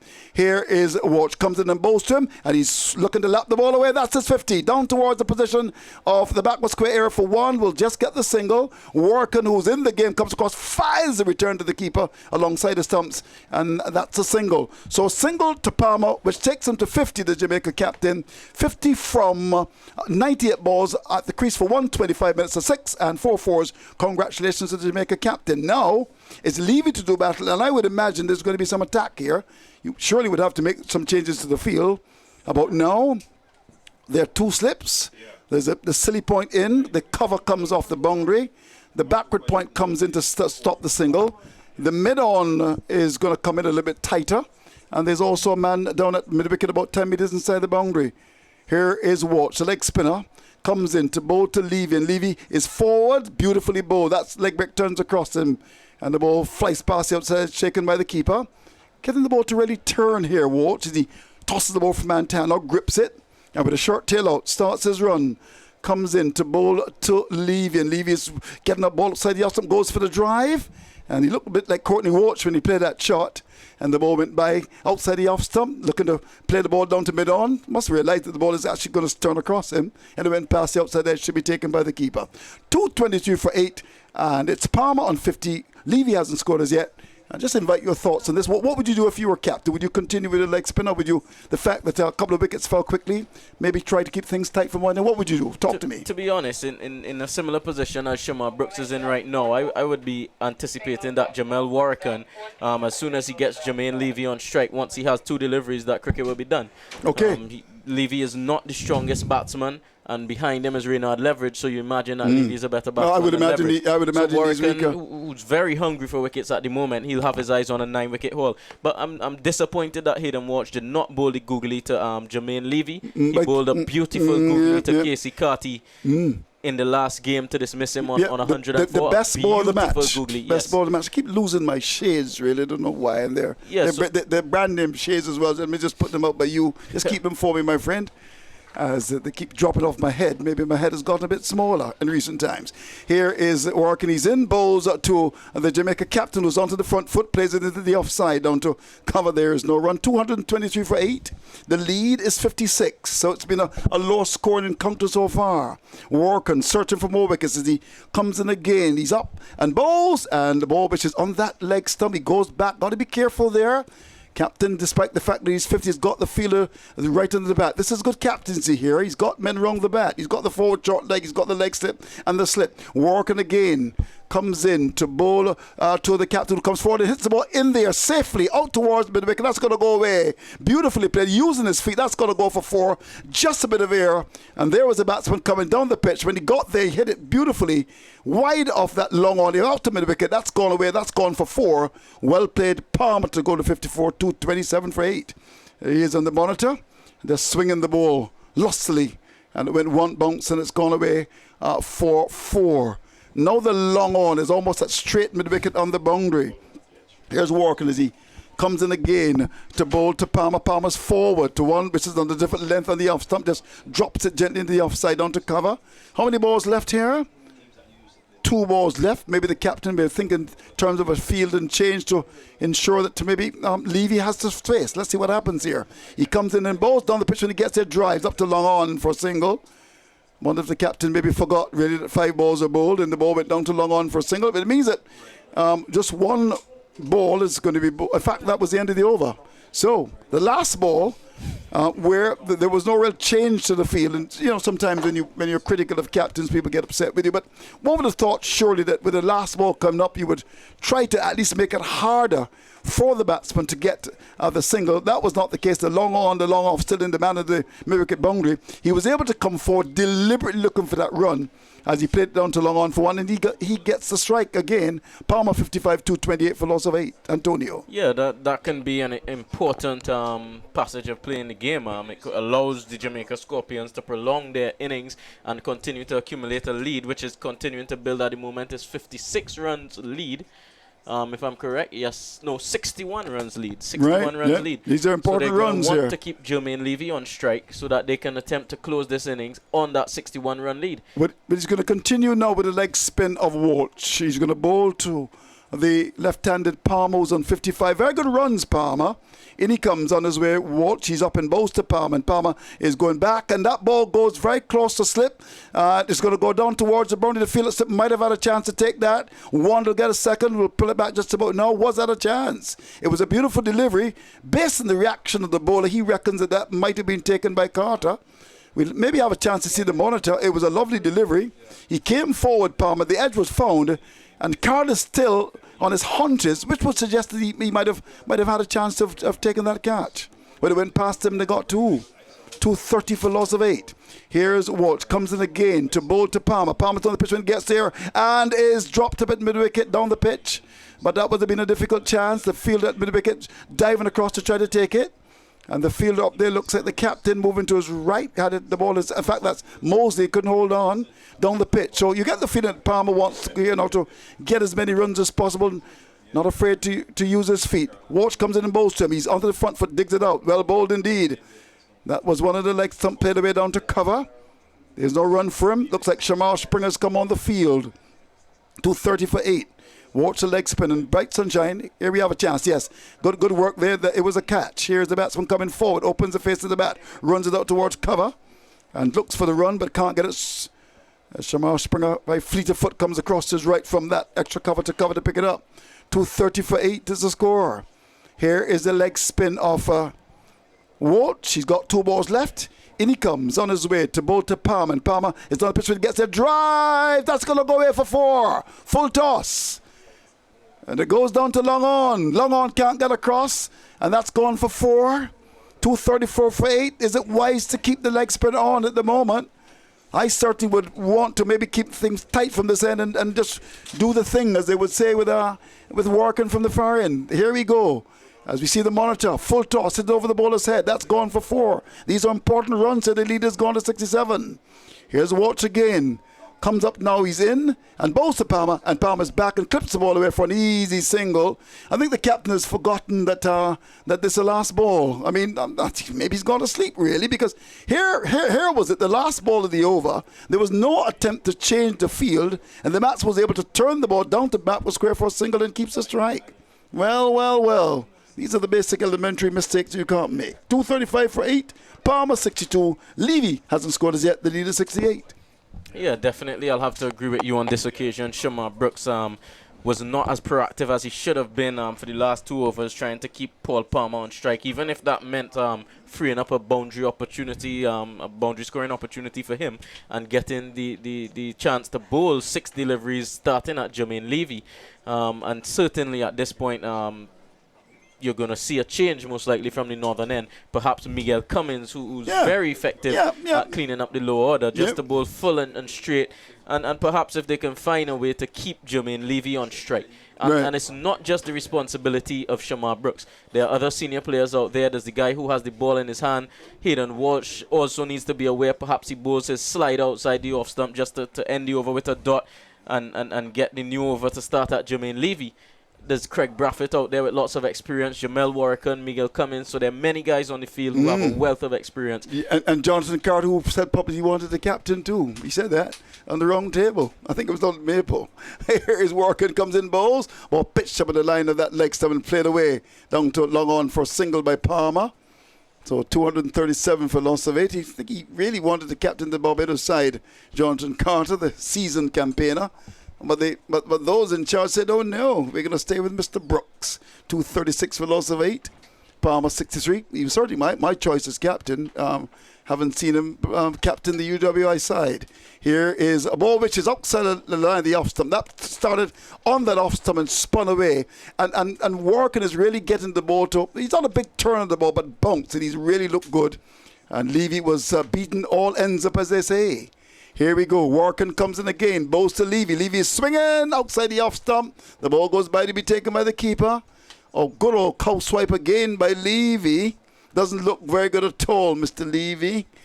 Well, it looks as if he always bats one before the roller. 236 for loss of 8. A big swipe at that. Warrican again. Comes in to bowl to Levy. Into this to Levy. Levy's driving up towards mid-off. Using his reach to good effect. The ball goes up to mid-off. There's no run. How many balls left in the over, Miss Bell? 1 left in the over. Warrican would love to get a wicket now. Love to pick another pepper, as they would say in Barbados. Wonder if they say that in Jamaica as well. Here we go. As Warrican again comes up and bows to Levy. Levy is going back to a ball which is on that leg stump. Plays it off the pitch down towards mid-on. And there's no run to end the over. So Warrican continues his marathon spell. We look at his figures as Keith Holder comes a call in. The figures provided by Susan Bell. 33 overs, 10 batters, 7 for 78, 236 for 8. That's the latest score at the 3Ws Oval. More from you, and that's going to be your very good friend Keith Holder. And Empire Mandel yourself. Yeah, definitely Barbados pride. It looks as though Hayden Walsh is going to start another over. He's not bowled badly, but definitely in the context of the game, you're going to want to bring the Jamaica Scorpion innings to a close. And I think the best opportunity to take a wicket right now with Jermaine Levy on strike would perhaps be Miguel Cummins or even Keon Harding, Justin Graves. We've seen a appreciable amount of spin on offer for Hayden Walsh, but when he's bowling to the right-handed Jermaine Levy, quite simply, Jermaine Levy cannot get bat on any of those sharp spinning deliveries, so perhaps he'll have to bowl the googly. So Walsh brings Palmer forward. He plays it back down the pitch to the bowler, and there's no run. 236 for 8.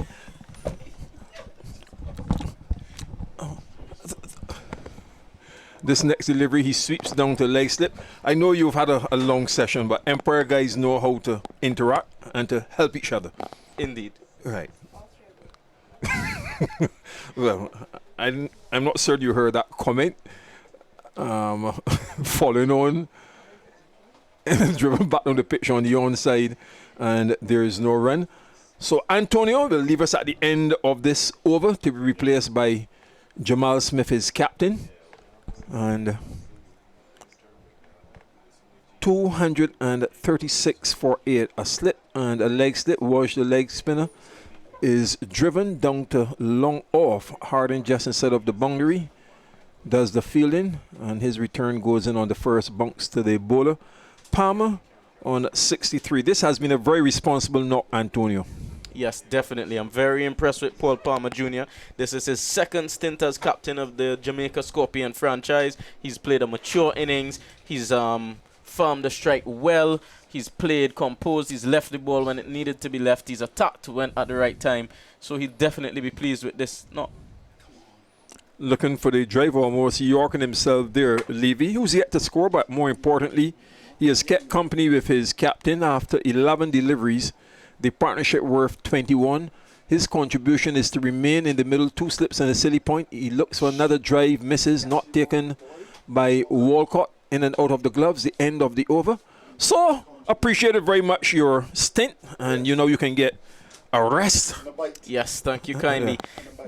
As Hayden Walsh completes another over, I thought he would have opted for delivery to either slide on straight or spin back into Levy, because Levy really perhaps is not skillful enough a batsman to get any bat, even an outside edge, onto those deliveries which spin away from him sharply.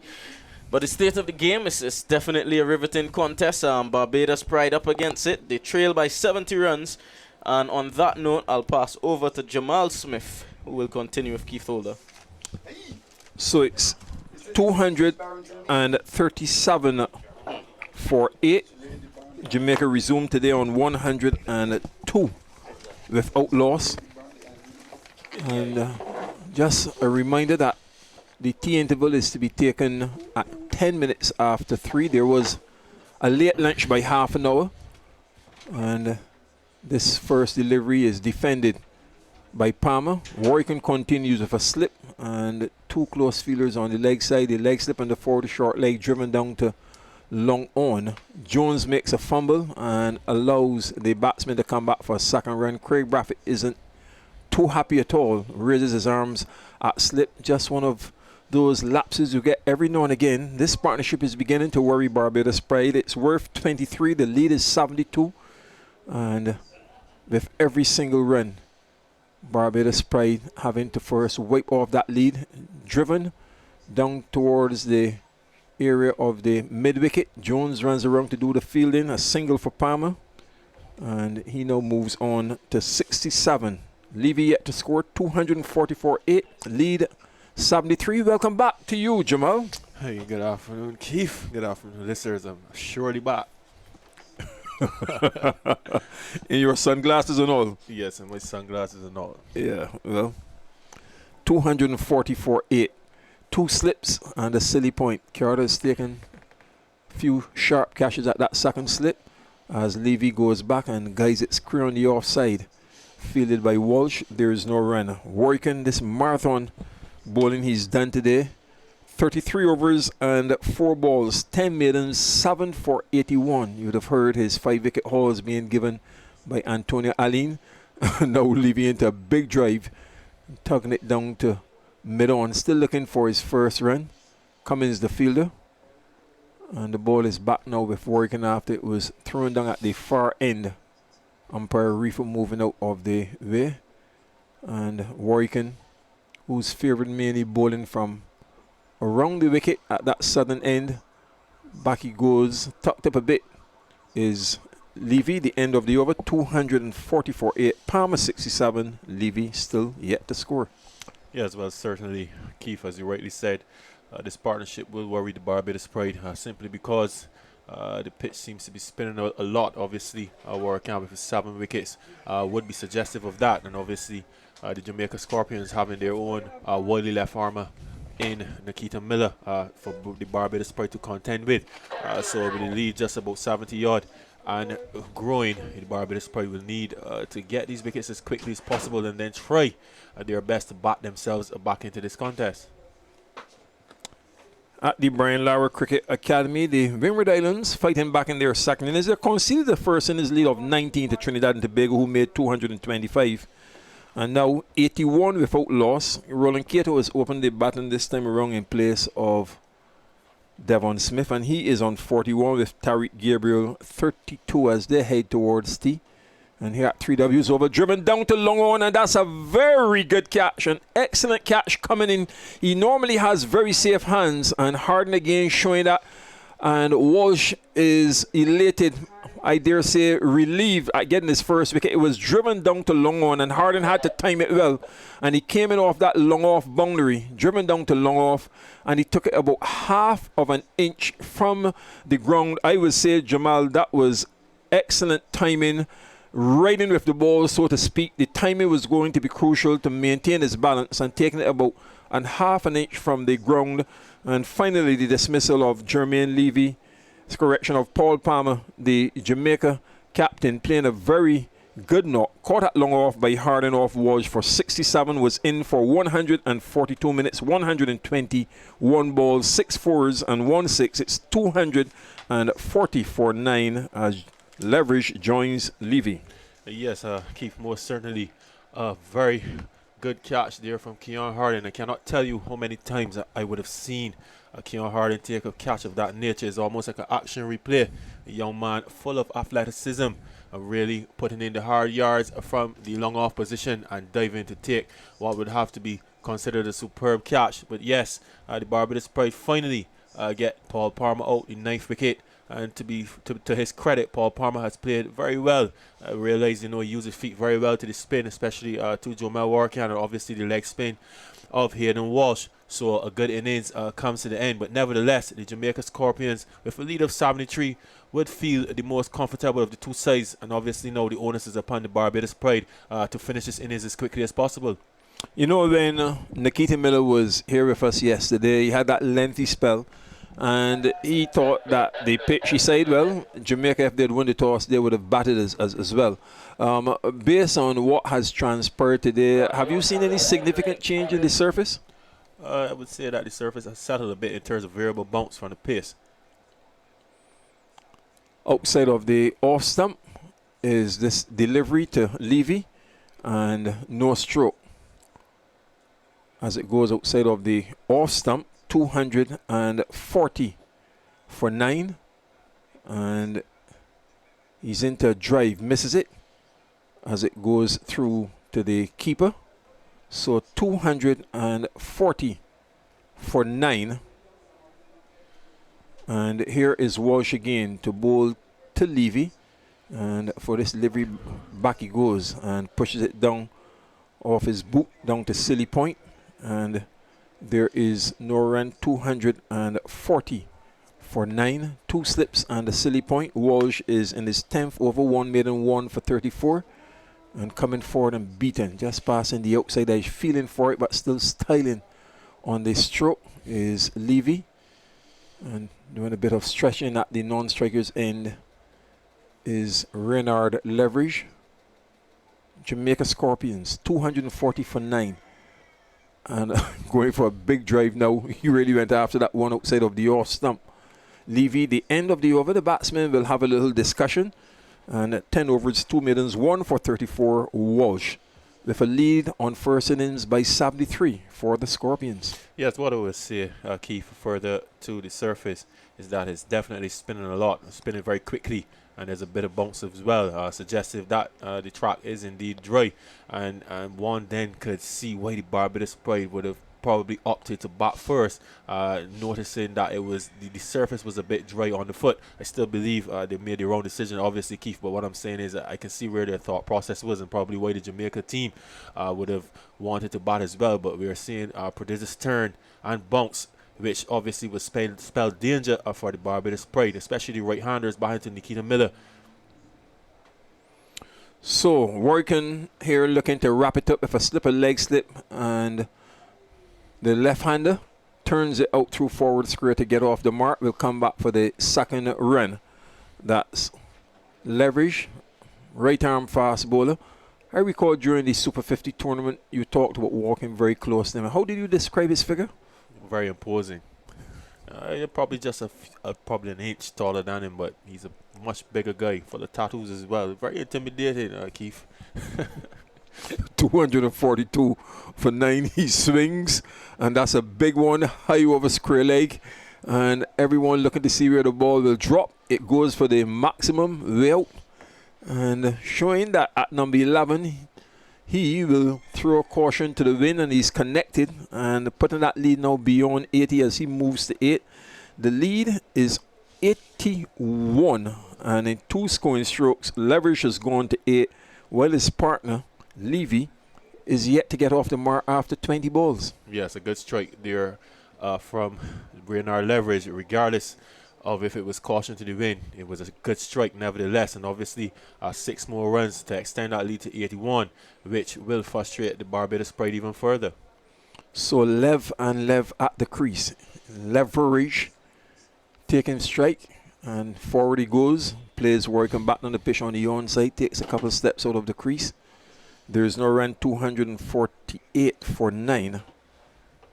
Jermaine Levy washes as Warrican is in, and Leverage swings high. A chance for a catch coming in from mid-wicket, and a sprawling catch taken by Graves to end the innings roughly just over half an hour before, well, just roughly half an hour I would say before the scheduled tea break, which has been put back to 10 minutes after 3. It's now 19 minutes before 3, and Warrican finishes with an 8 for In recent 18 tours, he's had a lot of 5-wicket hauls, 248 all out, a first innings lead of 81. And Warrican ends with 8 for 89 from 34 overs and 4 balls. Let's hear from Let's hear from Jamal Smith about the bowling of his fellow Empire man Jomel Warrican and the prospects for Barbados Pride, who will face a testing time in their second innings, no doubt. Yes, obviously, well bowled to Jomel, capturing 8 wickets is a very good feat. Obviously, bowling pretty well, getting a lot of turn and bounce, bowling on change from this morning. Captain Shamar Brooks showing full confidence in Warrican, and he responded in kind.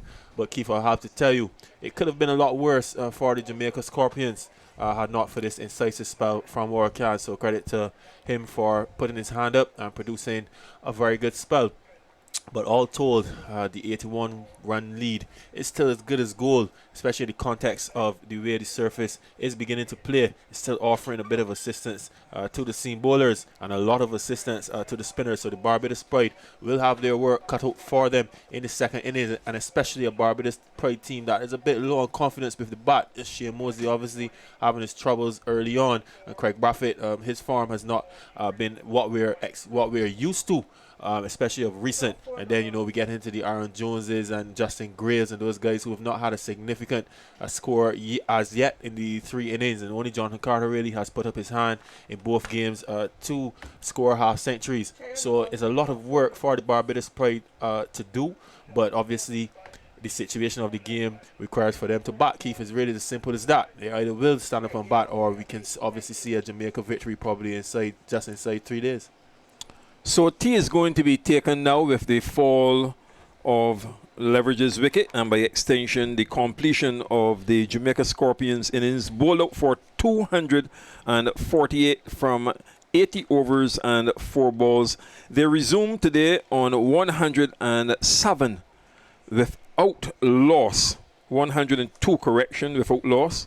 102 for no wicket, with John Campbell on 67 and Chadwick Walton 19, and the first wicket fell at 107 when Walton sweeping was leg before wicket bowled by Warrican for 21. That was after 32 overs and 5 balls. Campbell followed. He too swept powerfully down to the deep square leg in Graves off Warrican. Went for 78, having batted for 171 minutes, 128 balls, 10 fours and 1 6. The score 132 for 2. After 40 overs and 3 balls. Andrea McCarthy was bowled by an in-swinger from the fast bowler Keon Harding for 3. That was 139 for 3. After 43 overs and 3 balls, it was 158 for 450 overs and 3 balls when Jermaine Blackwood was caught at second slip by Carter off Warrican for 21.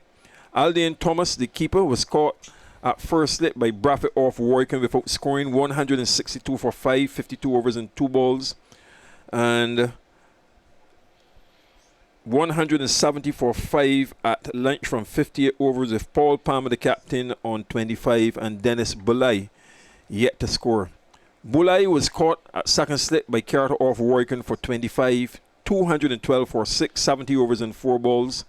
Derval Green swinging was bowled by Warrican for 1, 216 for 7, 72 overs and 1 ball.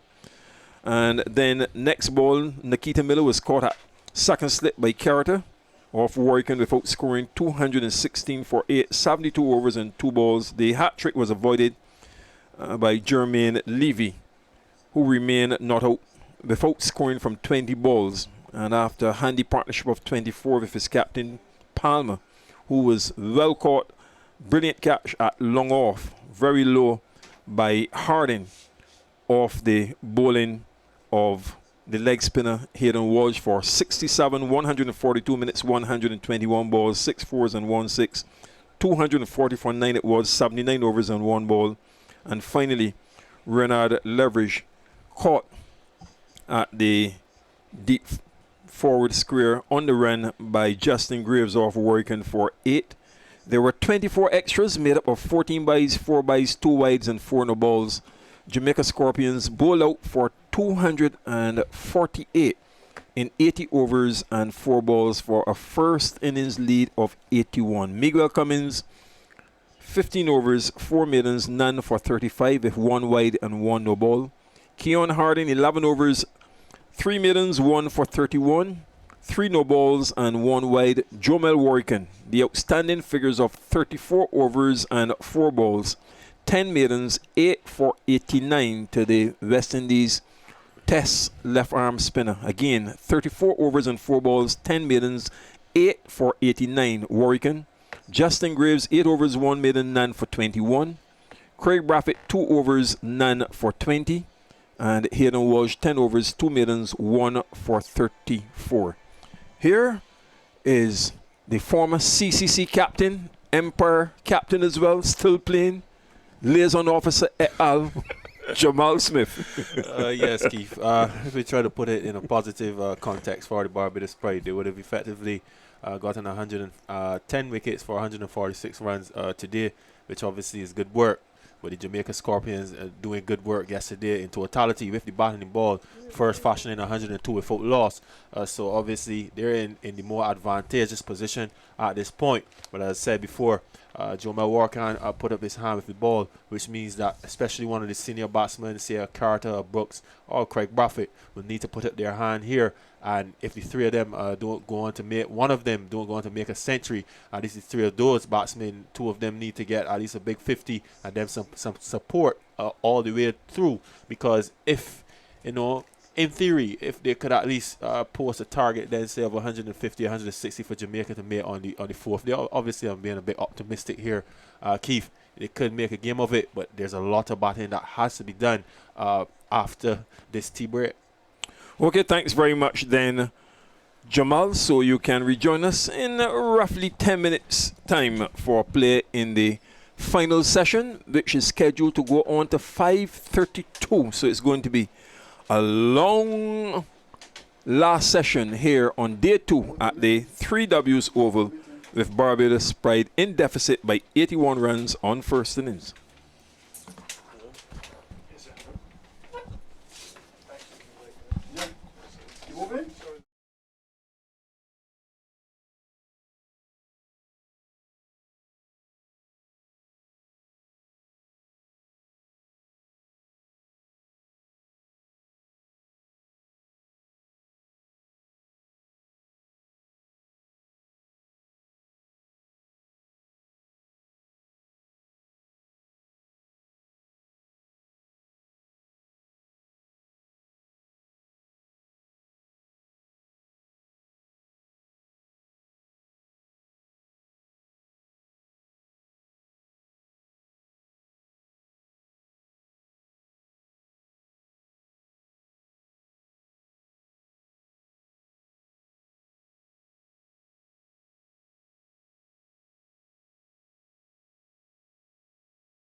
And welcome back to the 3Ws Oval for the third innings of this match. 248 made by Jamaica in response to 176 made by the Barbados side. A lead of 81, and that, I think, is a pretty good lead indeed.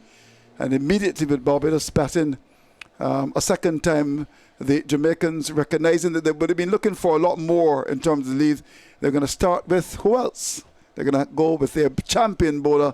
We're talking, of course, of the left-arm orthodox spin of Nikita Miller. Are you surprised by this as we welcome back Jamal? No, I'm not, Andrew. Well, he's going to bowl the first ball as he comes in and bowls to Brathwaite, and Brathwaite is coming onto the front foot.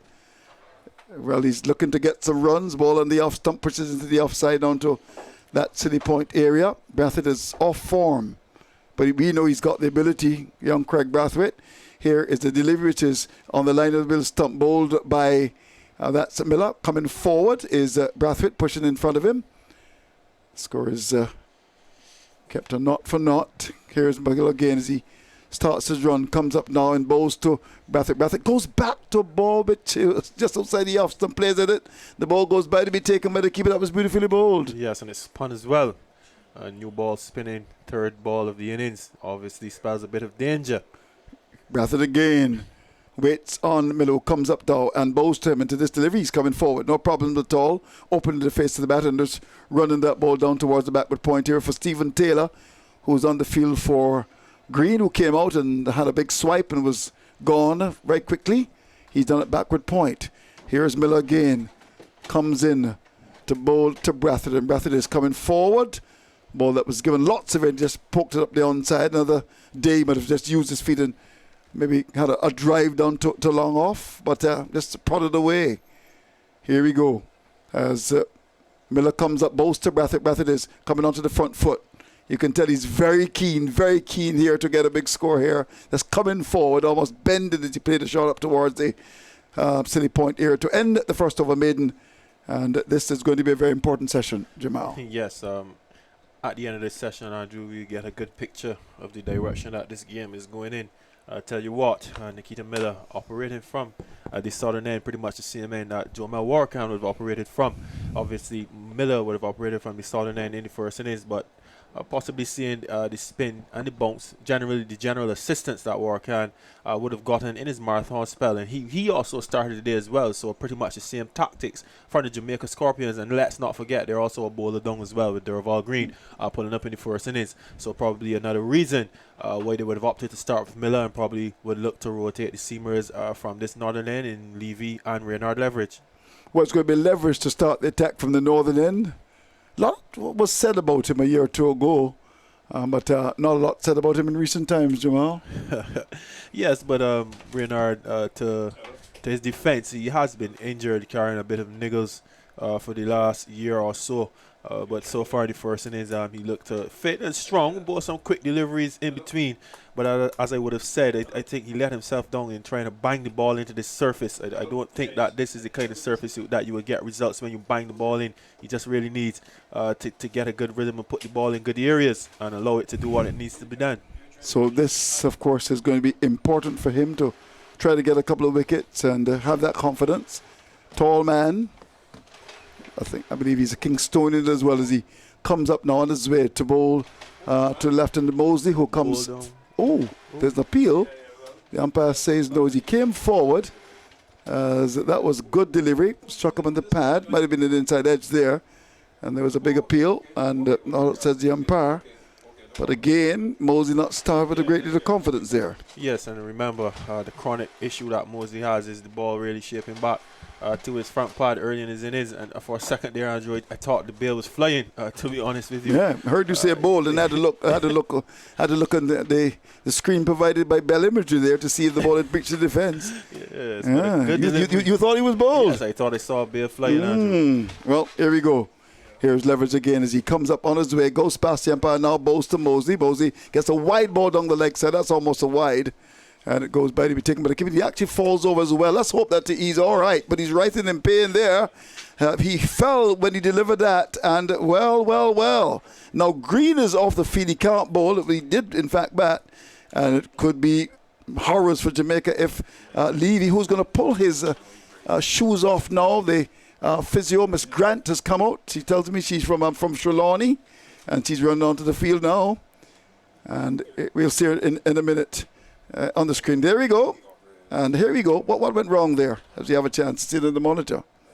Yes, but definitely not that delivery. No, I think that was the first one. That was the LBW show. But we should certainly, I'm sure that young Gary Bell will pull that up for us in a minute to have a look to see. But he was appealing, and the umpire said no. You thought that one had gone through. But, well, he's got both shoes off or one. He's got both shoes off. He's going to put them on. He's a big, strong man from Jamaica, and he's going to run off. But he's running, so that's good news. I think Miss Grant, who's running away, heavy-set lady from Trelawney, she's going to take the shoes from him, and she's going to help him. So he's going to go off. Maybe he's going to be all right. In fact, another pair of shoes coming out for him, so I suppose he may be all right. Yes, you never know. Probably just lost his footing, and I can tell you, Andrew, if he had wrung his ankle or something, the advice would be not to take the boot off.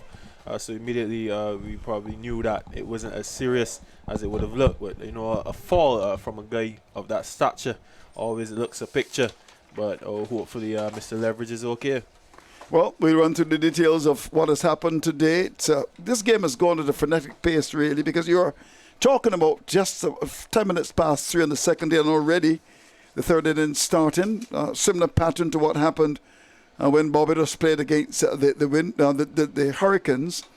On the first day, Barbados all up for 167, and by the end of the first day, the Jamaicans replied with 101 without loss. So, I mean, that was pretty close. And then today, Jamaica would have been looking for a lot more success. And that was not the case at all. I think they would have been disappointed about their work today. 248. Started at 101 without loss. And that man, Warrican, who's planning to join us a little bit later on to talk to us so we can hear what he has to say. I had a chat with him at the break, and he said, okay, he'll come. He likes to chat, Warrican. Yeah. And you should know him. You're an Empire man like Warrican. Very, very bubbly character, Andrew. Never shy of a challenge. I'm sure he'll be waiting for his opportunity to come to the box. Yes, indeed. We'll have a chance to see that now again. Here we go. Ooh, losing his balance there.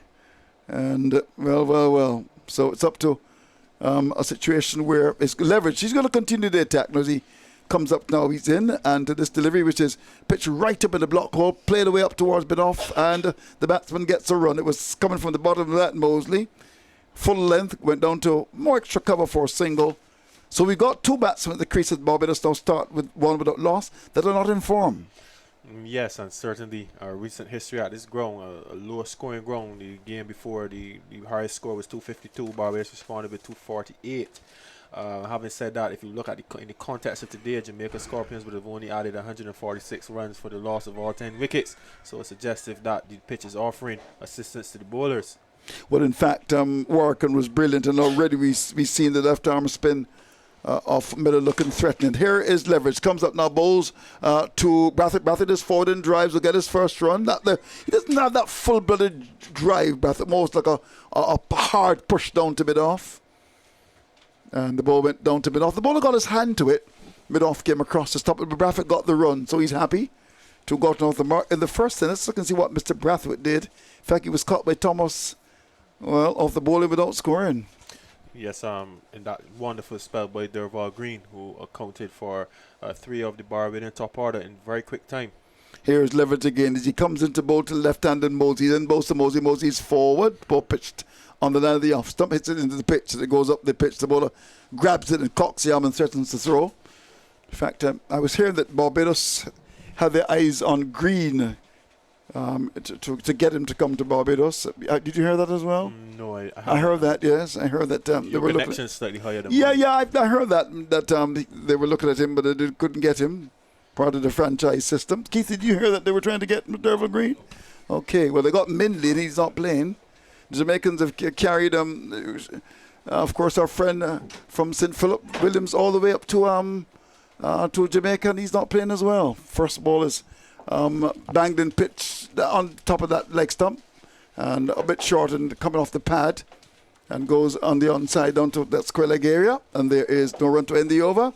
So at the end of it, it's 2 without loss, and of course You've been fed some. Is that some rum and rage? Is that A maple almond. maple almond? Is that your favorite ice cream? No, not necessarily. It's ice cream, so it doesn't matter. It doesn't matter. You like ice cream, huh? Yes, every now and again, Andrew, it's good to indulge. Okay. You're jogging in the morning? Yeah, most definitely. You should, really. 7 kilometers. You wouldn't want to put You're on not weight on my before. WhatsApp, Andrew. I put up my updates every Oh, morning. yeah, 7. Well, I don't believe you. Did you jog that? Of course. I'm sure Antonio would tell you that. I have Yeah? all them recorded. Oh, wonderful. Okay. Well, of course, you're a Blackrock man, are you? Blackrock? Yes. And the Blackrock I run area? the Spring Garden. I run the Spring Garden. Oh, Highway. wonderful. Blackrock 6 stretch. feet 8, 229 pounds. Here is Miller comes up. He's in bowls, and that's a beautiful delivery. There's Brathwaite coming forward, and there was some spin and bounce, and the ball went by to be taken by the keeper. And Miller, I'm sure, is going to enjoy this. It could be hard work at the office for Barbados here. Here's Miller to bowl to Craig Brathwaite. Goes past the umpire just about now. Bowls to Brathwaite. Brathwaite is electing to come across his stumps, and the ball spins across him. Goes by to be taken by the keeper. He looks nervous here, Mr. Brathwaite, who's also a Blackrock man like yourself. Yes, I'm coming from Cleaverdale, Cleaverdale and Blackrock. just above me. Hello to all of our friends in Cleaverdale. Here he is off the back foot and forces the ball away up towards the cover. He doesn't time it very well, Brathwaite. And the ball goes bunks out towards cover for Walton to come forward to collect it. There's no run. 2 without lost. Brathwaite is 1. Moses on 1. Miller again comes up now. Bows to Brathwaite. Brathwaite is coming forward. That's on a different length on the leg stump and just pokes the ball away up towards that mid-on area. The bowler picks it up off the pitch and goes back to his mark. Miller in his work already. Picked up 4 wickets in the first inning. Now turns and starts his run, comes up to bowl to Brathwaite, and Brathwaite is coming onto the front foot, turns the ball away neat in the onside, down towards the square leg area, backward for a single. Thomas comes after it to pick it up, and the batsman will get the single. That's a lovely turn of the wrist there. Ball that was on the leg stump, just worked away by Brathwaite. He's that kind of a batsman, Brathwaite, working the ball around. Of course, when he made so many runs as a junior, he just work it around, and that's the way he bats, Brathwaite. Very valuable. I'm sure he'll come back, Brathwaite. He's got too much ability, really. He's going through a bad patch, but given what we've seen from him in the past, one would think that he will eventually pass the test. Batsmen do go through those periods. Left arm spin of Miller, who's going to continue on his way. It's time to bowl to Mosley. He's up and bowls to Mosley, and Mosley is turning the ball away neatly into the onside. That was pulled down by the left arm spin. I'm sure you'll be a bit disappointed with that delivery. It goes down to backward square for the batsman to get the single. That was an easy hit, really. It was short of it and went back and just worked it down to backward square for a single to end the over. Barbados now up to 4 without loss, which is the latest score at KFL. Yes, Nikita Miller in that over, really just testing his range and getting into his work, as you rightly said, Andrew. The offside field is a bit exaggerated for Craig Brathwaite. I'll tell you why. He has the cover, the extra cover, and he has the slip in place. But Nikita Miller coming a little straighter. He would have beaten the bat, just touching down just about off stump. Probably realizing he needs to come in a bit straighter to engage Brathwaite in playing at the deliveries. But that would mean probably he needs to bring over 1 more man in the onside to stop that deflection from getting the single, because that also builds pressure. And at the end of the day, Craig Brathwaite playing an expansive drive between cover and extra cover is probably not on the cards. No, it's not. Here is leverage to continue. He's up to the wicket and bowls to Mosey. Short, banged into the pitch down the leg side. And the left-hander ducks. The ball goes by to be taken by the keeper. 4 without loss. Of course, the final round of matches in the Elite will be played tomorrow in Barbados. And the 2 teams are struggling. Which one will be demoted? Wanderers, the oldest club in the country, and of course Maple in the West Coast. They'll be battled up at Darrell's Road, I believe. Difference of 5 points between them. So there's great interest in Barbados' local cricket. Of course, there's cricket at 3W's Oval. And I think the UW, they're playing against BDF Sports Program at Paragon as well. Here we go. As it's going to be, leverage comes in and bowls, and Mosley's coming forward, pushes from the off stump down towards the whitish mid-off here for Belay to come across to pick it up. Oh, would Wanderers love to have someone like a Mosley tomorrow in a tight battle, hopefully at their own backyard against Maple. Well, I'm sure our Wanderers will be thinking about the greater good as far as Barbados cricket is concerned. Oh, okay. That they don't have that option tomorrow. Indeed. I would think so as well, because I know that you never know. If it ends, I'm sure you'd call and say, look, I want to play. But 81, they trail by Bob, but it's a 4 without loss. Here's leverage. He comes up again to bowl to Mosey, in bowls to Mosey. Mosey gets a full ball, pitch right in the block hole, digs it out. Looking to York him, and the ball comes from the bottom of the bat and goes down towards the wicket. There is no run. The score is kept on 4 without loss. Who are you playing tomorrow in the local competition? I think we have combined schools at Bank Hall. Okay. Yes. So pretty much. So win against them, what would that mean? You Possibly climb the table? Just about one place or so. Probably finish about 6 if we can. Mm. Yeah, but it hasn't been a good season for Empire generally overall. But so it goes. Here is Leverage to continue the attack as he starts his run with his body thrown forward. Elbows pumping, goes past the umpire now. He's up and bowls about short of a length and coming right across the stump. That was on the middle stump. Mosey plays it down towards mid-off for Bulai, the man from the BDF, to come across to pick it up. And there's no run. For those joining the broadcast, you might even be away at work. Maybe shopping, it's Christmas time. And, of course, getting those many gifts. People would have been paid early. Sure that Anthony Allen got his salary about 2 days ago. When he looked into his bank account, he saw that big set of money for without loss. Here is Leverage. Comes up, bowls to Mosey. A slow ball, and Mosey's forward. And the ball goes through the gully and second slip down towards the ball to go for 4. It was outside the off stump. And there was a batsman pushing out at that. Went past the field at gully, diving to his right. The second step fielder moving to the left, and it went between them. It's gone all the way down to the boundary. That's gone for 4 to carry Barbados now up to 8 without loss. Yes, a bit of luck there for Shane Mosey leading with his hands, but fortunately for him, it didn't carry to the slips and actually dissected the second slip and the gully to get 4 runs. One thing I've noticed about Mosey in this innings, there he goes again, jogging, trying to get his feet moving quickly and really getting that straight into that delivery that is swinging back into his pads, because he would now be aware that there's a definite plan to zoom in basically at his sticks, as there's a mid-wicket, a mid-on and a square leg to suggest that Leverage will be looking to attack him pretty straight. Well, it's gone up to 8 without loss. Mosey now is up to 6. Here is a delivery from Leverage, which is pitched up. He's forward. You can see the intent there, but get it onto the front foot and push it up the pitch. The bowler plucks the ball there like a goalkeeper to end the over. At the end of it, Brathwaite is on 2. Mosey is on 6. They're confirmed mid-pitch. Barbados back in the second time, having made 167, to which the Jamaicans replied with 248. They're now 8 without loss. Yes, fairly good over there from Leverage.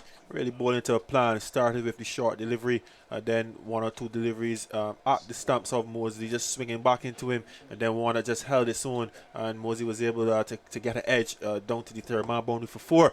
But at the same time, you can see that Leverage is working to a plan, and Mosey's really trying to dig his heels in here today, Andrew. He's really making that stride forward. You can even say it's a bit exaggerated, as he's trying to negate the normal plan to him of attacking his sticks. Well, it's going to be left arm spinner Millers. He comes in to bowl to the right-handed Brathwaite, and the delivery Brathwaite is coming onto the front. For that was thrown up on the line of the off stump, just pokes the ball at the pitch. There's no run. 2 slips in the man at Silly Point waiting. There's also a square leg as well. Mid-on, there's a man at mid-off extra cover. Backward point and cover. Here's Brathwaite on the back foot. Hurriedly plays the ball to Silly Point. There's no run. Brathwaite is on to its 8 without loss. Short of runs, Brathwaite, in recent times. Miller, the left arm orthodox spinner, grips the ball and starts his gentle run. Comes up now. He's in and bows to Brathwaite, and Brathwaite is onto the front foot. Oh, that's what he knows. Brathwaite just prodding forward. He'll do that today, tomorrow, and I'm sure he'll do it next week as well. He's done that all of his life, just coming forward and waiting for the ball to get a single or 2. Here's Miller, comes up again, bows to Brathwaite. Brathwaite is allowing the ball to go outside the off stump. That wasn't all that far, but his judgment was impeccable. The batsman would have played at that and got the edge, but Brathwaite allowed it to go by, to be taken by the keeper. They're 2 steps waiting. Miller back to his mark again, now turns and comes in to bowl to Brathwaite. Into this delivery, short. Brathwaite having no difficulty with that, too short. And that was pulled down by the left arm spinner. Brathwaite equal to the task as he plays out to extra cover, and there is no run. Here Miller turns and will start again. Comes into Brathwaite, into this delivery. Brathwaite is looking to force the ball away. Down to backward point, 4 runs. Brathwaite well played indeed. It was short. He latched onto that and played it square the wicket. That's gone away. Down to backward point for 4. It was a loose delivery by Miller and put away by Brathwaite to go now up to, I make him 6. At the end of the over, Barbados a 12 without loss. Well played, Brathwaite. Yes, well played too, Craig Brathwaite. A nice punchy shot there, beating the point to his right and picking up 4 runs to the longer side of this ground. One thing I've noticed about Nikita Miller in that over, he brought back in the square leg, and he actually tried to bowl a bit quicker almost as if he was trying to get that arm ball in. Andrew, if you remember yesterday, he was saying that this surface is just spinning a bit much for him. He would rather much prefer a surface where his natural variation in terms of the arm ball is allowed to come on, but he's actually spinning the ball with the new ball, and probably that's why you've seen him just get a little flatter and a little faster, probably just looking for the ball to slide in to Craig Braffett's pads in order to create that LBW option. Well, it's going to be leverage to continue his battle with Moses. He comes in to bowl to Mosey. He's up and bowls to Mosey. Mosey is getting the ball, which is outside the line. He actually drives. The ball actually finds the edge and goes past the stumps. So that's going to go fine for 4. Big drive there by Mosley. He could have played that ball into his stumps. He looked anxiously back. The fielder at Longley could not get across. That's gone for 4. And it's up now to 16 without loss. Yes, another fortunate boundary there for Shane Mosley, and once again the ball swinging back into the sticks, and Mosley with his hands in front of him. This time again he was a bit lucky and getting a thick inside edge, and it didn't go onto the stump, but this is definitely a problem area for him, and when he goes away to the Christmas break, suggests that he really needs to get on that ball machine and get it going, because people will exploit it. But so far, credit to him for still being there. But it went past the leg stump. He could have been bowled. He played a French cut or Chinese cut. Take your pick. Here's Leverage. Comes up now. Bowls to Mosley. Mosley is coming across the stumps. So a ball that was banged to the pitch. No pace. And just guides it square the offside down to backward point for. That's looks like Taylor to come forward to collect it. So as I said, people maybe just leaving the offices. Well, that's a bit early really. It's coming up to 3:30. It's a Friday. Of course, the weekend. I'd imagine that any part of the Caribbean, it's going to be tremendous shopping. Christmas is just around the corner. Lots of gifts being bought. And the problem is that there's not a lot of money around nowadays, so you can't buy those gifts that you would normally buy. Here's Leverage as he starts his run again. Comes in to bowl to Mosey. Mosey is looking for the drive and plays a sweet shot to come out towards the boundary. Will have the legs to get there. The ball is thrown up. Will it get to the boundary? And the ball is going to be maybe pulled back just about now. They get 3. A ball pitched up, driven through cover. His eyes opened wide when he saw that. And there was Taylor going after it. Bulleye as well. And those are 2 heavy-set men going after it. Taylor pulled it back inches inside the boundary. And Moses back for 3rd. Would have been happy with the length there, and he stroked it beautifully through extra cover for 3. 19 without loss. With that, he now goes to 13. Yes, that delivery just held it home. It really didn't shape back, and Moses just strode out and played a drive. You would have to say that it was not all that well timed. It really bounced awkwardly into the offside field, but nevertheless, 3 runs to Shane Mosley. Well, he's got to come good for Barbados. As the Jamaicans will want to do them. Here's Leverage, comes in, bowls up to Brathwaite. Brathwaite is driving up to cover. Ball that was pitched up went for the drive. Feel that cover just diving away to the left to make the stop. And that looks like Walton. You don't normally see Walton in that position. Looks strange out there, Walton. 19 without loss, pitched up, and there was Brathwaite looking to score. He couldn't. He's kept on Brathwaite. He's got 6. Mosey's gone to 13. Understand Moses got a big fan club in Barbados. Did you know that? No, I don't. You're telling me no. Okay. Well, I think he does, really. That's what I heard. 90 without loss. I'm sure they would want him to do well. Here is Leverage as he starts his run. Comes up again. He's in and bows to Brathwaite. And Brathwaite is beaten outside the off stump with a beauty. Where did that come from? There's an appeal for a catch at the wicket. Now it says the umpire. The only one to go up with a big appeal was the bowler. The keeper didn't appeal.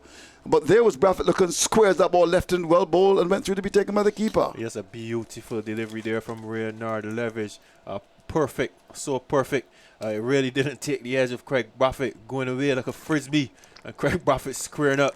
And there we can see even the keeper was aimed down the leg side and then had to come back outside the off-stump to receive that delivery. So well bowled to Mr. Leverage, getting everything right on that occasion. The only thing he did wrong is that he couldn't find the outside edge of Craig Brathwaite. Perfect delivery. You'll be encouraged by that. A bit of a moral victory for the big Jamaican, who starts his run again. Comes in to bowl to Brathwaite, up to the wicket, and bowls to Brathwaite. Brathwaite is covering up. That was banged in the pitch on the leg stump, and Brathwaite walks across the stumps and pushes up to mid on for the bowler to come across to pick it up to end the over. Brathwaite is kept on 6. Mosey is on 13. Barbados batted the second time. They are 19 without loss, which is the latest score at Cave Hill. Yes, and a fair start to these 2 batters, especially these 2 out-of-form batters. And I tell you what, Andrew, they really need to dig their heels in today and make sure they don't lose 2 or 3 wickets, because the Jamaica bowling is stretched just a bit.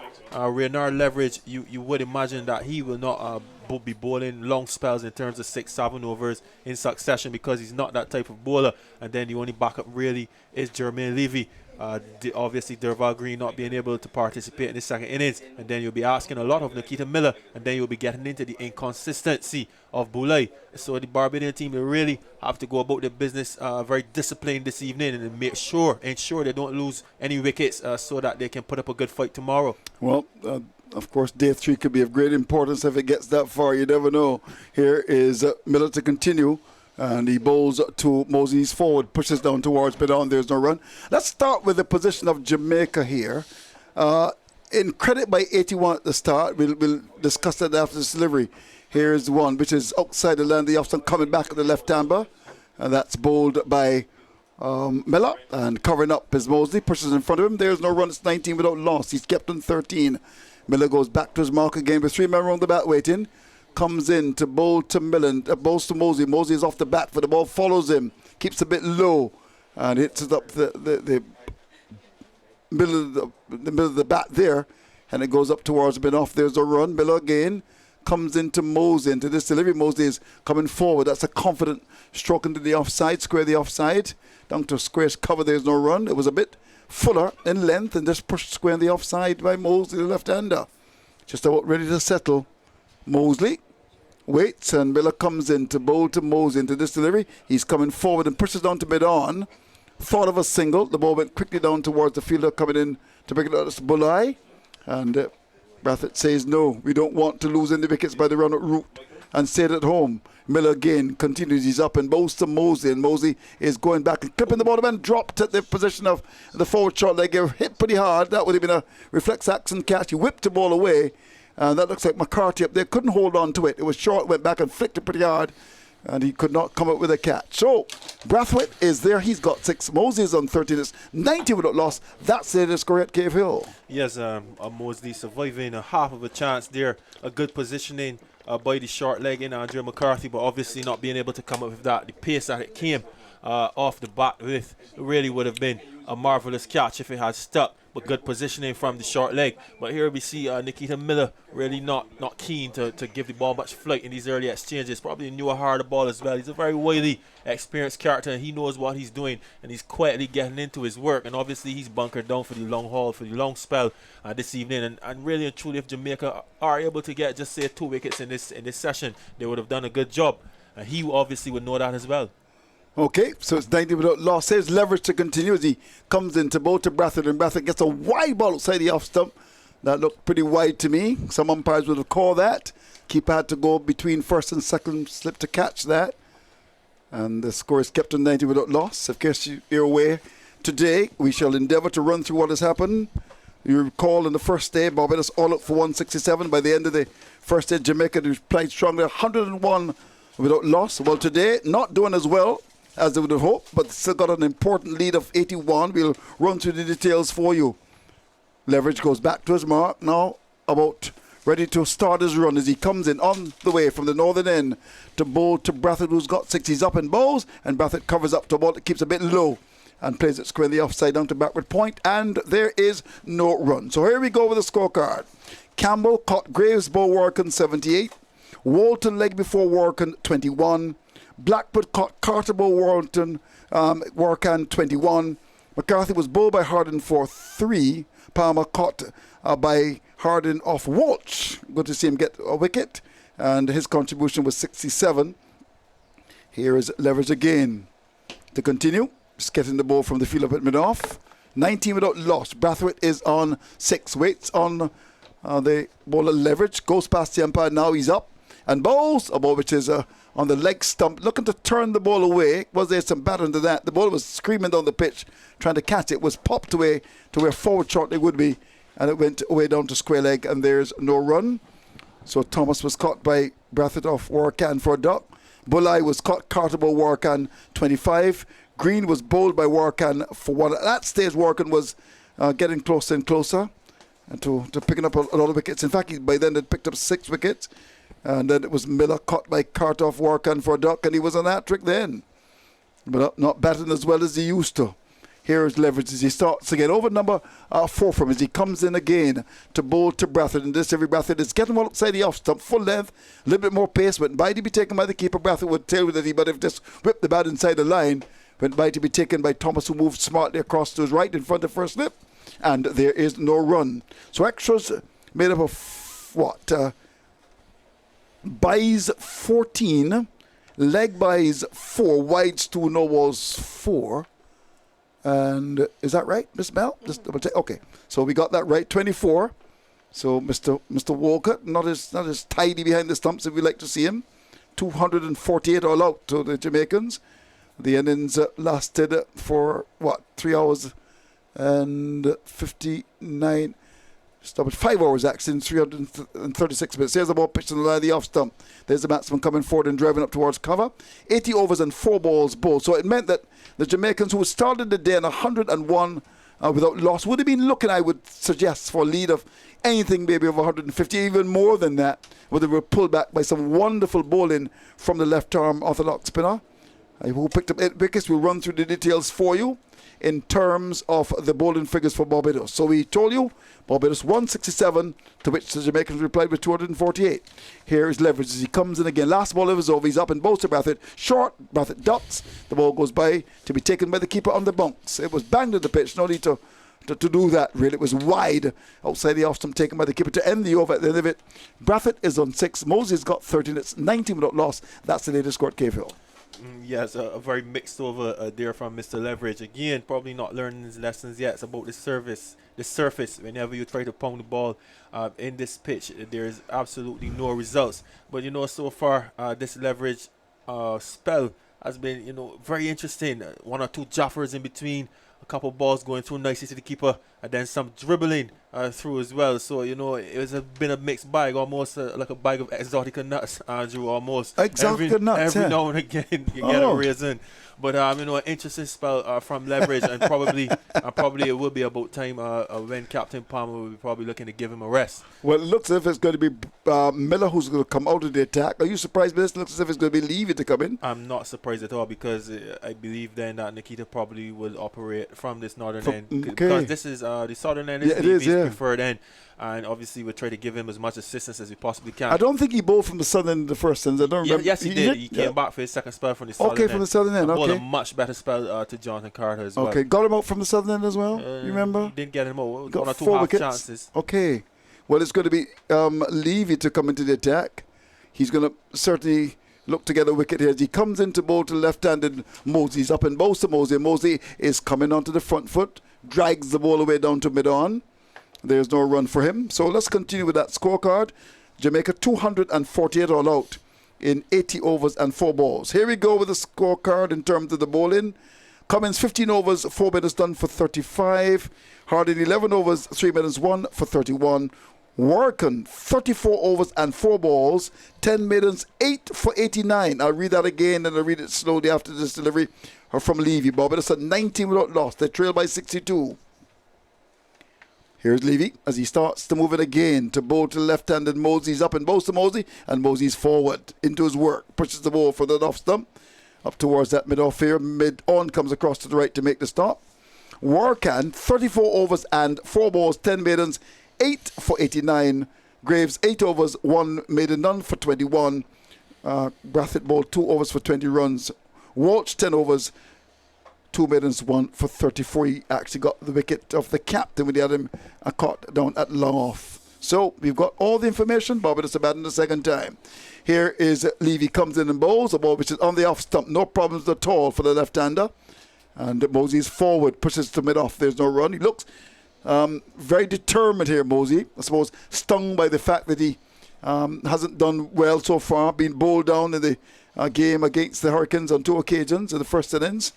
Mosley, in terms of dismissal, was leg before to Green Plum for 1, and would have, I think, recognised that you've got to stay at the crease, you've got to make runs. Barbados are in a sticky position here. Here is Levy, comes in, bowls him outside the off stump, the left-hander, watches the ball go by to be taken by the keeper. And it's Mosley, captain 13, it's 19 without loss.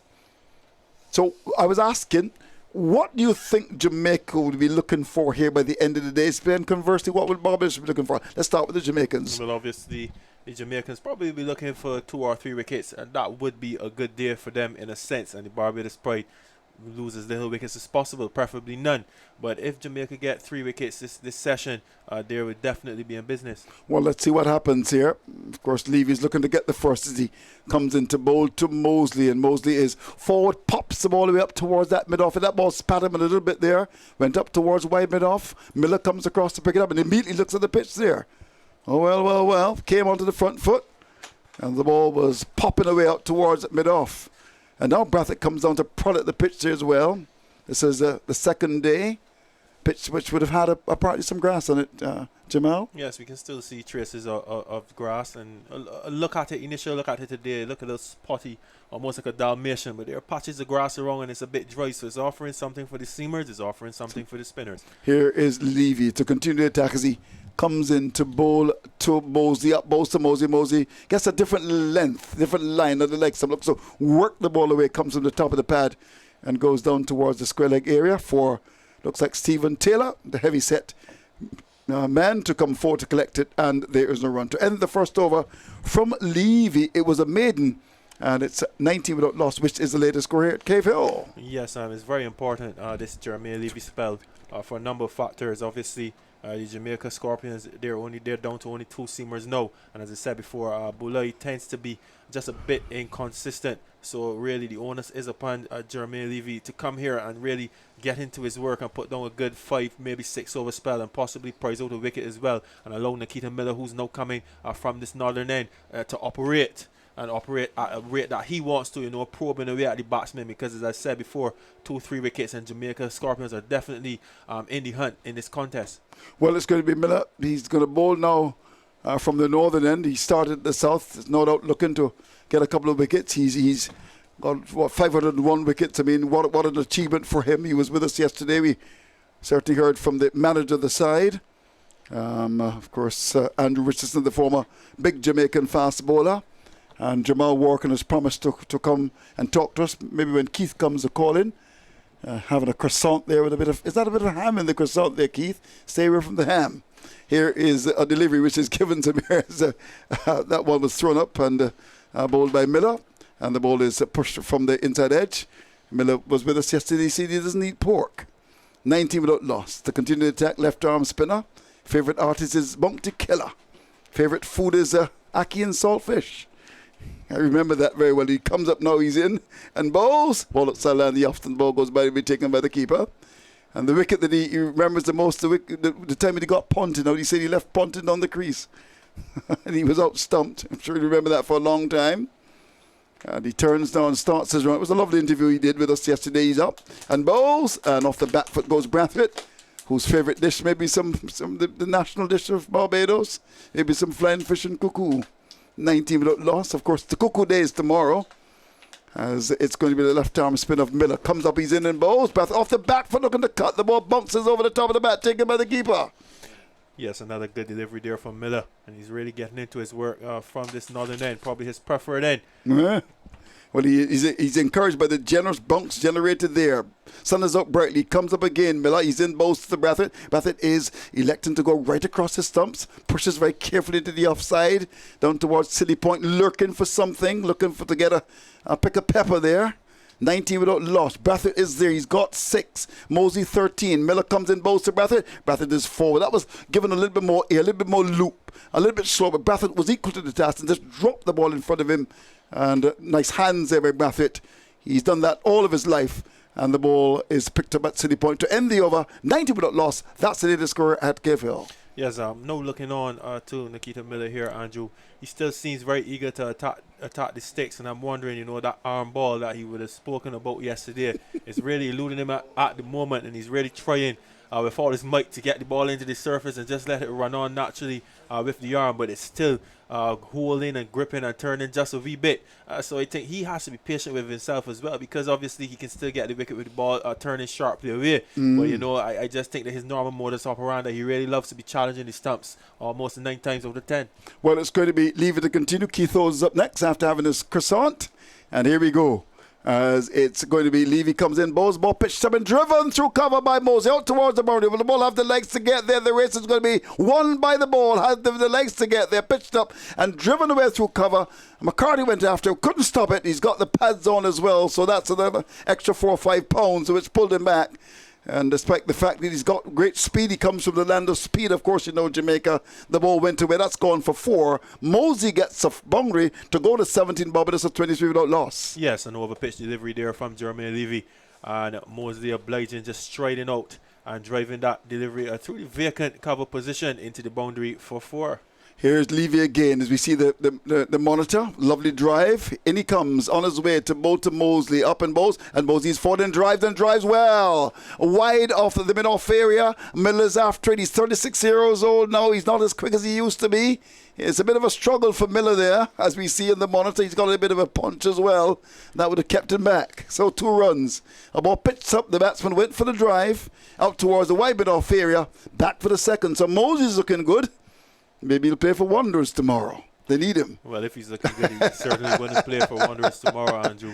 Of course, he maybe want to do both. As we see the field change now, and rightly so, Captain Palmer opting to bring Walton into cover, you know, just to give Jermaine Levy a bit more cover with this slightly new ball. Still probably pretty new, but not coming through as well as one would like. Levy probably not in the best of rhythms at the moment. Well, it's up now to make it 25 without loss. That game is going to be monitored tomorrow, I can assure you. Who will go down in the local competition, demoted. Here's a short ball bowled by Levy from around the wicket. And Mosley looking a lot better organised now. Just comes across, pushes the ball up towards that mid-off area. There's no run, 25 without loss. Mosley is on 19, it's Brathwaite on 6. And, of course, it's going to be interesting to see the teams picked tomorrow. Never know, Corey Cullimore, of course, may want to fly back from Bangladesh and help the Maple Lights. But what a game that should be. I would think that Maple would want to have a strong team. So with the Wanderers side, it'd be interesting to see the construct of those teams. 25 without loss. Here we go. As it's Levy round the wicket now. Comes up, bowls to Mosey. Mosey is covering up. He looks so much better, so much a picture. We know his ability, there's no doubt about that. He just comes forward, pushes to cover. You just get the feeling now that he's battled like a man possessed. He knows that he hasn't done anything really for Barbados this year. And I think he recognises he's got to have a big one for Barbados. It's not easy to bat in this pitch, but he's got to battle with adversity and be inspired by the thought that if you feed your faith, doubt will starve to death. 25 without loss. And Levy goes back to his mark, grabs the ball. The big man from Jamaica looks up and sees that the batsman is ready and will start his run from round the wicket with 2 steps waiting. A gully as well. Goes past the umpire, now he's in and bowls, and he's coming forward with a bat which is very broad indeed, looking even broader now as the ball goes out to cover. Walton skips across to make the stop, and there's no run. 25 without loss on this Friday afternoon in BIM. Of course, many people would have been paid early, and I would imagine that Bridgetown is a buzz. Supposedly part of the Caribbean as well.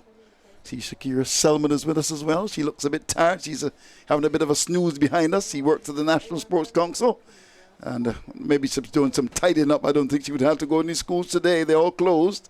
25 without loss, but she's still got to work. We'll hear from her a little bit later on. Here is a man who's got some work to do here. Levy comes up now, he's in, and bowls to Mosey. Mosey's on the back foot, plays the ball the way down to backward point, and there's no run as McCarthy comes across his right to pick it up, and the ball is thrown to the keeper to end the over. So at the end of the over, Brathwaite is on 6, Mosey, he is on 19, Barbados are 25 without loss. That's the latest score here at Cave Hill. Yes, Shane Mosley playing 2 lovely strokes in that over, 1 for a boundary and then 1 picking up 2 runs as well. But really getting into his stride, and as you rightly said, Andrew, looking like a man, a determined man, determined to score some runs for the Barbados Pride. I really appreciate the fact that in this innings, he's really getting out there and striding out, using his front foot and getting his bat, close to the ball, looking much more astute in his batting as opposed to the 3 innings that we would have seen him so far for this 2018 first class season. Yeah, well, he's got lots of ability. When he played last year, he was heavily criticised by many people. He's got the ability, there's no doubt about that, young Mosley. Here is Brathwaite coming forward, continuing his battle. With the left-arm orthodox spin, of course, of Miller. And he comes forward and plays the ball in front of him to Craig Brathwaite. He knows that he's got to come good for his country. He's got to represent the Barbados Pride, making Barbados Pride proud as he starts again. He's in and Bowles. He's down the pitch when he gets there. Mosley, that's Brathwaite hitting the ball away down towards the wicket. We'll get a single. We'll get two. Leverage is after it. Well, there he was coming down the pitch, and Leverage went after it down at wide mid-on, almost straight mid-wicket, and a second run for Brathwaite. Were you surprised by that shot, Brathwaite? Yes, interesting. Yeah. Interesting choice of stroke there from Brathwaite, using his feet. We don't see that too often. No. Just chipping that delivery wide of Leverage, who really laboured after. He did, yes. that Yeah, delivery. he laboured. Well, he looked as if he had a hard day at the office. Here's Miller, comes in, bows to Brathwaite. Brathwaite is onto the front, flicks the ball away. Through mid-wicket, runs for Barbados, one. Leverage is after, labouring, picks the ball up to support. Now Brathwaite comes back for the second. Again, that was on the legs. Someone flicked away, it was full, and Brathwaite is happy to whip the ball away. Comes back for the second. Now to go up to, I make him 10. Now it's 29 without loss. The trail by 54. Barbados would have to be looking for a very good second day, the Jamaicans as well. Here is Miller, comes in, bows to Brathwaite. Brathwaite gets outside the offside and forces the ball away in the offside. Down towards, covers a bit short, went down to Taylor, who moves across to his right at backward point. The heavy set youngster to pick it up, normally keeps, and there is no run. 29 without loss. Miller again. Bright sunshine with a shadow alongside him. Comes in and bowls, and Brathwaite is getting a beautiful delivery, beaten comprehensively. That ball bounced. He came forward, a little bit of turn, and it whizzed past the outside edge. That was classical. Beautifully bowled by the left arm spinner. Yes, almost a perfect delivery there from Nikita Miller. Well, he turns again, and his brand name shades comes up now, bowls to Brathwaite. The delivery, Brathwaite is off the bat, but it forces the ball away out to cover. There's a ring of fielders on the offside. He can't pace at the offside field. There's a backward point. There's a cover. There's a short extra cover in the mid-off, and he was not able to find that gap like Lara would. So, at the end of the over, the pride of 29 without loss, Brathwaite, he is on 10. Mosley is on 19. Some 12 overs completed as we have a chance to see the monitor. There is Brathwaite getting the delivery that really was beautifully bowled indeed. It started just in the line of the off star, a little bit of turn and bounce, and a good picture taken by Bell Imagery. So thanks to you. I've had a long spell. Keith Holder's finished his croissant. More from you than it's going to be, Keith. Yes, a good over for Craig Brathwaite in that instance, using the pace of both deliveries that started pretty straight to him. I was able to collect 4 runs in that over, and Nikita Miller just probably a hint frustrated with himself and not being able to keep Brathwaite relatively quiet, even though he bowled a peach of a delivery. He didn't seem all that excited, Keith. Really, probably just a hint frustrated at the moment. Mosley drives up to mid-off, and there's no run. Levy in his third over, it's 29 without loss. There's a big promotion being put on by Cricket West Indies, and with the Yuletide season, they are offering 12 days of Christmas, 50% off tickets for the series against England. And if you were to go on windiescricket.com, you would see Curtly Ambrose like Santa Claus, very much part of that promotion as Mosley here at the 3Ws Oval pushes it out to the short mid-wicket, and there is no run. 29 without loss, Brathwaite 10, Mosley 19. So what they're saying here, Jamal, is that Cricket West Indies announced the launch of its quote-unquote 12 days of Christmas ticket promotion for the England Tour of the West Indies 2019, giving fans in each of the series host countries the chance to buy a pair of tickets at half price. I'm certain that you'll be quite excited because you want to take your partner with a 50% discount. That's going to be the best Christmas New Year gift that you've ever given to her. 29 without loss, short delivery, and Mosley sways it off the way. It goes through. you seem to be speechless because Antonio's laughing. I don't understand. I haven't even talked about it yet. What is your mate saying to you? Well, if memory serves me correct, I have 100% pass dangling in front of my vehicle that I'm accredited to 2019, Keith. The end of 2019, so I'll be okay. I talk about your partner. But they said you have to buy them in pairs. So there really will be no need for me to buy 2 tickets. Look, 29 without loss. I will continue in between balls from Levy. Right down fast from around the wicket with 2 slips and a gully into Mosley. And Mosley drives. He likes to drive out into the covers, fielded by Walton, and there's no run. The England Tour of the West Indies is a cricket series that the whole region looks forward to, say the commercial director Dominic Warren. And he goes on, the excitement levels are building, and so we want to give fans in the host countries a chance to buy an early Christmas present for a loved one, Jamal, or even themselves, Jamal. And we know it's a time of year when people love giving presents like Jamal, but also have to watch the dollars in their pockets like Jamal also. 2 slips and a gully outside of the stump. Mosey fiddles a bit as it goes through to Thomas, 29 without loss. And Warren added, we're delighted Windies legend Sir Curtly Ambrose joined us to help spread the Christmas message, since he knows the difference it will make if West Indies fans are there to get behind the team. And he adds, it's a chance for all fans to get their tickets early and at a great price using the special promo codes provided, unquote. I will tell you a bit more so that when you're getting those Christmas gifts, get ready for England in the Caribbean come January. Mosey here at the 3Ws Oval comes forward and pushed it down to mid-on. And it's the end of the over from Levy. 3 overs, 2 made and 6 runs. Barbados Pride in their second innings, 29 for no wicket. Craig Braffett, 10. Shane Mosley, 19. They are still behind by 52 runs. Now, from yesterday, December the 13th, until midnight Christmas Eve, December 24th, and while stocks last, residents in the host territories for the tour, that is Barbados, Antigua, St. Lucia, Grenada, and St. Kitts, get 50% off a pair of tickets for any ticket category when they make their purchases through the windiescricket.com website by using the buy tickets, quote-unquote, button. That's what you have to do. Nikita Miller is in a second spell, and he started with the new ball at the southern end. Braffett, that's a good shot, using his feet and lifting it over long on down to the boundary. It's a stroke which a couple seasons ago he started using a lot in one-day cricket. Jamal and Anthony can tell you about that. And I recall Pedro Aguiar, who has also been an analyst, the former Maple captain, talking about the development which he was making. Look at this stroke here again, Jamal. Yes, two chips down the wicket and lofted over the infield. He goes to 14. It's 33 for no wicket. Much more confident start by the Wanderers pair, and by extension Barbados Pride.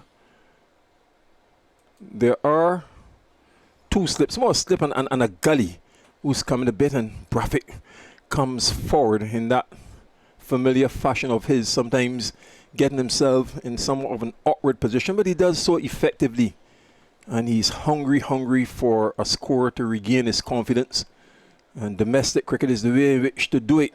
As you think of a test series ahead against England, back he goes to middle and plays it square on the offside and cannot score. Then there's the cover, extra cover, mid-off, mid-on, straightish mid-wicket, and the backward square. Miller from around the wicket at the northern end, and it keeps a bit low. Braffett goes right across his stumps and plays it down to the straightish mid-wicket. There is no run again, so 33 without loss. This is the 14th innings of the 14th over of the second innings. Miller in his 7th over. He goes in again, still from around the wicket. Braffett is forward and drives it down to mid-on for a single. Leverage moves to his right.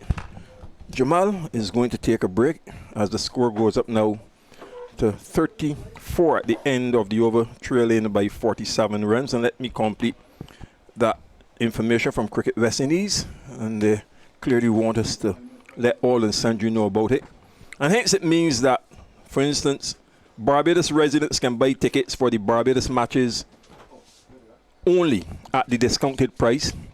St. Lucia residents can buy tickets for the St. Lucia matches only at the discounted price, and so on and so on. For use, fans must use the specific promotional code for their country from the list below to activate the promotion. And those promotions basically, just to give you an example, the codes Antigua, Xmas 2018, and similarly for the other territories. Levy is into Braffett.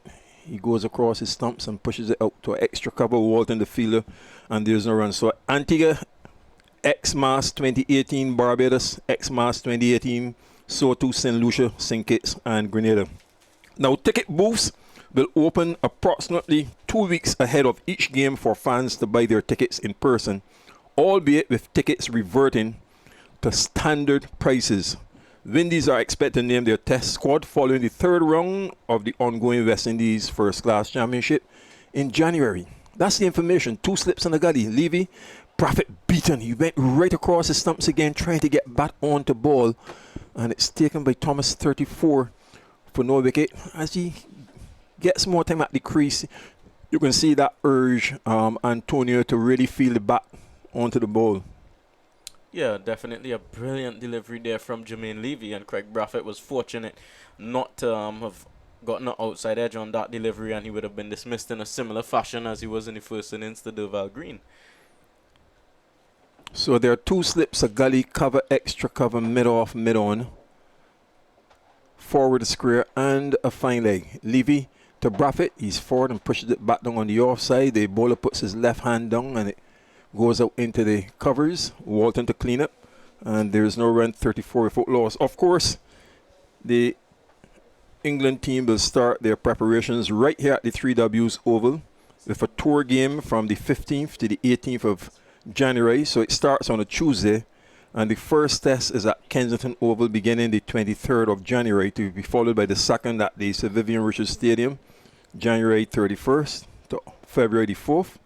And then the third test at the Darren Sammy Stadium in St. Lucia, February 9th to the 13th, and so on. The tour match comes back here at the 3Ws Oval on the 17th of February. So 3Ws Oval is going to be used significantly in terms of preparation for the England team. Braffett turns Levy down to fine leg and takes a single. He goes up now to 16, Mosley 19, 35 without loss. They're trailed by 46 runs now, Barbados Pride, and play is scheduled to finish at 5:32. Of course, at this time we are in the west. Question of the light, Antonio. Yeah, I don't imagine that cricket will get down to 5:32, but with the issues that took place earlier today with the late arrival of the lunch, I believe that the close of play was pushed back a little bit. Yes, from around the wicket, Mosley comes inside of his stumps and turns Levy down to fine leg, and they take a single. So Mosley goes to 20, Braffett 16, 36 without loss. They have a lot of batting to do, with Barbados having been led on first innings by 81. Windward Islands Volcanoes, if Barbados can follow them, they are putting up a solid second innings performance of 129 without loss, having made 206 in their first innings, to which TNT Red Force responded with 225 at the Brian Lara Cricket Academy. Short from Levy, Braffett goes back and forces it up towards the extra cover. Walton comes across to do the fielding in front of Bulai, and there is no run. The end of the over, Levy now 4 overs, 2 maidens, 8 runs. Barbados Pride 36 for no wicket in their second innings, behind by 45 runs. Braffett 16, Mosley 20. And before Antonio comes in, half centuries for Roland Cato. I've mentioned before, he's known locally, having played for Yorkshire in what is now called the First Division. He's on 67, and Tariq Gabriel has 52. So they lead by a Nelson at the moment, 111. Here's Antonio. Yeah, Nikita Miller to continue in the attack here from the northern end, and he will bowl to the left-handed Shane Mosley, who's gotten a start. He's on 20. He hadn't made any significant score so far in this year's 4-day competition, and I'm sure that he will definitely be eager to erase that deficit and go on to put a big score on the board for himself and his team. Miller starts his 8th over, 3 maidens, 15 runs, and he's bowling over the wicket from the northern end to the left-handed Mosley. Back he goes and clips it down to the short mid-wicket, and there is no run. Earlier, from an overnight 102 without loss, Jamaica were bowled out for 248 in 80 overs and 4 balls. John Campbell, the top scorer, with 78 at the top. Mosley goes back and turns it wristily down towards fine leg. A slide by the substitute Taylor, and a single. Mosley moves to 21. Braffett 16, 37 without loss. A half century for the captain Paul Palmer. He got 67. And Jomel Warrican enjoying his bowling, 8 for 89 from 34 overs and 4 balls. 10 maidens, 1 for 31 for Harding and 1 for 21 Graves. Braffett quietly coming forward. The ball is taken by the keeper, slip and a gully. And Miller with his sleeves buttoned down. That has been one of his features over the years. the left arm spinner. Braffett comes on that front foot quite early, and it goes past Gully, just loping and looking to see if he can come up with a catch. Blackwood is at the slip. They slip the Gully. Orthodox point, cover, extra cover, mid off. Long on is just instead of the boundary, straightish mid wicket and a backward square. Back goes Braffett. And Miller puts his right hand to his chin, played on the onside. Campbell comes up to do the fielding. There's no run. 37 without loss.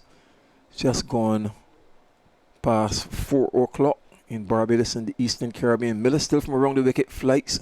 Not tempted is Braffett coming forward and playing it down to short extra cover. And there is no run. The end of the over. So 37 without loss. 16 overs have been bowled. And Andrew has promised. He's managed to get Jamaica Warrican. And he greets his Empire club mate Antonio Allen with a smirk more than a smile. Was that a smirk or a smile? Was that a smirk or a smile, Mr. Half Rasta man? That's a bit of both. A bit of both. You've been sporting this new hairstyle now. You know what really led you to that? It started from 2016 when I was in Australia. I just decided to grow my hair. Yeah. Since then, I haven't cut it. Oh. You just grow it and you don't use an afro pick or nothing. You just allow it to get locked up. No, most of the time I have it twist, but since I got back from Bangladesh, I haven't had a chance to got it twist over. So you call them twists or twiggies? Whichever one you want. Me personally call them twists. Anyway, it's good to have a bit of humor off the cuff. But here is the medium pace of one Jermaine Blackwood, having replaced Levy. And his first delivery is driven by Mosley up to mid-off, and there's no run. Heartiest congratulations to you, Jomel. You had Antonio busy on his phone, looking at all of your 5-wicket hauls and whatever. He wasn't going over the top, you know. He wasn't showing any signs of saying, well, this is my Empire club mate, so he must tell all and sundry about how you have performed. He was very measured in his assessment. And Mosley reaches for this one from the medium pace of Blackwood, drives it square on the offside, fielded by McCarthy, and there is no run. So, the bowling performance, those figures, 8 for 89. I know you like to check your figures all of the time. 34 overs and 4 balls, 10 maidens, 8 for 89. A slip in a gully for Blackwood bowling from the southern end. On the full toss, it's clipped down to fine leg by Mosley for a single, and he will go on now to 22. Braffett 16-38 for no wicket. What would you put down to your excellent bowling performance, Jomel? I think that determination for myself to help the team to put me in a good position. I know we didn't bat well in first innings, and also I guess the training hard every day at UB Nets, day in, day out. So that's being consistent with my training and also wanting the team to do well. Which of the 8 wickets please you the most? Do you want to look at the scorecard, come? Let me have a look. It's 38 without loss, and say thanks to Miss Bell, please. Thank you very much, Miss Bell. You're an obedient fella. I would say John Campbell, because he really had us on the back foot. Because he was batting very well, so getting John out was very key in the game. So that would be the best we could get for the day. And talking about thanks and thank you, I thought it was a very good running catch by Justin Graves. Yeah, that was the last wicket. No, but don't forget the sweep. Yeah, but the sweep was caught by Justin. Yeah, so I thought he didn't have to move much, man. The last catch was a very good catch. Yeah, that was a brilliant one. Yeah, so you give him more credit, quite rightly so, as Braffett turns Blackwood through square leg, a chase for McCarthy, and they take a couple 40 without loss. I know you were keen to play once you got back from Bangladesh, and so keen that you asked Empire to leave a place open for you against Wanderers. Yeah, and then you were batting. Yeah, I enjoy my batting very much. So but for me, I love to play cricket. Any opportunity I get to play cricket, I'm going to take it. I enjoy playing cricket. 40 without loss. You've been having a proliferation of 5-wicket hauls in the last couple of seasons, 18 tours, etc. When you look at your overall statistics, which Antonio, again, I'm certain can bring it for us with these 5 wicket hauls in an innings, etc., how would you rate this particular performance of 8 for 89, Jomel? I would put this in the top 5, but I won't say it was my best performance, but top 5 for sure. Top 5 for sure. Yeah. Now the surface, once you come to the 3Ws Oval, that's always going to be a big discussion. They say really it's the sort of venue that spin bowlers like yourself like quite a lot. Yeah, obviously playing at UB, you get a lot of assistance in terms of spin. Also, it could be a bit challenging at times because it's so slow. It's very difficult to find a length and be consistent on that length. So sometimes you find yourself either bowling too short or too full. But once you get it right, with the help of the wicket, it always be difficult for the batsman. It is always said sometimes you have to mix praise with criticism. At 102 for no wicket, going to Stumps, responding to 167. Miller to continue here from the northern end with a slipper leg slip and a forward short leg to Mosley. It's 40 for no wicket in their second innings, Barbados. And Mosley swings it down towards the mid wicket. Walton runs his right to do the fielding and a single. Mosley goes to 23-41 without loss. Did the team management read you a right act last evening and again this morning? Well, for me personally, I didn't enjoy my spell yesterday, so I will be the first to put my hand up and say I could have bowled better. I find I wasn't consistent enough.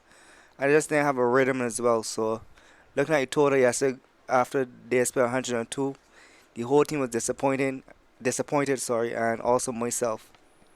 Buffett pushes down to silly point. There's no run. Miller from around the wicket. Short and back he goes looking for that cut, not timing it well. And it goes out to extra cover. Again, there is no run. Barbados Pride here fighting in their second innings. They still are behind by 40 runs to wipe that deficit off. And Buffett is back again to Miller. Forces it into the covers. Walton, the fielder. And yet again, there is no run. So a slip, gully, orthodox point, cover, short, extra cover, mid-off. Mid-on, he has the long on and the square leg Miller. And Buffett comes forward and is beaten. Some bunks there, Antonio. Yes, definitely. A beautiful delivery, spinning and bouncing sharply from Nikita Miller. And the bails removed by Thomas, being put back on by a busy Blackwood, who's at the slip in the gully. And Buffett screwed up a bit here, going forward and then coming across his stumps, pushes it down to silly point. Knocked down by McCarthy. It's the end of the over, 41 for no wicket. We're talking with Jomel Warrican, who took 8 for 89 from 34 overs and 4 balls, 10 maidens. You sent an early message to the West Indies selectors, Jomel. We were talking about promotions for the series against the English in the Caribbean. You never played in the Caribbean, so you must be very hungry. And this is an early statement that you need to retain your place in the side from the Bangladesh series.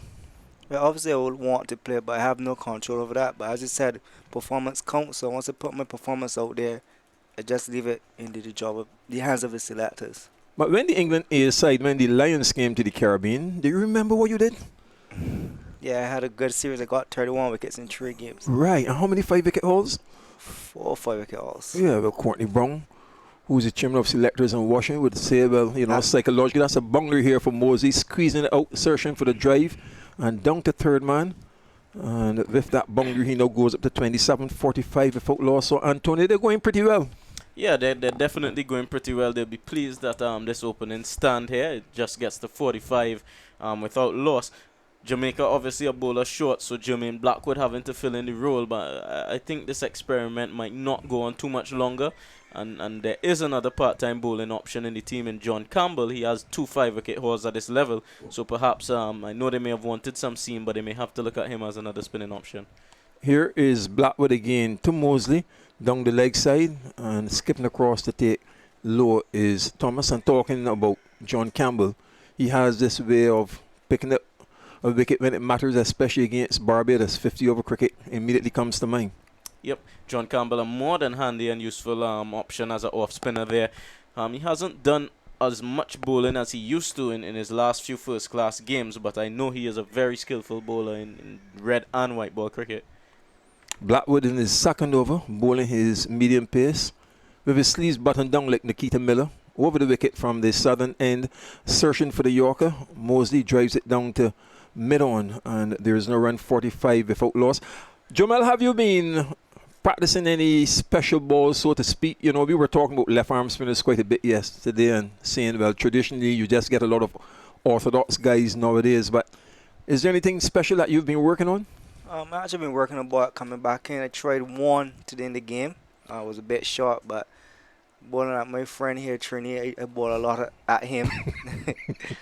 I do my experiment while bowling at him. So, yeah, I've been working on that ball in the nets. So, hopefully I should be confident enough to bring it out soon in first class and test cricket. Okay. Trini, you need to get into this discussion as much as possible because he's been trying to work it against you as some practice. I know you can be a sort of left-handed batsman of note. You like to occupy the crease. Again, pitched up on the pads, and Mosley drives Blackwood down to mid-on. There is no run, 45 without loss. Has he been outfoxing you? Do you think that you are helping his cause? Oh, yeah, definitely helping his cause. I tend to be one of his harshest critics. It's not deceptive at the moment. He's getting it to come back in, but I can see it. So deception will be the next step in his development for that delivery. Blackwood again on the pads to Mosley and clipped down to the short mid-wicket.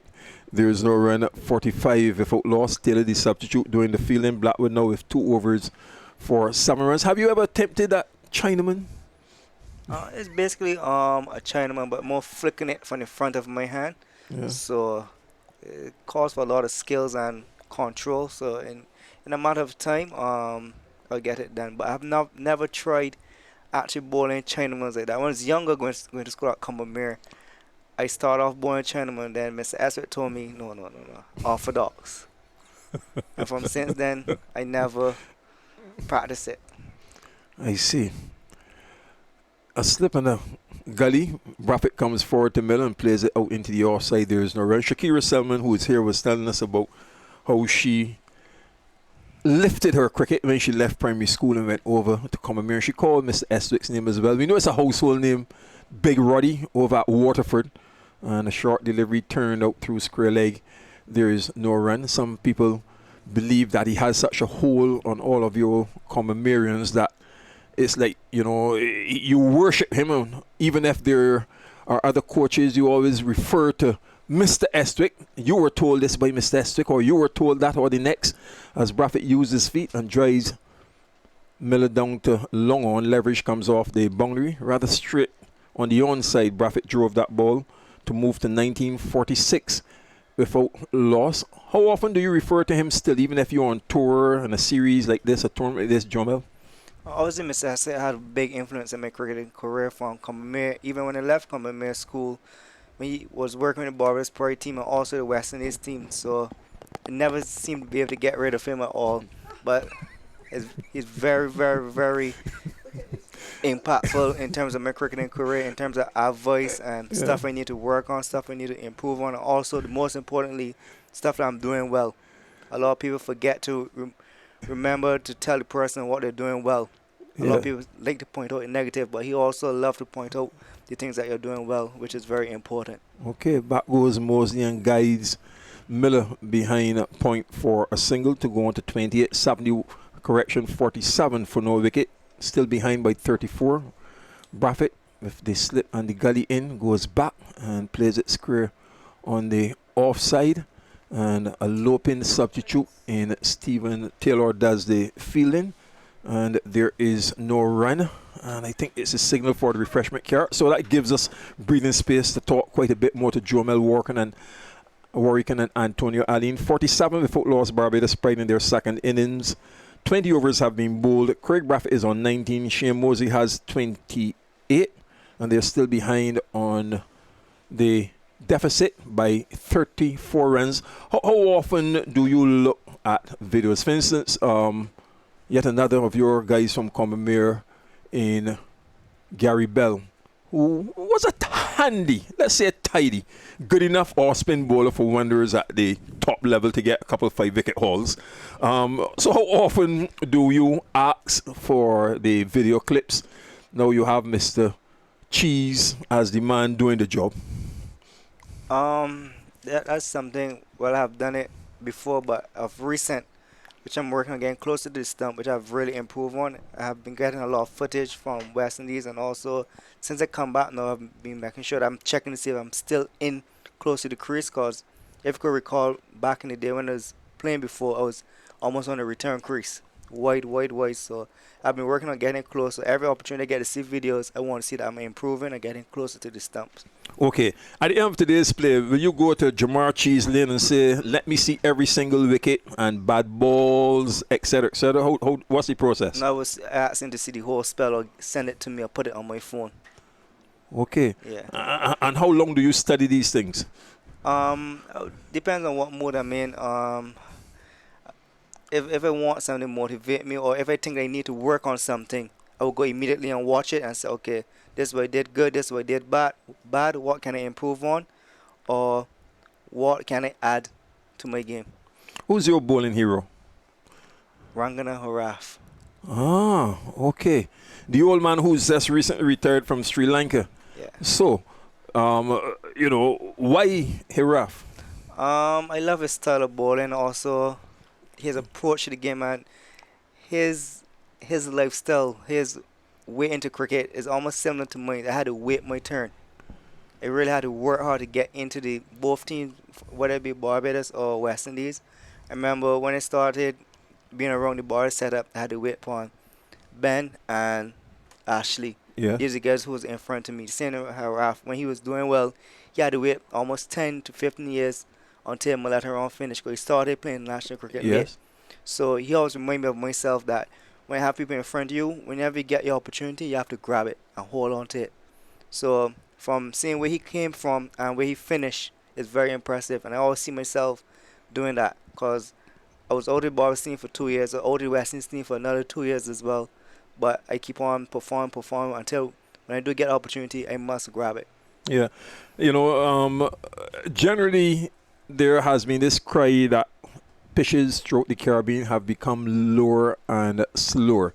You're still relatively young, Joe Mel. But if you were to make comparisons, and I don't want to dwell on the 3Ws Oval, but let's say Kensington Oval as it is today to compare with a Providence, or I know you have this special love now for the Brian Lara Cricket Academy.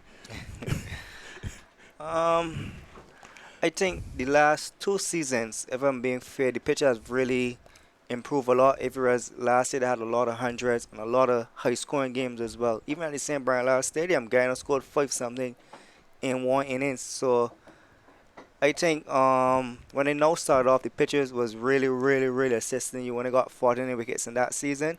But I think over the last year or so, the pitchers have improved a lot. I think they have invested a lot of money on improving the pitches. Yeah. So last season, it had a lot of runs scored. This year, obviously, playing at UV for the first 2 games. And no matter, once you play at UV, you'll get assistance from the pitch. At Kensington, I think Kensington gave a mixture of both. Bounce for the seamers, sometimes it was spin, or it got times that Kensington don't spin at all. Brian Lara, the 1 game that I played there, well, 2 games, I got assistant with the wicket. I think that was not a very good wicket. But you seem to like the outfield of itself. In a moment, play resumes, and here's the boogeyman, John Campbell in his sunglasses, trundling off breaks from the southern end, bowling around the wicket to Mosley, clips it down to mid-wicket, and there is no run. 47 without loss. Still behind by 44 in making that deficit level, and back goes Mosley. Don't drown in what may appear to be a little syrup coming from this guy, John Campbell. I've seen him break partnerships at crucial moments. Off the back foot he goes and forces it down to the deep cover in Walton for a single. Mosley 29, Braffett 19, 48 for no wicket in the second innings, Barbados Pride. And this pair, they know each other pretty well. And I'm not suggesting because they're now at Wanderers, but they would have come through Combermere. You really don't get away from that institution, and Jomel, Warrican, and the Gary Bells, and the Roddy Estwicks, et al., and the Justin Graveses, and you go through this team. If it's real, it's real. Slipping a forward short leg. Campbell goes around the wicket to Braffett, and he goes right across his stumps and plays it down to the short leg. Is that exaggerated at times, Antonio Braffett going right across his stumps? as I have to say, I must protect. He likes to get the bat onto the ball. And for this next delivery, he uses his feet and drives it wide of the mid-wicket out towards the area of the wide long on. And it's a fumble in that area by the substitute Taylor as they come back now for the second run. And Barbados Pride move up now. That's the 50 on the board with Braffett on the 21, Mosley 29, 31 runs still to draw level, having been led on first innings by 81. And Campbell, bowling his first over, continues from around the wicket to Braffett for slipping a forward short leg. This one, a bit of bunks and turn down the leg side, but nothing really to cause alarms. Taken on the second attempt by Thomas. Then he has the point cover mid-off. Long on is out, straight to the wicket, backward square.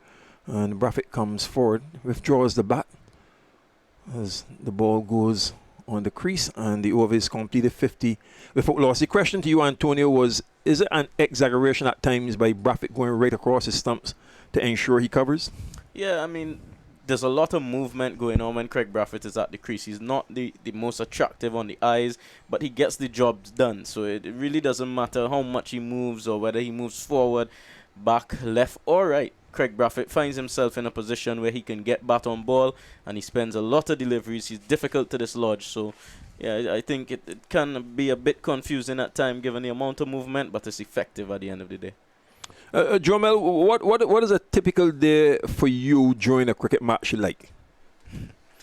I'm talking about, the warm-ups, the preparations, etc. Are you a one who likes would you have, say, a good night's rest, or if you know there's a task ahead, like coming back here this morning, that perhaps you dream a bit, there's a nervous tension, and then you are keen to get out here to get in the next warm-up, do your stuff? Well, let's start the process. Let's start from the night time of the game. I don't focus on the game too much. I start to focus on the game when I get to the ground or on my way to the ground. So during the night, I'm very relaxed, very good, enjoy the moment. I live in the moment. So when I at cricket now, that's when I tune in. So when I get to the ground, first thing Craig want me to do is throw balls at him. So I go. Here's Miller coming in, and it's defended by Mosley, and 50 without loss. Miller gets through his overs rather quickly. He is in his 11th. 3 maidens, 19 runs he's conceded. Bowling over the wicket from the northern end. Mosley comes on the front foot, opens the face and guides it behind point. Blackwood chases after the ball from slip, and they take a single. Mosley now on to 29, Braffett 21, and it's 51 without loss. So the man on strike now, Craig Braffett, he hounds you down to throw balls at him. Yeah, I have to throw my ball. I have to throw balls at him. Then from there, I could do whatever I want. So after that, I make sure ball my balls. 51 without loss. And here is Miller from around the wicket. He comes forward and is beaten. That one turn and bunks again with that prod. It's coming up to 4:30. Plays schedule with the late lunch today, which by extension delayed the resumption after the break by half an hour. 35 minutes to be exact, and they've set a close for 5:32. He defends the last delivery. So tell us more. So how many balls would you throw down at Craig? I'll probably throw about 40 balls the most at Craig. Then from there we'll get into my routine, which is bowling balls in the morning. Then we get into stretches. Then we play handball. Handball. Yeah, the guys really look forward to this handball, where we have a lot of fun and energy to start our day's play. Yeah. When you bowl about 40 balls, are you the one to take the initiative to say to Craig enough, or he would say to you, look, yeah, this is it? Who takes the initiative? I guess we get accustomed to a rhythm or a routine. We know when is enough. So it's never a stage I have to say is enough, or never a stage he would say he will overdo it. It just is a formula that works. Okay. And how long have you been doing that now? Here's Campbell. This one outside of the off stump. Mosley was going back and then allowed to go through to Thomas. Me and Craig went to school together, so that was 6 or 7 years. Then played Barbados together, then played West Indies. So probably 15 years is happening now. Okay. Mosley is forward and drives it to mid-off. There is no run. Do you believe that your batting can develop to the stage where one day Jomel Warrican will be called an all-rounder? Well, that's the aim in my eyes. I really want to be able to people look at me different, not just as a bowler, but someone who could bat and score runs and be consistent with it. So that's the aim that I want to be seen as an all-rounder. Off the back foot, Mosley strokes Campbell out into the covers, and there is no run. The captain, Palmer, and 40 goes now, plays it down to Silly Point. Fielded by McCarthy, who flicks it back. Blackwood is at slip, 51 without loss. In his sunglasses, Campbell outside of the off stump, and I think he's dropped. Going back to cut, the reaction, Antonio and Jomel from Blackwood at slip gave the impression that it was a drop catch by Thomas. I don't know if you detected that or just the excitement. I have no idea. I can't really see Okay. properly from here. All right, we'll probably get a chance. The semi goes back and guides it past the slip, and they take a single leverage runs around to do the fielding. And looking at it here, Antonio, yes, both bowler, well, all three. It was a low one, but Silly Point, McCarthy, slip, Blackwood, and the bowler Campbell. The reactions, look at it again, and look at the reactions from all three. See? Yep. Wicketkeeper Alden Thomas there was a difficult chance, but he did get up a bit early. You know, you always hear the coaches and the senior players urging wicketkeepers to stay down as long as possible. And I know that when Jamal comes on as a wicketkeeper himself, he'll have a bit to say about it. Yeah. But he should have been down a little longer. And as I warned you, John Campbell is effective with the ball. He has a knack of taking wickets. So that was definitely a drop catch. Mosley the batsman, but Barbados Pride, they need the luck, and Miller bowling from the northern end. Mosley plays it onto the chin of the forward short leg, and there's no run. Campbell is at leg slip, so there are two close catches on the leg side now apart from the traditional slip, and he comes forward off the inner portion of the bat. It goes down to square leg. A bit uncertain here is Mosley against Miller in his 12th over 3 maidens, 20 runs. Barbados Pride 52 without loss. They're battling away, having been led on first innings by 81. Jamaica all out for 248 from an overnight 102 without loss. And Jomel Warrican, who is our guest, his figures worth repeating 1,000 times over. 8 for 89, 34 overs and 4 balls, 10 maidens. How many 5-wicket hauls did you say now, Antonio, that he has? I know you'll head back for that one. I thought you had bookmarked it. Here is his next delivery, turned down to fine leg, and the fleet-footed Blackwood from slip goes after it. Umpire Reefer just makes a signal to his counterpart at point in Nigel Dugan, and with a couple runs to Mosley. Right, there was no signal in terms of what would have transpired otherwise. So 33 Mosley, Braffett 21, 54 for no wicket. We'll get those figures from Antonio in a minute. As Mosley comes forward and plays Miller back down on the onside, there is no run. Miller with 1 ball left in his 12 over 3 maidens, 22 runs. Leverage has had 4 overs, 1 maiden, 12 runs. Levy 4 overs, 2 maidens, 8 runs. Blackwood 2 overs for 7 runs, and Campbell 2 overs for 4 runs. Slip on the forward short leg. Over the wicket is Miller, and Mosley comes forward. His head is over the ball, and he plays it down to the short mid wicket. Picked up by Palmer. The end of the over, 54 without loss. Here's Antonio Allen with the figures on Jomel Warrican.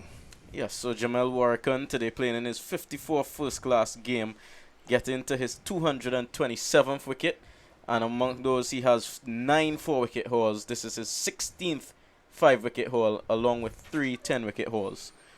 Very impressive stuff. Very impressive, wonderful figures, Jomel. Yeah. It would not be so nice of me to talk to you all the while and not allow the gentleman who's now come through the door to have a couple words with you. I hope he was listening attentively as well, because I said attentively. 54 without loss. Yes, I've had a long spell. You know, he sends me all the time to fetch water thereafter. I don't know why he squeezes me like this, but that's when you're a Philippine. And this one is turned behind square. Philippian. He doesn't like to say it. Philippian. Okay. Those clannish fellows from around Bayfield as their roots. 55 without loss. Do you like to play against St. Catherine? I like play against St. Catherine at Empire. Bring it to Bank Hall. Yeah. At Empire. Not at Bayfield. Get the B's right. A slip and a gully. Mosley pushes it. Screw on the offside. There is no run. Is there a dislike for Bayfield? I won't say there's a dislike, but for me, I just love playing Empire. So if I have an opportunity to play against St. Catherine, I want it to be at Empire, my turf. Okay. Yes. Come to my turf. Didn't Derek get 10 against them? Yes, it was all pandemonium at Bayfield. And only the second man in about the last 30 years, Carrick Marshall, was the other against the Combined Schools North. That was back when 92, 93 at St. James Secondary. Outstanding police seamer. Yes, I know you would bring in Derek Bishop into the picture. At the end of this over, you'll be hearing from Andrew Mason. It's just gone past 4:30. 55 for no wicket. Mosley to 1 pitch short from Campbell. Goes back and drives it down to mid-off. And there is no run. He is on 33, Mosley. Braffett 22. 55 without loss. And their second innings, Barbados Pride. That's still in deficit by 21 against Jamaica Scorpions. Here at the 3Ws over, and Mosley groping at this one. Turn and bounce it, goes through to the keeper. It's 150 for 1 in their second innings. The Windward Islands haven't made 206 and TNT Red Force 225. That is at the Brian Lara Cricket Academy. The Leeward Islands 182 all out. Ghana 187 for 4 in the 71st over, batting rather slowly. And here at 3Ws over, Barbados Pride 55 for no wicket in their second innings. Another word from Antonio, and Jomel will remain with Andrew. First Antonio and then Jomel. Yeah, Jamal, a question for you. As a left arm spinner in a similar mold to Nikita Miller, how much would you say that he's been influential on your game? Do you take anything away from him? One thing I have learned with Nikita Miller when I now start playing cricket, well, first class cricket, sorry, is how consistent he is. And as Kiefer always say, I'm a stats guy. Me and Nikita Miller are the only two people in the region who average in the teens with the ball. So he has always been my idol in terms of competing, in terms of performance and stats. And he has been doing well for the past couple of years as well. So I remember when I started playing first class cricket, he was actually averaging 13 with the ball. It has gone up a bit now, but in terms of learning from him, his consistency and also his style of bowling, just keeping it simple. So 55 without loss. It's been a pretty good day for Barbados. I mean, they're trailed by 26, but I think when you look at what happened yesterday to have restricted the Jamaicans to 255 and now 55 without loss, it's been a good day so far. Still some time to go in the day's place. Here's Brathwaite coming down the pitch and drives over the top of it off. You don't see Brathwaite normally use his feet, but that ball was played away over the bowler's head. It went away down to mid-off, and that's gone for 4 runs. Well played, Brathwaite, using his feet. It was given a bit of air, and Brathwaite played the ball away. That's well played by Brathwaite. And of course, Jamadi shorter runs, but we know his pedigree. And that's not going to last too much longer, really. Here he is coming forward. If you have a chance to see the replay, it was given a bit of air and he hit it over the top. Here he is going back to one of the leg stump, bowled by Miller. The ball turns just from that leg stump down towards square leg. There's no run. 59 without loss, Barbados. So they now trail by 22. What a day it has been for the Bajans. Left arm orthodox spin of Miller, who comes up now. He's in and bows to Brathwaite, and Brathwaite is off the back foot to a ball, which is on that off stump and plays it down towards the backward point air. There's no run. It's 59 without loss. Brathwaite is on 26. Moses is on 33. A good solid start for Barbados in the second innings. Miller comes in again, bows to Brathwaite. Brathwaite is coming forward and flicks the ball away. Looks for the run. We'll have to get back into his crease as the return comes in. Took a couple of paces out of his crease. A bit of maybe lack of communication there. It went down to mid-wicket, and Brathwaite, I think, always had enough to come back and get back into his crease comfortably. Now, Jamal, let's look at this game. On the first day, Barbados won the toss, batted 167. By the end of the first day, the Jamaica's 102 without loss. A good day for Jamaica, but I would suggest today Barbados have done well. Yeah, I think we know how to get ourselves back into the game. Obviously, we'd like to bowl them out, preferably for 200 runs, but they got a bit 30 runs too much in my opinion. But I think we bowl well. We started the energy that we started with this morning was very good, so it helped us to drive and got those key wickets at key moments. Well, it's going to be the uncomplicated, but you have to watch him. He gets wickets all the time. This is, of course, Campbell comes in, bowls, short ball, and There's Mosley going back and just helping the ball down to mid-wicket. There's no run. Mosley is on 33, 59 without loss. And Campbell from round the wicket is off breaks. He's got the slip and the silly point waiting. Comes in to bowl to Mosley. Mosley's forward, pushes the ball away up to extra cover. He's looked much better, Mosley. There's no doubt about his ability just coming forward and pushing it down to cover. There's no run. Here's Campbell again, grips the ball and comes in to bowl to Mosley into this delivery. He's off the back foot, forces the ball away, out to cover. There's protection on the boundary. Walton comes across to pick it up, moving to his right. A single, too short, bowled there by Campbell, and Mosley off the back foot and punch into cover for 1. So the score goes to 60 without loss.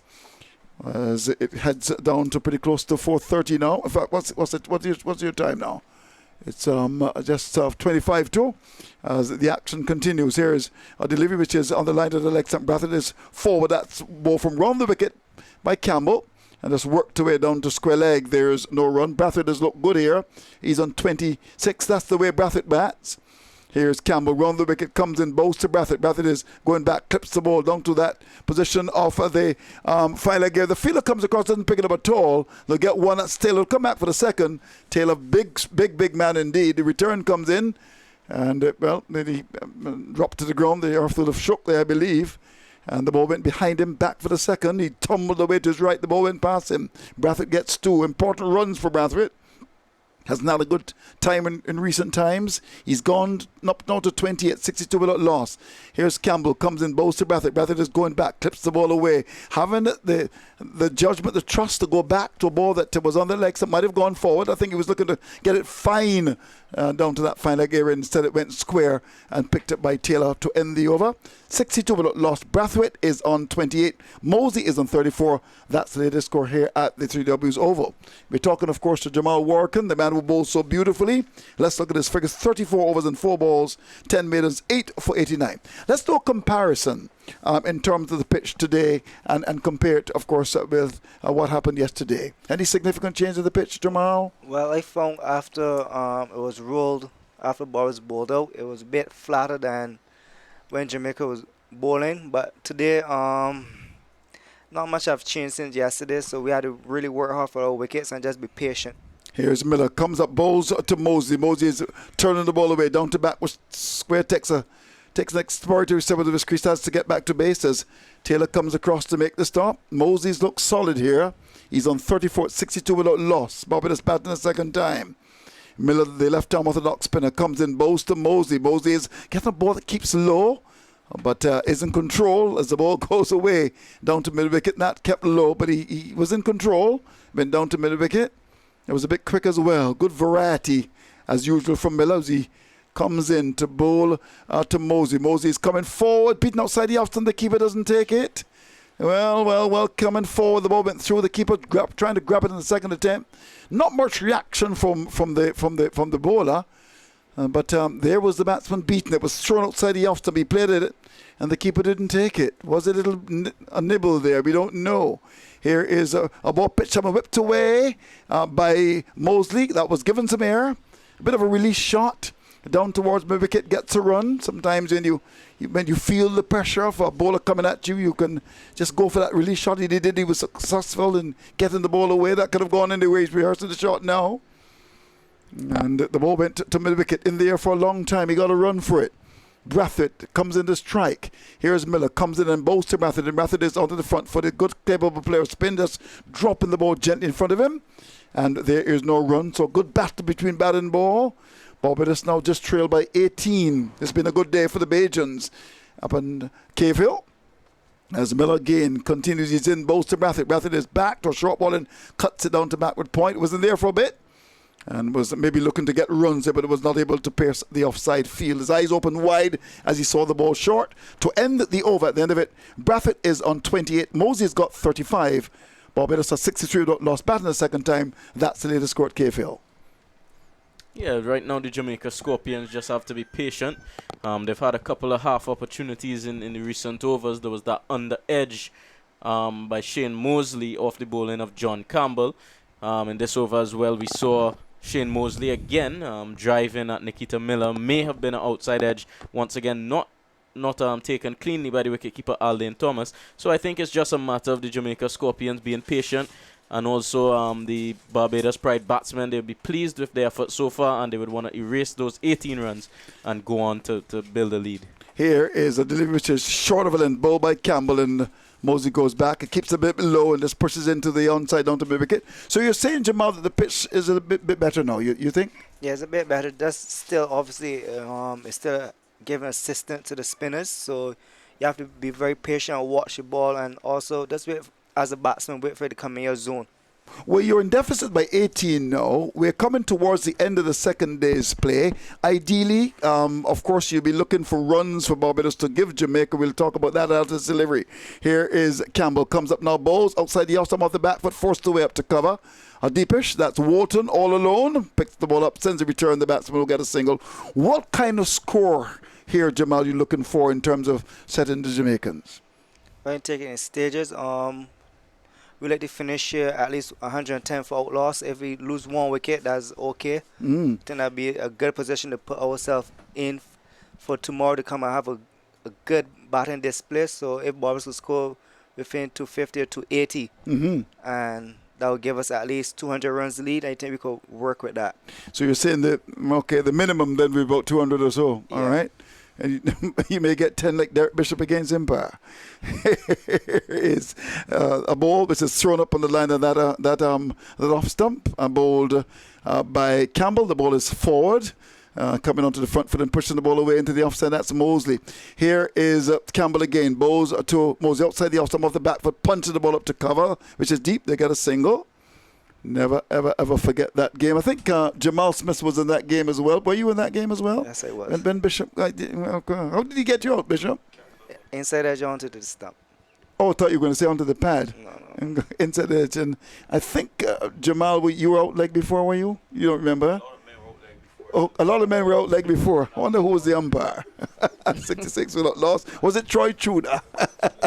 What a game. You've never played in a game in which a bowler got all 10 wickets before? No, I have never played in a game. Like that. Okay. Well, you've played in a game when a man called Jamal Warrican picked up a 8 and bowled beautifully.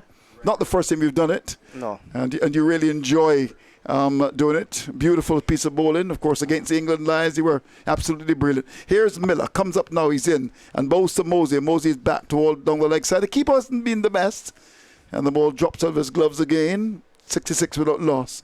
So he's saying that maybe we can invite your thoughts on this. Barbados will be looking ideally to give the Jamaicans anything over 200. We should see what happens. Mosey goes back deep in his crease to a ball which is on the line of the leg stump. And they will not get the runners, the fielder, out at that backward square position. Taylor tumbles across the outfield, losing his hat in the process as well. And there's another run scored. Miller's got the square leg, stopping the single. He comes in on his way again to bowl to Moses 37 into the series. Moses back, having the judgment, the trust in the pitch to go back and play the ball up to mid-wicket. There's no run. That ball was given a bit of air, but he went back and played it well down to mid-wicket. Interesting period of cricket here. 66 without loss. Miller comes in, bowls to Mosley, and Mosley is coming forward. The ball comes from the front pad and goes up the onside of the pitch. The forward short leg fielder picks it up. There's no run. Miller goes back to his mark, turns now, tosses the ball from Antano, grips it, and starts his gentle run. Comes in, bowls to Mosey. Mosey's forward. The ball's the pad. There's an appeal for leg before another, says the umpire. I think it was more of an inquiry. Came forward, the ball going past the bat, hitting the pad, but would have been sliding down the leg side. And umpire Reefer says no. It was more of an inquiry, I thought, by the bowler, who turns now and starts his gentle run. Easy action. He comes up. He's in. Bows to Mosey. And Mosey's forward. A different length. That was given a little bit more air. And there's the batsman coming forward and pushing the ball up the pitch. And the bowler comes across. And the ball actually is diverted into the stumps. But Brathwaite's bat is firmly grounded. So Brathwaite 29. Mosey 37. Barbados are 66 without loss, which is the latest score at KFL. Antonio, talk to me. Yeah, definitely the opening pair here will be pleased with their work. I heard Jamel say that they would be ideally looking to post a target for the Scorpions in the vicinity of 200 runs. I think At least. Yeah, at least 200 runs. I think that 200 runs in the fourth innings would probably be too much to ask for any team on this surface. I myself personally would prefer if the target was around 170, 180, just for piquing interest, to have a a very stimulating game of cricket. I'm all in for the contest. Okay, fair enough. Here is Brathwaite going back and turning the ball away. Well, look for the single, and once again, the tail is diving all over the place. Well. They've got him in that short fine leg era, and really, well. He's a big man and had to dive away again to stop it. He's getting a single, Brathwaite, and to go up now to make him 30, 67 without loss. So I suppose as a neutral, and you should be as a commentator, you want 170. I'm sure Barbados maybe want 500. Oh, yeah, definitely. Here's Brathwaite going back to a ball that keeps a bit low from Campbell, the off spinner. And if that's Mosley, the ball goes down to mid-wicket. There's no run at 67 without loss. Campbell goes back to his mark again, now turns and comes in again to bowl to Mosley into this delivery. He's coming forward. This is a different length on the middle stump. He just pokes the ball up towards mid-on. There's no run. Do you think the pitch will deteriorate to the point where 170 will be enough? Is that what you're saying to me, Antonio? So far, it's okay. I think it's playing a lot better today. We'll get your thoughts after this delivery. Campbell comes in, bows to Mosley off the bat, but steers the ball away down to who else but the man at the backward point, who's a lot of work to do. That's the heavy-set Taylor to come across to pick it up. And there is no run. Well, he's a very big man, and Christmas is around the corner, so you'd imagine that he may put on a bit more weight as well. Christmas time, you tend to eat more. 67 without loss. Here he goes. Campbell again comes in to bowl to Mosley, and Mosley is forward, and the ball hits the bottom of the mat, almost yorking himself there, and the ball goes up towards mid-on. There's no run. A quiet period of cricket here. Barbados looking to finish strongly at the end of the second day. Campbell comes in, bowls to Mosley. Mosley is off the back foot, forces the ball away, down to cover. There's protection. The field is deepish. Deep enough for the batsman to get a comfortable single, too short, and play the way down towards the cover area for Walton to pick it up about 15-20 metres inside the boundary, and that's a single to Moses to keep the strike. He's on to 38. The Barbados spread up to 68 without loss, and they now only trail by 13. Yeah, definitely good work here. Trail by 13, and they'll definitely be looking to erase that lead by the end of the day and start to put some runs there for Jamaica to worry themselves about. But for me, I don't think the concern is as much about the deterioration of the pitch conditions. It's just naturally difficult to score runs at UWI. There will be that element of perhaps it will get a little bit lower in bounce, and there will be a bit more spin and bounce for the spinners, but it's generally difficult to score runs as is. Here is Miller, comes up, bowls to Mosley. Mosley is forward to one of the middle stump, pushes up the pitch, the bowler picks up. Does this pitch remind you of any in Bangladesh? Does it at all? A bit of, it reminds me of the first test that we played in Bangladesh, where the ball was turning from ball one. So, but the second wicket that we played at in the second test was a bit way flatter than this. So basically only the first test match. First test match. Yeah. Do you like Bangladesh?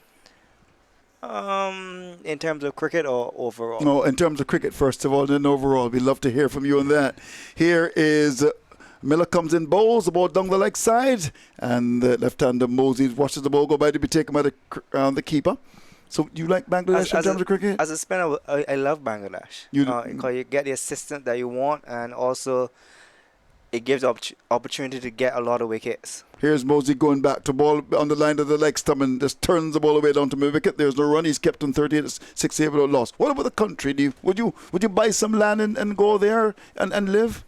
Would you do that in Bangladesh? No, a bit too far, but also a different culture. So not my cup of tea. It's not your cup of tea? Yeah. Okay. Do you like the food in Bangladesh? It's okay, similar to Trinidad and Guyana. A lot of curry. I enjoy the naan, fresh naan. None, okay. Table bread. Oh, yes, I know. Here is Brathwaite. That's Mosley turned the ball to forward short leg, and the ball was picked up. He's on his crease and had to get back in, and there is no run. It's 68 without loss. Talking about that bread, I got some of it in Pakistan when I went there in 1997, I think it was, and I enjoyed it immensely. Oh, yeah. The best thing I had in Pakistan. Yes, well, for me, the best thing I had in India and Bangladesh. What do you like about it, though? It's so it really don't have any taste, but it's just so soft and fresh. And Fresh, yeah. Yeah. Is it as good as the good old Bajan salt bread? Or from Purity? Better. Indeed. Well, I just gave Purity a big ad. I'm sure they'll send the bill for the commercial. So you like it, okay? Yeah. And lots of curry there in Bangladesh. Yeah. What about the standard of living?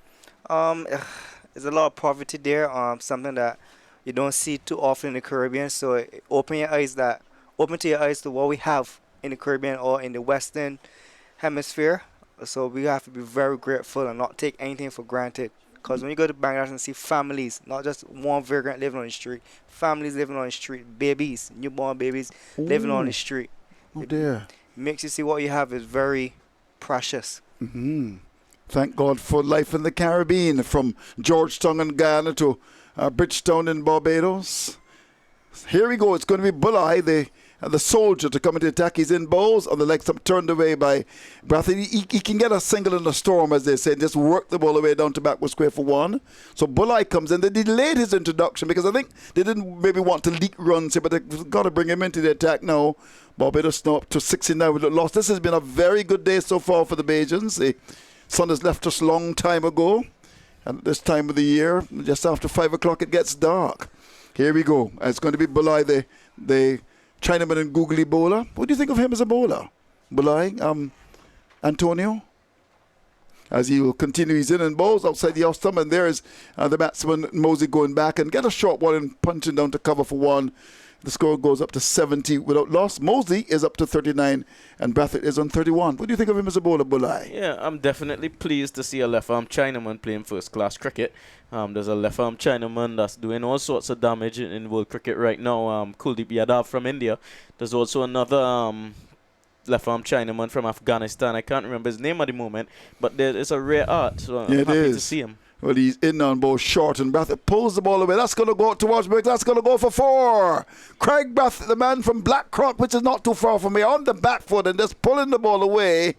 And I'm sure the friends in Clevedale, where he was born, will be happy to see Craig Brathwaite with a semblance of form here.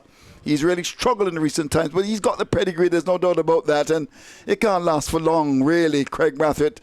He plays with his limitations. Difficult man to dislodge. It was short and he pulled it through my wicket. That's gone for 4. 74 without loss. With that, Brathwaite goes to 35. Here's Bulai. Comes in to bowl to Brathwaite into this delivery. He's on the back foot, turns the ball away for another single. The ball goes away down towards the position of mid-wicket coming off the boundary. Another run. So things are getting easier, of course, with the Chinaman and googly bowler. He's going to get wickets, but he's also going to offer you an opportunity to score. And we've seen that already. Already the first over now costing 7. 75 without loss. Here's Bulai as he tosses the ball from hand to hand. Comes in to bowl to Mosey, into the Stevie Mosey is coming forward and drive in up towards the cover area for a single. Walton will move to his left to pick it up. Deepish cover. So this has been a very good day for the Barbados side. And we've got Jamal Warrican just back from Bangladesh. Would have come home and have played, I think, for the Park side. And won't, of course, be able to play tomorrow. They play against the Schools, who may start as favourites. Here is the left arm spin. Ignore that comment. He's going to bowl, of course, to Brathwaite. Brathwaite, who's a wondrous man. As he comes up now, he's in bowler and bowls to Brathwaite. Brathwaite is coming forward and just drives it. He knows the conditions so well. He knows that he's got an opportunity to get some runs. There he was coming onto the front for the lovely flowing on drive for single down to long on. And with that single, Brathwaite now goes up to make him 37. Mosey's on 40 in Barbados. They're now 77 without loss today. Just trailing by 4 runs now. This has been a very good day for them. In that when you consider at the end of the first day, 176 to the Barbados side, the Jamaicans in a strong position, 101 without loss, to be all up for 240 and to be at this stage 77 without loss. Jamal, I'm sure you're happy. Yes, I'm very happy with the position that we're in right now. That's why we continue to move from strength to strength and press on, you know. Once we go and the day's play without losing the wicket, be a very positive position. Oh, Well, as you say that, Brathwaite goes. Well, you could put go out on him. There was Miller Commentators. bowling. A ball was outside the off stump. Brathwaite played at it. The edge found. The catch is taken at first slip. And Brathwaite departs. Well. So wicket for the Jamaicans. And who else? There's no one else, really. It's, of course, Nikita Killamilla. It was outside the off stump. Brathwaite spotted it. The edge found the catch taken. And Craig Brathwaite walks away his contribution of 37. And Barbados in over number 34 of their 77 for 1. Yeah, if you remember when Nikita Miller did the interview with us yesterday afternoon, he said, on this surface as a batter, if you want to play the ball, you have to be really close to it. And that's because of the inconsistent nature of the pitch. It's also because the pitch is offering a lot of spin. And you saw on that occasion, Craig Brathwaite's hands went a bit away from his body. His head was not over the ball. He was not close to it. Spinning nicely, taking the outside edge and lobbing tamely to that field that first slip. And that's Blackwood taking the catch. So Brathwaite departs, 77 for 1. And a good piece of bowling you thought there, Jamal, from Miller? yeah, I think it's very good bowling. Anything you get a batsman playing forward and going to first slip is always a good ball. Yeah, good catch as well. There we go. Miller just going round the wicket, and there was Brathwaite coming forward. And let's say he is just coming. Oh, he was actually going back there. And there was the batsman. The edge found, the catch taken. A good catch, low to the right. Beautifully bowled indeed from round the wicket. No. And that's good bowling by Nikita crucial. Miller. So, you're still with us, Mr. Warrican. Yeah. So, it's really been a pleasure talking to you. Thank you. Sure, tonight, if Barbados don't lose on the wicket, you'll have a pretty decent team meeting, I would imagine. Yeah, we will. I would think so as well. Of course, it's going to be Millers. He comes into bowl to the Barbados captain Brooks, and Brooks is forward and flicks the ball away up to mid-wicket. Easy shot for Brooks. That's a good time with the ball, Brooksy, as they call him. Ball flicked up towards mid-wicket. Campbell drops away to his right to make the stop. There's no run. Here we go with the left arm spin of Millers. He comes in now to bowl to Brooks, in and bowls to Brooks, and Brooks is coming forward and pushes the ball away up towards that cover area. Different kind of a batsman. Brooks, he's just coming onto the front foot, pushing up to cover. There's no run. Shamar Brooks looking to make a statement this year. Miller keen to go in to bowl to him. He's up and bowls to Brooks, and Brooks is coming forward. Ball in the middle stump. Plays it up the onside of the pitch. The bowler comes across to pick it up. There's no run. 77 for 1. Miller goes back to his mark again. Scrubs the ball in his trousers. Now turns, grips it, and starts his gentle run to bowl to Brooks. And to this, Brooks is getting a different length. That was pulled down a bit. And there's a silly point waiting, and Brooks came forward. So you see the variety. The ball before was given a bit more here. That was a bit flatter. And Brooks was onto the front foot. Let's see what Miller will do here. Will he go with that faster delivery? Will he throw it up? We shall see in a minute. In fact, this will be the... How many balls left in the over? Miller, 2 left in the over. He comes in and bowls, and there is a batsman coming forward. That was thrown beautifully bowled indeed. Just a little bit of turn away from the batsman, beaten comprehensively. The ball goes into the gloves of Thomas at the end of a fine over from the left arm spinner, an over in which he got the important wicket of Brathwaite when he had been caught at first slip by Blackwood for 37.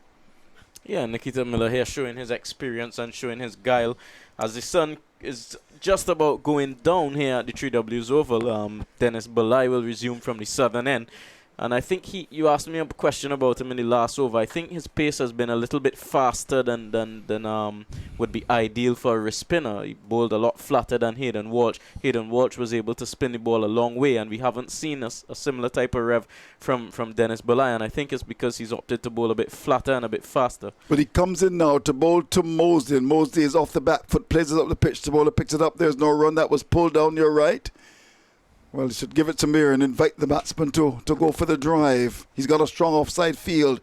Here's Belay, comes in to bowl to Mosley, into this delivery. Mosley is off the back foot and hits it out to cover. There's no run. Ball that was given to Mir. So there's a backward point. There's a extra cover mid-off, and there's also protection to boundary cover. So Jamal is going to leave us in a minute. Here's Belay, comes in and bowls, and he's allowing the ball to go outside the off stump, taken by the keeper. So, you were in Bangladesh, of course. You're here playing for the Barbados side. You picked up 8 wickets. We want to congratulate you on your wonderful performance, and we wish you well. just before you go. Belay comes in and bowls, and that ball is outside the off, and the batsman allows it to go by to be taken by the keeper. And no doubt you're hoping that despite the problems with Barbados on the first day, by the end of the second day, they'll be in a position of comfort and come back hopefully tomorrow and have a strong position. Here is a ball pitched on the line of the middle stump, bowled by Belay. Coming forward is Mosley pushing to extra cover. There's no run. There's Belay again. Plays for the JDF in Jamaica. Comes up now. He's in and bows to Mosley. Mosley is back. And to a ball which is a bit short. Plays the ball off the pitch as he pushes down towards that mid-on position to end the over. He's kept on 40. Brooks hasn't scored yet. 77 for loss. So one of your final words, Jamal? I just want to say thank you for having me on the radio, and enjoy hearing you talking all the time. Yes, indeed. Being that's my friend Trini as well. So You call him Trini? yeah. Oh, that's his nickname, Trini. You Trini. play, of course, for the same club at the Empire. You think of being a commentator when you finish 25 years from now? Would you want to do commentaries like Ian Bishop? Sounds like a good plan. I really enjoy it. You enjoy it? Yeah. Do you want to do one ball before you go? You think you can do that? Nah, no. Oh, he says no. He thought about it and said no. Well, here is the ball which is outside the off, the ball goes by to be taken by the keeper. Just before you go, you're a Christmas man. Do you like this time of the year? You buy lots of gifts? Is that a funny question?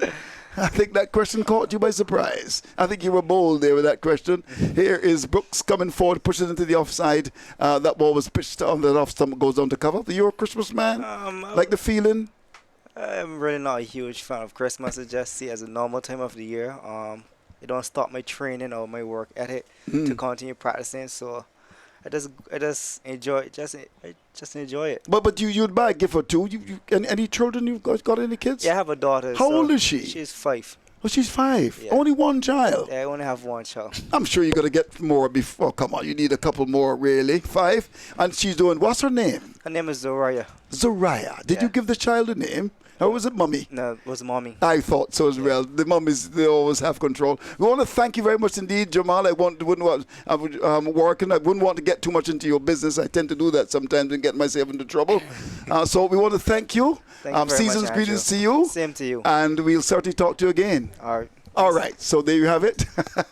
Shakir in the background is laughing because they asked him the name of the child, and he told me she's 5. I'm sure she's going to be 6 very soon as well. Here is Nikita Miller comes in and bowls, a ball which is on the off stump. And this innings of Mosley, I rate it really. He's under pressure. I've seen him bat in local cricket. I like him as a batsman. There he's coming onto the front foot and pushing the ball away. Grit and determination. And this is good for him. He's got 40. Miller comes in and bowls him. He's onto the front foot. The different length this time on the middle stump. And he pushes to the wicket. And there is no run. Barbados wouldn't want to lose on the wicket before the close. As the score goes up to 78 for loss of 1. Brooks is on 1. Moses is on 40. And we really want to thank Jamal Warrican for coming in and talking to us. Yeah, definitely. Many thanks to Jamel Warrican as his Commonwealth schoolmate continues to do battle out there in the middle. Shane Mosley, I also am highly impressed with the application he's shown. He's scored runs in domestic cricket for some time and has really been fighting hard for his play in this Barbados team. And there's a vast difference between the club setup and first class level. In the club setup, if he faced 117 balls, you would imagine he would be close to 100 runs by now. But at the first class level, where there's a greater level of discipline from the bowlers, he'll have to work a little harder for the runs, and he finds himself 117 deliveries, and he's not yet to a half century. So if he is to go on to score 100, one can imagine he might face 200 in excess of 200 plus balls. Indeed. Well, this is, of course, your first class match. Are you enjoying it? There's no sweat in your brow, so you're not nervous. It's easy pickings for the too Trinity. different from a club game, to be honest. Really? You've had some stints, of course, doing on the round table. Keith Holder told me that I should pick you, having heard you. Oh, and my good friend Keith. Yeah, yes, good old Keith. He's an Empire man. He doesn't say it on the radio, but I'm told he's an Empire man like Philip. Interesting. And they don't tell. I'm a St. Catherine's man, and he's an Empire man. 78 for loss of 1. I'm a bit disappointed that St. Catherine's didn't beat the UWI. I was wanting that for St. Catherine's to beat UWI. Didn't happen. 78 for loss of 1. Brooks is on 1. They should be the champions maybe by tomorrow. But that's a very strong side, UWI. Lots of interest in local cricket tomorrow as the action continues. Here is Bulai. Comes in, bowls to Brooks, and Brooks turns the ball away into the onside level. Flick down towards that mid-wicket area. Mid-wicket comes off the boundary for a single. 79 for the loss of 1. You get a chance to play the local competition for the Impasse side in the elite. Yeah. You making runs, Trini? Man, not as much as I would like. You sound like a Trinidad there when he said, man, not as much, huh? Yeah, I was out with injury for most of this season. I came back in, played the last couple of games. Found myself a bit lower down the order than I would have liked. But no, I think you were demoted, it's a strong really. team. It's a strong team. Here is a ball outside the off stump, bowled by Bulai off the back foot is Mosley and pushes to cover. He's kept on 40. It's 79 for loss of 1. So Barbados is now just trailing by 2. This has been a good day for the Bajans. Bajan pride.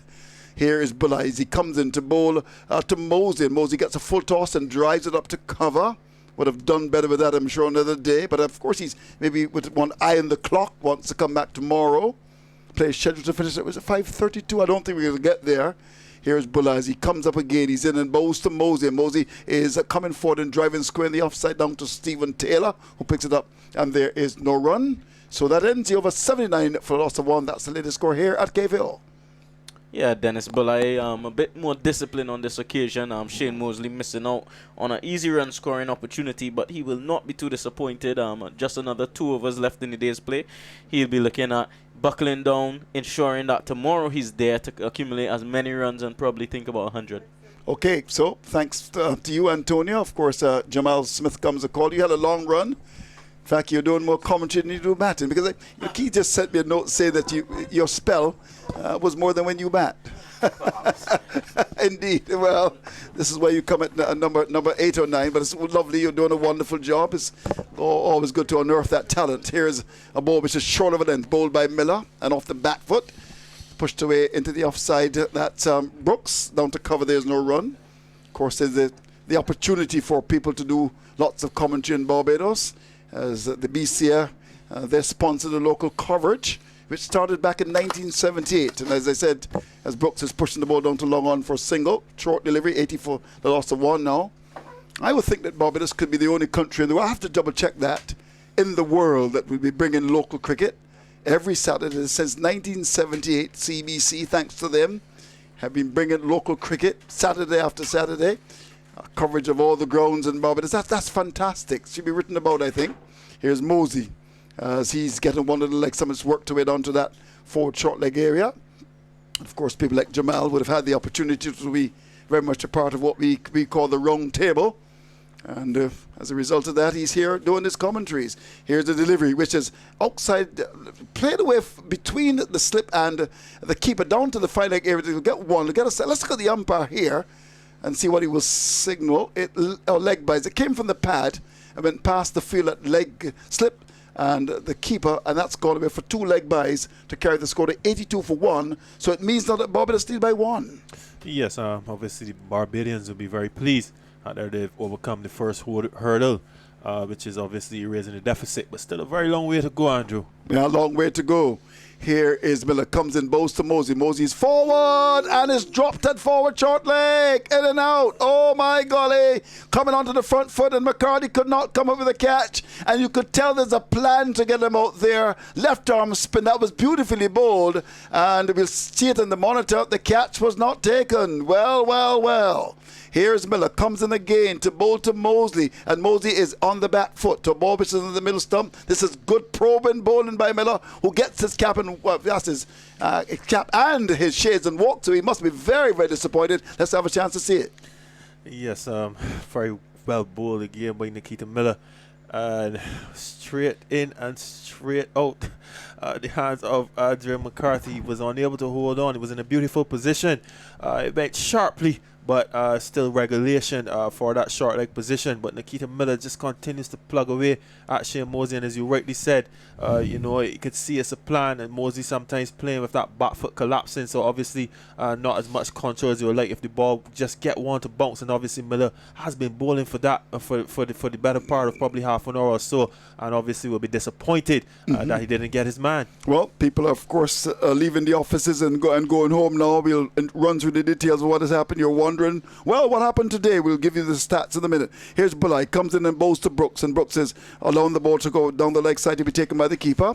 Most of you would know what happened, of course, yesterday when Barbados won the toss and chose to bat, all out for 167, to which the Jamaicans, by the end of the first, had replied with 101 without loss. Belai comes up now, bowls to Brooks. Brooks allows the ball to go down the leg side to be taken by the keeper. Well, today the Jamaicans continued, and we'll try and get that scorecard for you. Barbados batted the second time. They're 82 for 1, with Brooks on 3, Mosey is on 40.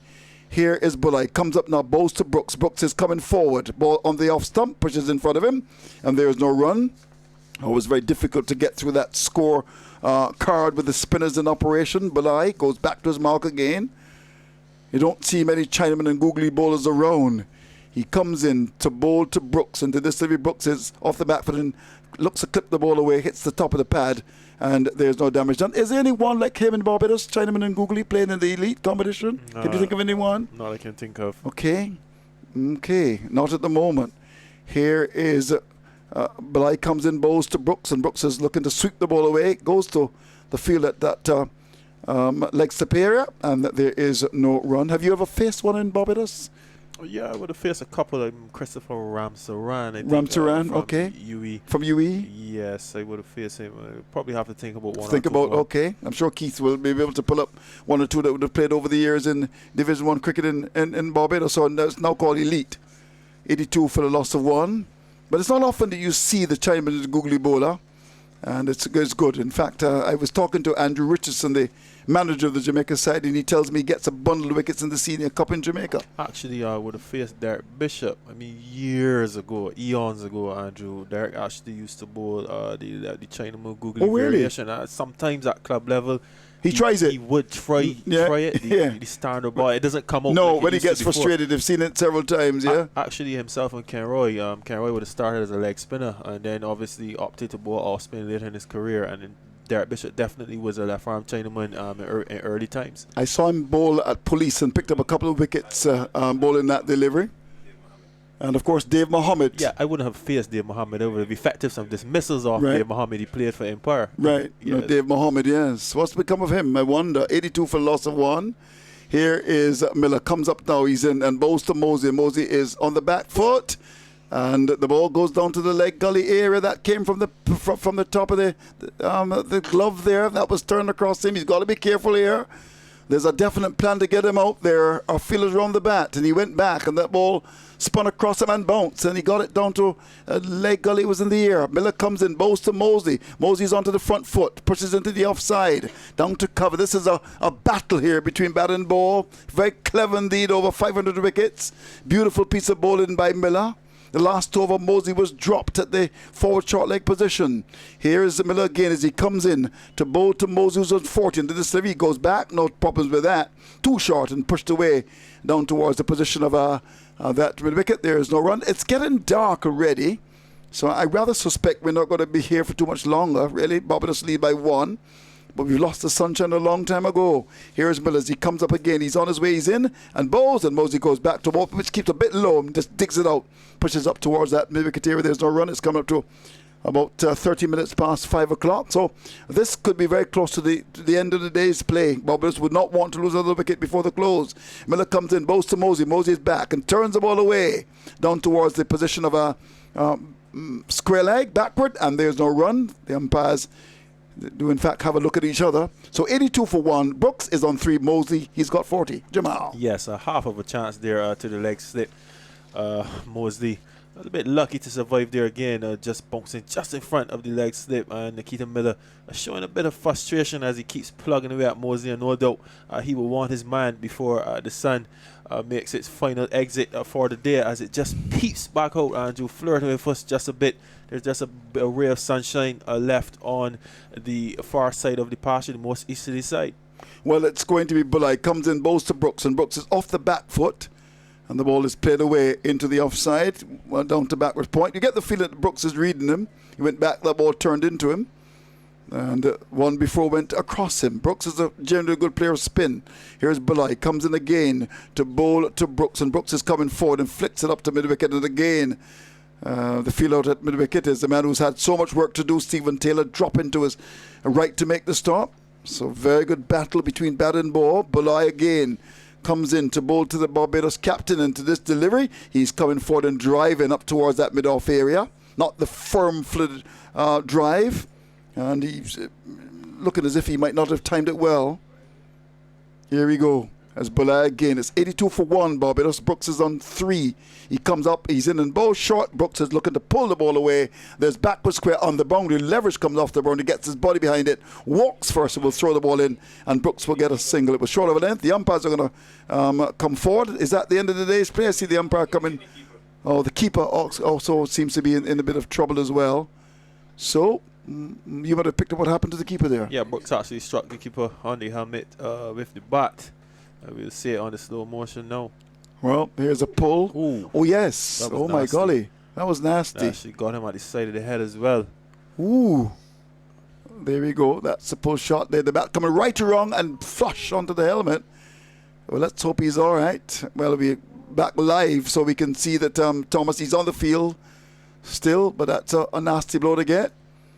As Brooks swung around and the bat hit the helmet. He's got his helmet off, but he's going to be okay, I would imagine. Big, strong man from Jamaica. Jamaicans are very strong people, you know. 83 for loss of 1. So he's going to be okay, I'm sure. So it's going to be Bulai to continue. Another big, strong man in the JDF, like once a time Mr. Cottrell, Sheldon Cottrell, who came from the JDF as well. Now, it's going to be Bulai to bowl. He's going to bowl now to Mosey, who's on 40. In bows to Mosey, and Mosey is coming forward and plays the ball away. Square the offside. Down to wide, third man for 1. Taylor's after it. They'll get a second. Given some air and played away. Down to that wide third man, backward point here. Back for the second. This will be a fighting knock here from Mosley. Recognizing that he hasn't done well, but you've got to give him credit for the commitment shown here to battle away for his country. After the embarrassing performance yesterday when Barbados were bowled out for 167, the cricket tongues are wagging all over the place. Here's a delivery which is on the land of the off stump, beautifully bowled by Bulai, but coming onto the front foot is Mosley with a big broad bat and pushes out to cover, and there is no run. 85 for loss of 1. Mosley is on 42. Brooks has got 4. Yes, pretty good over there from Dennis Bulai.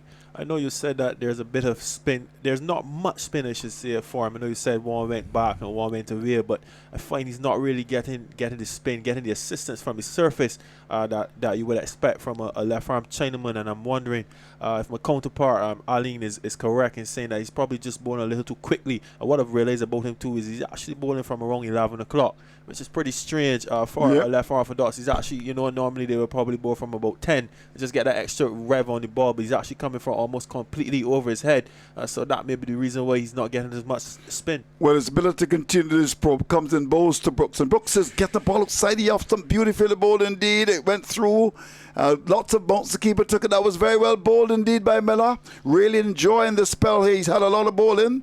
This is his 20th over. He opened the ball and comes in to bowl to Brooks, and the delivery Brooks is coming forward, plays the ball into the offside, down to backward point. Well, it's getting dark here at 3W's Oval. 85 for 1. Brooks looking to hang on here.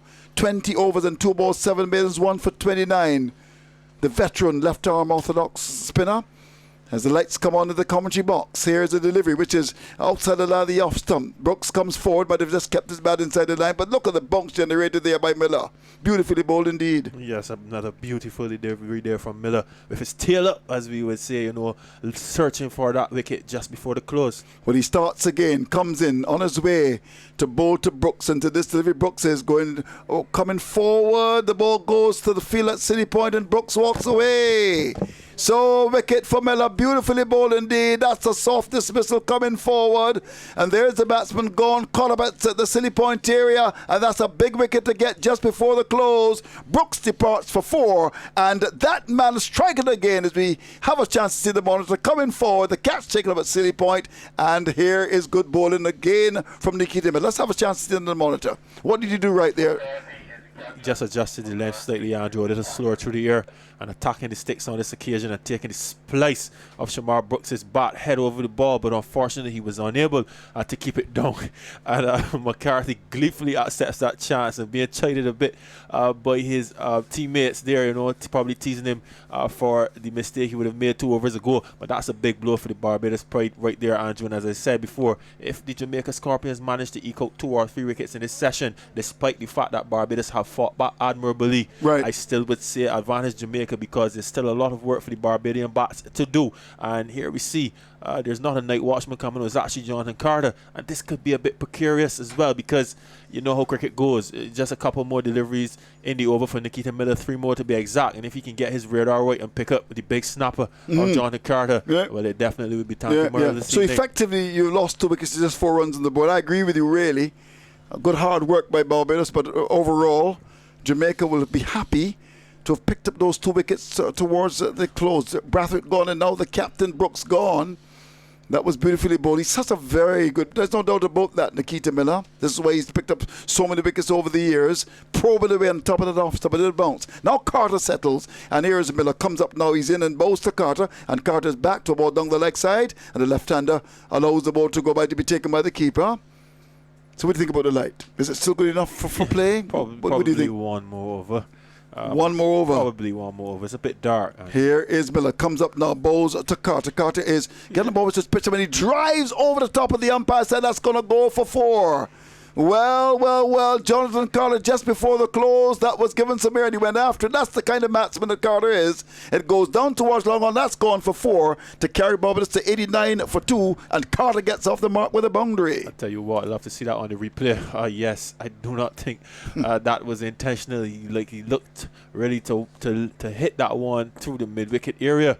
But unfortunately for him, I would have to say it ended up going straight back down the ground. If you look good, Andrew, he definitely didn't go to hit that ball straight. It ended up coming straight back over the border's head for 4. But a very interesting stroke, certainly on the stroke of the close of play from Jonathan Carter. Yes, I think that was all about the pressure of the game. You know, Miller in your face all the time, men round the bat, and sometimes you can get that kind of a shot played, of course, by a batsman. And I think that was a bit of a release shot there. That was a shot played because of the current state of the match. Barbados losing the wicket before the close. Miller at you all the time. And he was lucky to get away. Now Campbell comes back to bowl with his right arm off spin. He comes in and bowls, and there's a short ball, and that's going to be pulled away. That's a poor delivery, and that's going to go out towards the boundary at square. That's gone for 4. That's a bad ball, right long hop, and I'm sure that Mosley will be quite happy with that gift that he's gotten towards the end of the day's play. Rank long hop went back and pulled it, and that's gone through square leg for 4. 93 for 2. So Barbados didn't want to lose any wickets, but they've lost 2. First of all, Brathwaite. And then their captain gone for 4. Brathwaite's contribution was 37. Here is Campbell. Comes up now and bowls. Ball which is outside the line of that off stump and dragged away up towards mid-wicket. There's no run. Campbell looking to buy a wicket here before the close. We've got 4 balls left. 93 for 2. Moses on 46 now, and Campbell comes in and bowls to him into this delivery. He's off the back foot and steers it down to backward point. And there's no run. Taylor has a lot of work to do, comes across to his left to pick it up. 93 for 2. Getting pretty dark here at the 3Ws Oval now. Here is Campbell as he comes in again to bowl to left-handed Moses into this delivery. He's off the back foot and pulls it up to mid-wicket. Another short delivery. Miller comes across to make the stop. There's no run, but I've done better with that. But I'm sure he's concerned about occupation of the crease. We want to come back tomorrow. Here is Campbell again, comes in to bowl to Mosley, and Mosley is allowing the ball to go outside the offside, kept low and went by to be taken by the keeper. 93 for loss of 2. How many balls left in the over? 1 left in the over. Mosley settles on the weights, and Campbell, the off spinner, round the wicket, comes in to bowl to Mosley, and Mosley is off the back, but just stands up straight, really just guides the ball down to gully. Umpire comes forward. Let's look and see what's going to happen here. They're both looking at their watches. It looks as if they're going to confirm maybe with a light. I see umpire, umpire Reefer coming up. He's actually going to take the shades from the bowler, so we can have another over. I think it's going to be pretty close to the end of the day. It's pretty soon. The umpires had a look. They had a look at their watches, and it's 93 for loss of 2. So another over. And importantly, from Jamaica's perspective, it's going to be bowled by that man, Nikita Miller. Yes, certainly from the last stroke that we would have seen from Jonathan Carter, and no harm, I'm sure that Nikita Miller would be thinking, no problem, let me just have one more crack at him before the close. Well, he's pushing the mid on a bit back. The mid off his back a bit. Here's Miller. Comes up now. He's in and bowls to Carter. Carter's forward. There's an appeal for leg before now, says the umpire. Struck on the pad. Miller went up with the appeal. The field at the forward short leg lurking. That was beautifully bowled again by Miller. Had a big appeal to the umpire who says no. This is the battle here. Let's have a chance to see the monitor. Let's see what happens there. Would that have gone down the leg side, you think? Yes, down the leg side. Down the leg side. Oh, my goodness. Here's Carter. He's gone. Oh, my goodness. Jonathan Carter's bowled. Unbelievable. Unbelievable. And Jonathan Carter goes, and this puts Jamaica firmly in the match. Well, after all the hard work that we saw, first of all from Brathwaite and then from Mosley, Brathwaite gone, Mosley gone, and now towards the end of the day's play, we see the dismissal of Jonathan Carter. He cannot be a happy man. A big swing, and his bowled with a stump, and Barbados are under pressure. Talk to me about the dismissal of Jonathan Carter. We have to wait on the replay, Andrew. But from my initial sighting of that was, I can only classify that as an awful stroke, a full delivery, and Carter just stuck his foot down the track and had a swing at it. It looked to be some kind of a sweep, but really that was not the length to be playing a sweep of that nature, and there was really no need to be playing an aggressive stroke such as that. I'm actually struggling for words here, Andrew. What was it? Was it the attempt to revert? Let's have a look at that again. Here we go. And there is the batsman. Oh, I see. Sweeping Across that delivery. And bowled leg stump. Crashing into the leg stump. Oh, dear. That's an awful stroke, Andrew, especially for a senior batsman, and not only that, obviously to Nikita Miller, who's the biggest threat, and probably this would be the last over of the day. Well, it's 93 for losses. It could easily be 93 for 4. And I'm sure you would have gone away from your radio 25 minutes ago and said, Barbados are fighting back. You come back, you say, Andrew, you're telling lies. No. Truth is not always popular, but truth is always right. It's 93 for 3 and Barbados are under the gun. So they effectively 12 for 3. And that man Miller bowling beautifully. And he comes on his way. He's going to bowl now to Jones. He comes up now. He's in and bowls to Jones. And Jones is forward. Plays a cable into the offside down to cover. There is no run. 93 for 3. Carter gone with a terrible shot. Barbados are under pressure in their own backyard. The CW's oval. Miller again, chomping at the bit. Comes in to bowl to Jones. He's onto the front foot. That was on the off stump. Push up to cover. There's no run. Umpire had a look at his watch just now, had a look at the other umpire. There's a square leg. That's umpire Rifa. He's got umpire Duguid doing some duties with him. Now another change to the field. The cover is going to come presumably up to Silly Point, and it's going to be also a forward short leg as well. So the Jamaicans are looking for another kill before the close. Of course, it's Nikita Killer Miller, and his favourite artist is Bounty Killer. So I suppose he's going to go all at war like Bounty Killer. He comes up now, he's in and bowls, and Jones is forward, drives up to mid off. He's a long way down. The return comes in and he gets, where is he going? The ball went up towards cover. The fielder cover came across. He was about halfway down the pitch. That's all about nerves, and he could have been run out. What's going on here at the 3W's Oval? Oh my golly. Oh my goodness. Comedy of errors there. Aaron Jones obviously wanting to get off his strike. He's running away from Miller. Here he comes, Miller. He's up and bowls to Jones, and this time Jones is coming forward, plays it capably up towards cover. This time he stands his ground, doesn't want to run. The umpire will come up, but let's see what's going to happen here. It's just going to be the umpires are going to confer about the light. And I think it's bad enough now that it could really go off, and perhaps maybe an over and 2 bowl that really, in my view, should not have been. 93 for loss of 2. Let's have a look at that. As he's a long way down the pitch, has to get back into his crease as the ball went up towards cover. That's all about nerves. The umpires are going to call it now. So at the end of the second day's play, what a day it has been. Barbados making all the running, but the last half an hour or so, that man Nikita Miller coming through and picking up 3 vital wickets in Barbados, despite the hard work of Brathwaite 37, Mosley on 46 not out. They've lost 3 precious wickets, and effectively they're now 3 wickets down for 12 runs, and Barbados are under the gun here at the CW's Oval. Well, Andrew, I have to say, the last 15 minutes of this session certainly does belong to the Jamaica Scorpions.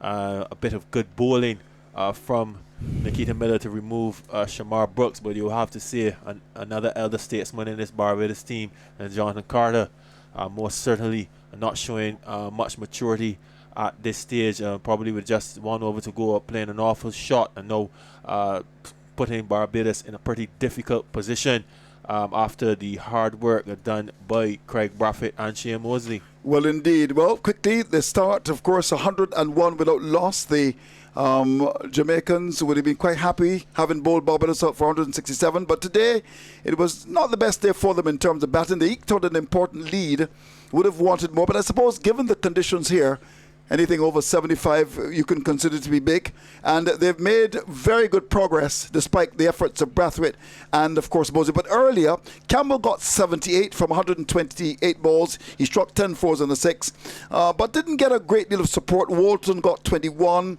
Blackwood got 21 as well. Then Palm, I thought, batted well. He made 67, the captain, and an important 25 from Bulai, because at one stage Barbados were looking to really slice through the lower order. So 248 all out in 80 overs and 2 balls meant that Barbados secured a lead of 81. And in terms of the bowling, the man of the day, beautiful bowling from Warrican, 34 overs and 4 balls, 10 maidens, 8 wickets for 89 runs. Wonderful spell of left-arm orthodox spin bowling from him.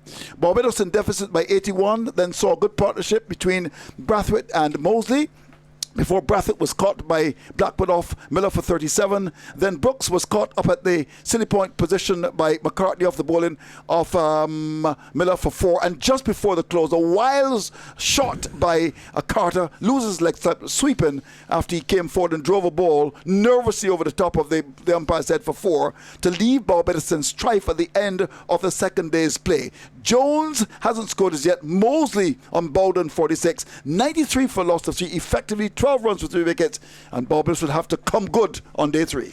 Yes, most certainly, Andrew. And I'm wondering, probably why the think tank of the Barbados Pride didn't opt to sign one of those lower order batsmen who do a good job of being stubborn at the crease and probably take some time out of the game as well, like a Harding or Jamel Warrican, and exposing Jonathan Carter. And obviously Carter playing an injudicious shot, and I can tell you one thing about Carter: he's very reactive. Okay. And it could have been a combination of a factor like that, coupled with the fact that he probably believed the umpires didn't give a light. They know Jonathan Carter very well, and a stroke like that comes from a man that reacts to his environment around him. Having said that, there's really no excuse for it. That was an awful stroke, but albeit whether or not he had grievances, again, wondering why the think tank of the Barbados Pride didn't opt to send one of the most stubborn lower order batsmen at that point in time, especially, just a psychological advantage, the Jamaica Scorpions will be saying, well, okay, we still have to get at Carter tomorrow, etc., right, etc. So that's a point of consideration. But overall, Andrew, you have to say Barbados, they fought back valiantly just up until about the last 20 minutes of this game.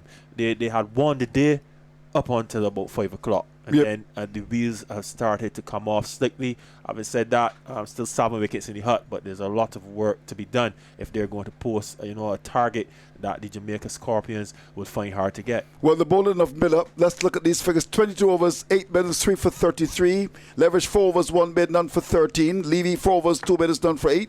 Blackwood 2 overs, no middles, none for 7. Of course, there's no Derval Green in the attack. Campbell is off spin, 7 overs, no middles, none for 17. Bulai brought into the attack late